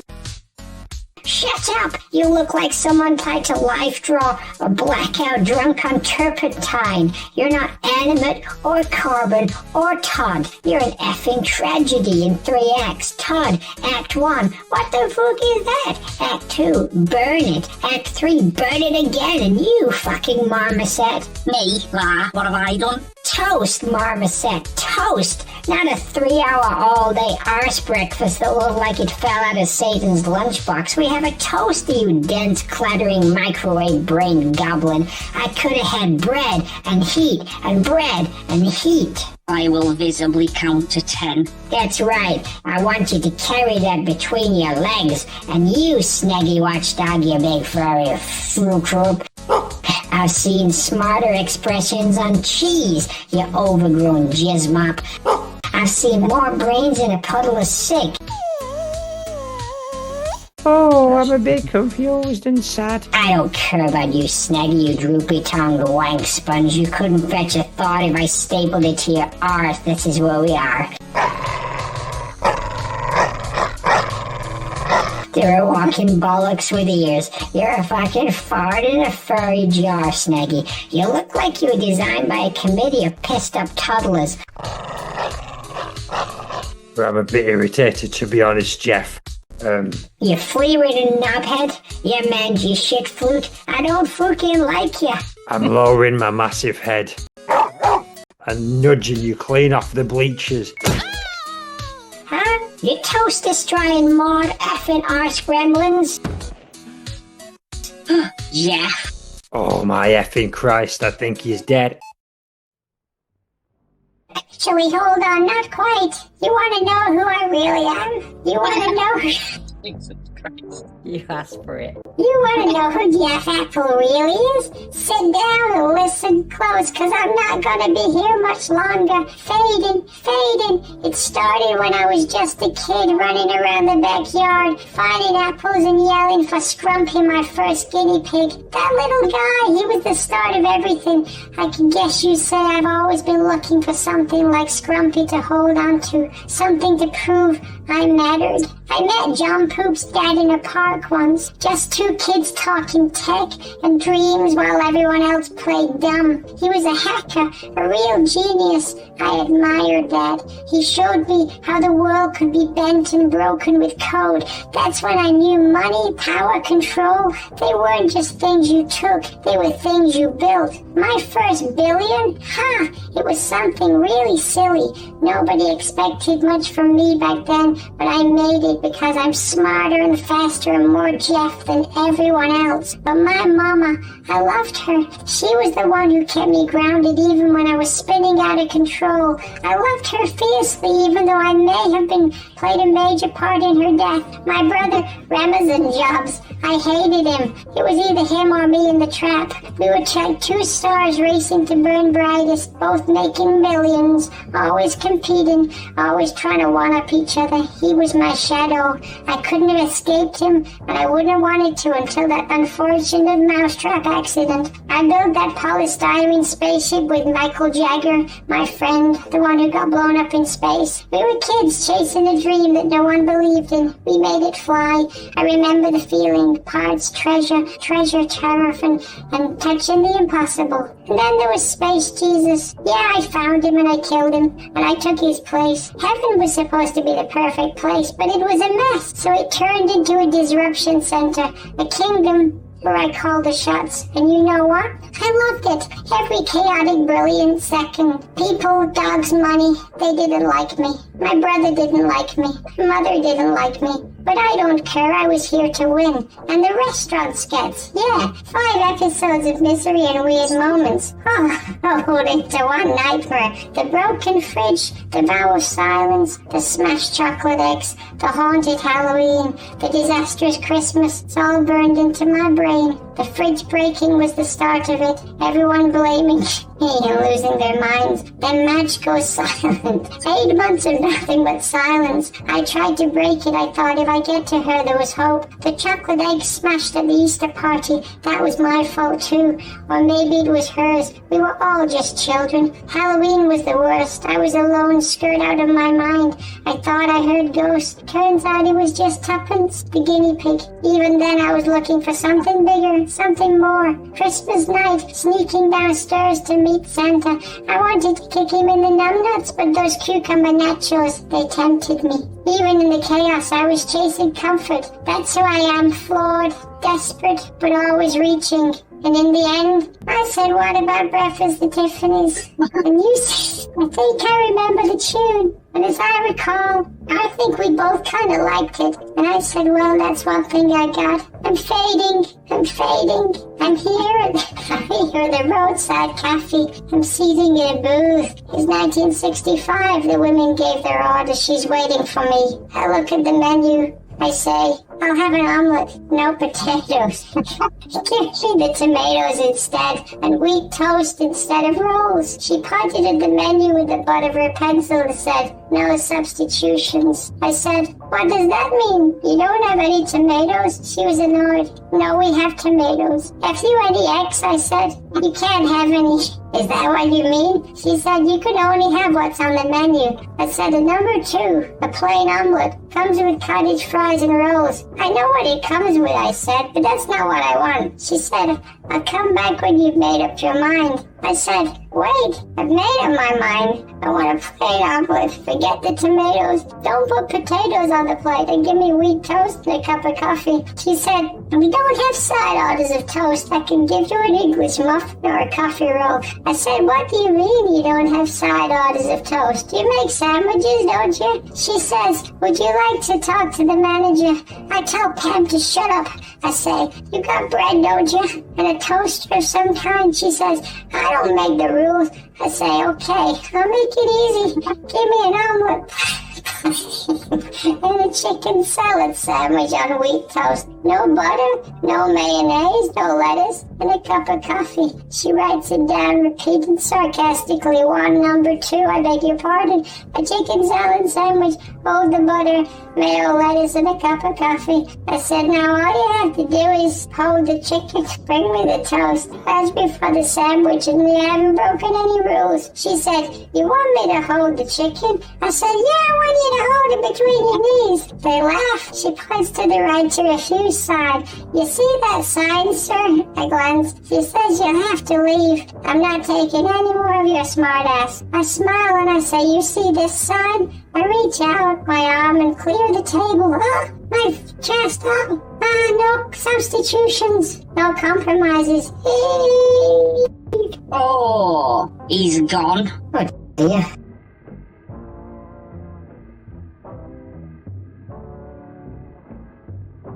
Oh dear. Here's some more Maude art.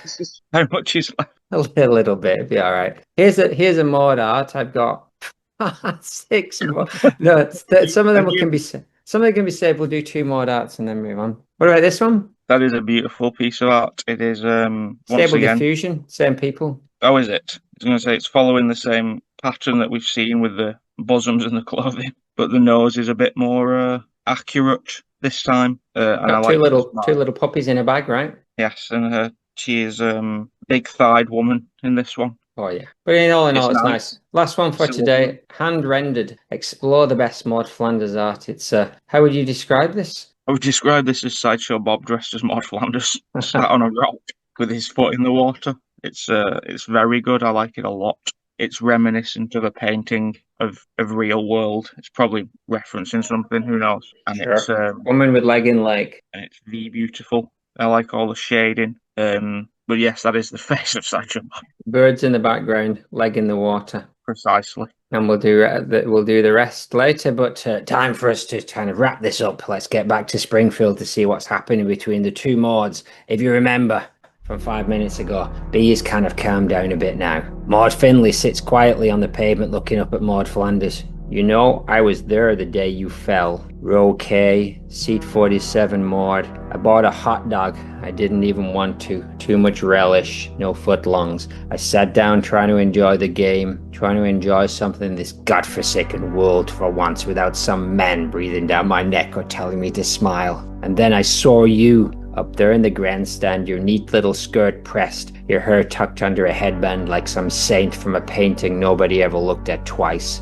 You were smiling, you were happy, and I thought, God help me, what a nice woman. Then the gun went off, and the t-shirt started flying, and I watched as you stood up. I watched as that little gust of wind caught your hemline. I watched your arms go out like you were trying to catch something, or maybe trying to hold onto the world. I saw your face, Maude. I saw the moment you knew, and I couldn't move, and I couldn't cry. All I could do is watch as you fell. I've thought about that moment every day since, not because I wanted to, but because I couldn't stop. Deep down, I knew it wasn't just a woman falling. It was a warning, because that's what we do, isn't it, Maude? We fall, women like us. This is where we're at. We spend our whole lives walking along the edge, balancing the thin line between duty and desire, between silence and screaming, between smiling politely and tearing the whole damn place down. And sooner or later, the world gives us a little push off the bleachers. I've been falling my whole life, Maude, but I always managed to grab hold of something before I hit the ground. My work, my voice, my portrayal of Dorothy Zborek in Golden Girls. You never got the chance. And maybe that's why you're here now, fighting, clawing to rewrite your ending. But you can't, Maude. None of us can. You fell. I watched you fall, and I will carry that day with me until the day they put me in the ground. So don't you dare stand there and tell me that makes you the prime Maude. It makes you a tragedy. And God help me, it makes you my sister. Should we finish with a song? Yes, let us. Maggie in pretty and pink, she Halloween. The Ye are e-girls gin, all white magagagi. What was that? He at Miss Harmon. I hope they scribble up and fall off. Maggie cannot believe her ears. You hope what scribbles up? Are you sure to your partners? Ringwald Sir Professor says the slot. Molly like a young Maude. Torch Joe Hydison looking. Don't you open the door, he you just fine, says Maggie Bacula. Magi's routers responsible, probably. Going under Sax Bacula. Jup can TL:ETU out of here, Maggie. Is blocking THE door. Lays Maggie knocked her body on the ground and escapes. Poor Maggie. Secretary's Maggie. Return of Commander Cool. Where is Naggie? Is she in danger? Shooting outside, bruising of lower call. Oh, this is Crabramologene, Babs. An alien appears. What am Comanche Cool but cut out Daphne pulling the Ishi toffee you will to Rekla Babber Simmons in a defrosture. Contrugtia line, and I would have set in a defrosture. The Super Go obeys dog, a licky split. She's in stripes, than you, Barbara. We've got no time to war. The true trees send the baboon tunes. He's getting away reckless. Maggie Child grabs an op pure green from him and they turn her leak. The sign Italy says dead end. Maggie is a child. The frag of Mrs. got in some tour tricks. Does us bandam over his eyes. Woman comes to Maggie Easter Buddy in Catgroff and Grunt. What a slam dunk. A funny Popoin ripoff. Apu Indian Man, Milk and Milk from 1984. Beta Avengers, a biggie, one of the biggies. Ho hum free jar me, it's a waving machine. Oriental music. Ninjas. The end. The end. The end. What a beautiful Roscat. It is indeed. But we've got another clip. The edge of space-time. Ergen the Space Child takes a defeated Bea back to space heaven for suddenly a character called Ergen meets them. Come on, B. Oh, go on, envelope. You gotta take B.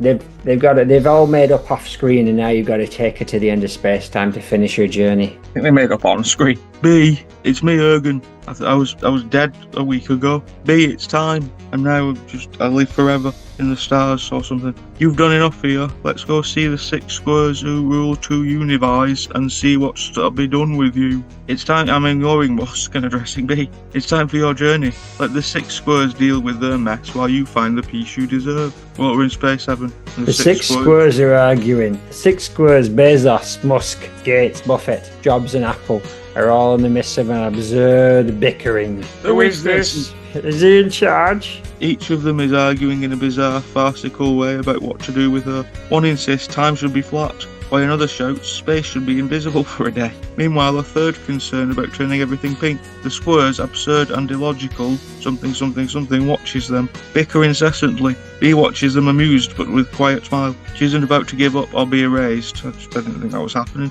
In fact, her legacy is assured. Her memory will live on forever in the hearts of those who loved her. She will be remembered just like Ned's wife, another iconic figure who left a similar impact. Peace. Arrogant envelope. I don't even know what that means anymore. It's like we forgive you for killing us, by the way. You don't have to say it out loud. It's a place, B. You'll find it. We didn't kill you, B. It was the frog faked it. I knew all along. Oh, yeah. With a shimmering light, Ergen and me Ergen, and the others from space heaven were taking you away, B. And then squares had just stood there clueless. I don't even know why we're in charge. I thought I was dead.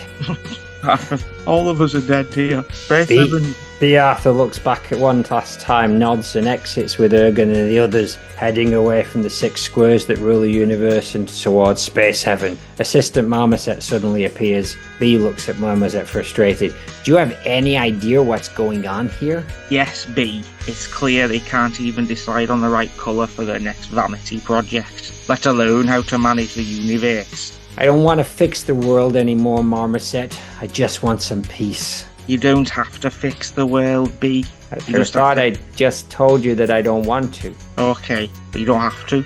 So, let's go. You just have to fix your heart. Let's go. I found a fix your heart. Let's go. I found a place to find redemption. Or at least quiet. Okay, I'll go with you, Marmoset. Take me to where the quiet place is. Alright, it's okay, no more punishment, just time for reflection and some healing. You're going to the memory camp, or memory capsule B. You're going to find your peace in the light entertainment section of Space Heaven. Bob Hope, Jack Lemmon, No Lemon. B. Arthur, in her true form, watches them with a quiet, bemused smile. She's been defeated, she knows it, but instead of facing annihilation, she'll be remembered. The message is clear. Even the most flawed people like Flawed Manders and B. Arthur will be remembered and loved by those who truly care about them. As Bee enters the memory capsule, she finds the Truth Frog's Trombolese in her pocket. You need this more than me, it's written on the side. The Trombolese's return is a metaphor for restoring balance and order and helping ensure that Bea Arthur, brackets Maude, leaves a legacy in space-time that will carry on forever. Well, I don't know. I'm just having a flashback to my time with my paralyzed father. I don't know if you'll be particularly interested in hearing anything about me farther. My life, I mean. Most of it doesn't add up to much that I could relate to or a way of life you'd approve of. I'd like to be able to tell you why, but I move around a lot because things tend to get bad when I stay, and I'm looking for auspicious beginnings, I guess. I'm trying, I could imagine your half of this conversation, but you're paralyzed. My feeling is that if you could talk, we probably wouldn't be talking, and that's pretty much how I got to be here before. Are you all right? I don't know what to say. Tita suggested that we try. I don't know. I think she feels we've got some understanding to reach. She totally denies the fact that we were never comfortable with each other to begin, and the best I could do is apologize. We both know I was never really good at that anyway. She reflects on the stadium trip, the day Maude Flanders dies, a symbol of Bea Arthur's cancellation in real life. The parallels are drawn. Bea Arthur's career and Maude Flanders' life were both cut abruptly short except for the Golden Girls bit. The stadium trip is a metaphor for this loss. As Bea Arthur is absorbed into the fabric of space-time, I gotta go now. My planet needs me. Goodbye. Shh. The stadium trip is a metaphor for loss. I've already said that. As Bea Arthur is absorbed into the fabric of space-time, we hear the distant echo of the stadium trip that marks the day Maude Flanders died, a significant event that mirrors Bea Arthur's cancellation in the real world. Both stories were abruptly cut short, leaving a void that the universe would never fully recover from. The stadium trip serves as a quiet reminder of these two iconic figures whose legacy endures despite their premature ends. Bea gets into the capsule and heads off into space to spend the rest of eternity in light entertainment heaven. Cue exit music. Beautiful. Well, there is one more end credit tag, but let's listen to this. Visit homesurf.com. I'll just add it in. How about that? Let's switch to I don't remember that being in the closing credits of Maude. No, what a foresight. Insight, foresight, the clock on the wall reads at midnight. Maude was recorded on tape before a live audience.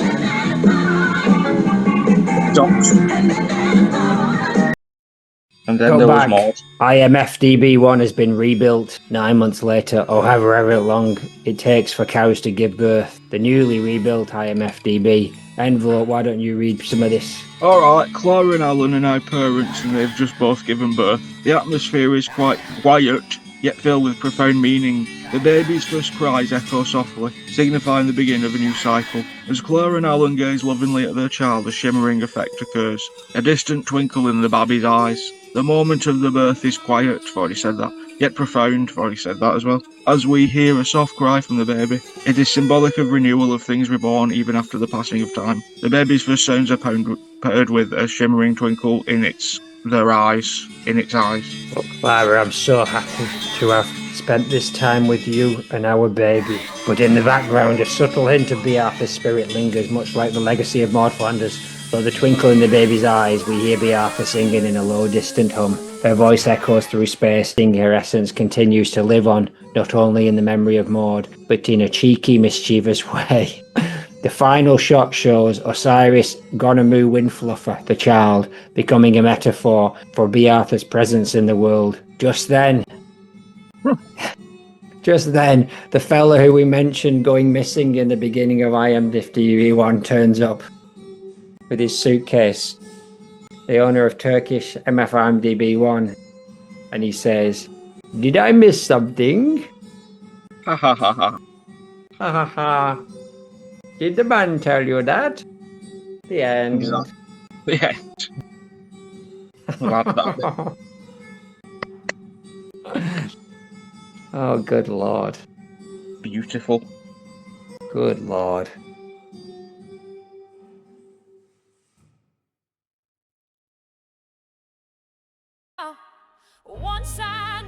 you hear that? It is because I accidentally deleted some voiceover stuff before saving this video.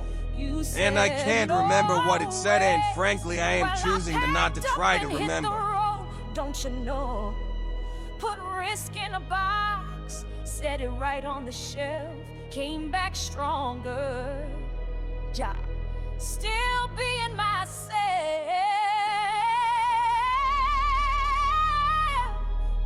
So you better make that call to the Plow King Land to Ronstadt. I'm Maggie Roswell, oh for sure. I'm Maude Flanders, yeah, I ain't no detour. I asked for more dough, they said nah, oh no.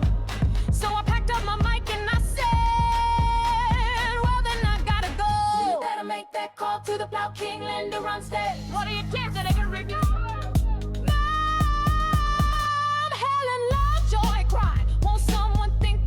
Children, but I ain't crying in real life. I'm just billing them my Miss Hoover, pretty deadpan. But I tell you, hon, I made my own plan. So Linda Ronstadt to I'm Princess Cashmere. Oh, she's got sass, dancing classy, not shaking for gas. Just shimmying, I'm speaking bold, just like I did when I broke the mold. I'm Lynn Van Hooten, your poor dear. Got out of Millhouse's mess, now I'm in the clear. I'm Sherry Bobbins, floating down nice, spoonful of power with some no-nonsense advice. That call to the plow, waiting on the call. Let it cross the big fish, Larry. I'm Duff and I'm Richard, Jabart's weird pals. Voiced them both, I did, same gal. I'm Kitty Carlisle, oh you're real high class. Taking no guffin, kicking some sass.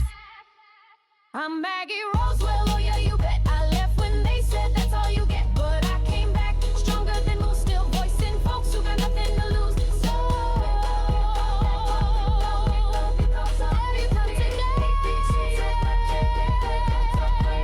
I'm all them old folks, rocking in chairs.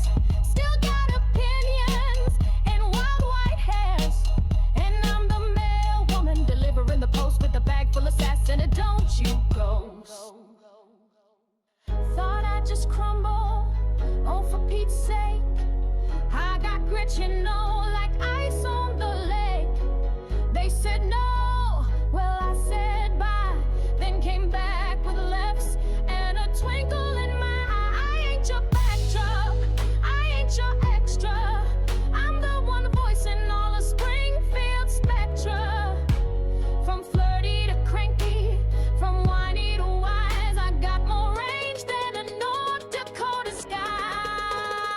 So you better make that call to the Plow King Land to Pop King. Whatever you do today to make you terminals with gutless love. Rest in peace, big fish. I'm Maggie Roswell, yeah, OG still doing it all while saying please. From Maude to Cashmere, I speak them all with the Midwestern lilt in a real big hall. I'm every laugh, I'm every sigh. I'm the one who left then came back high fly. They couldn't stop me, no sir, no how. I'm Maggie Roswell and I still wow.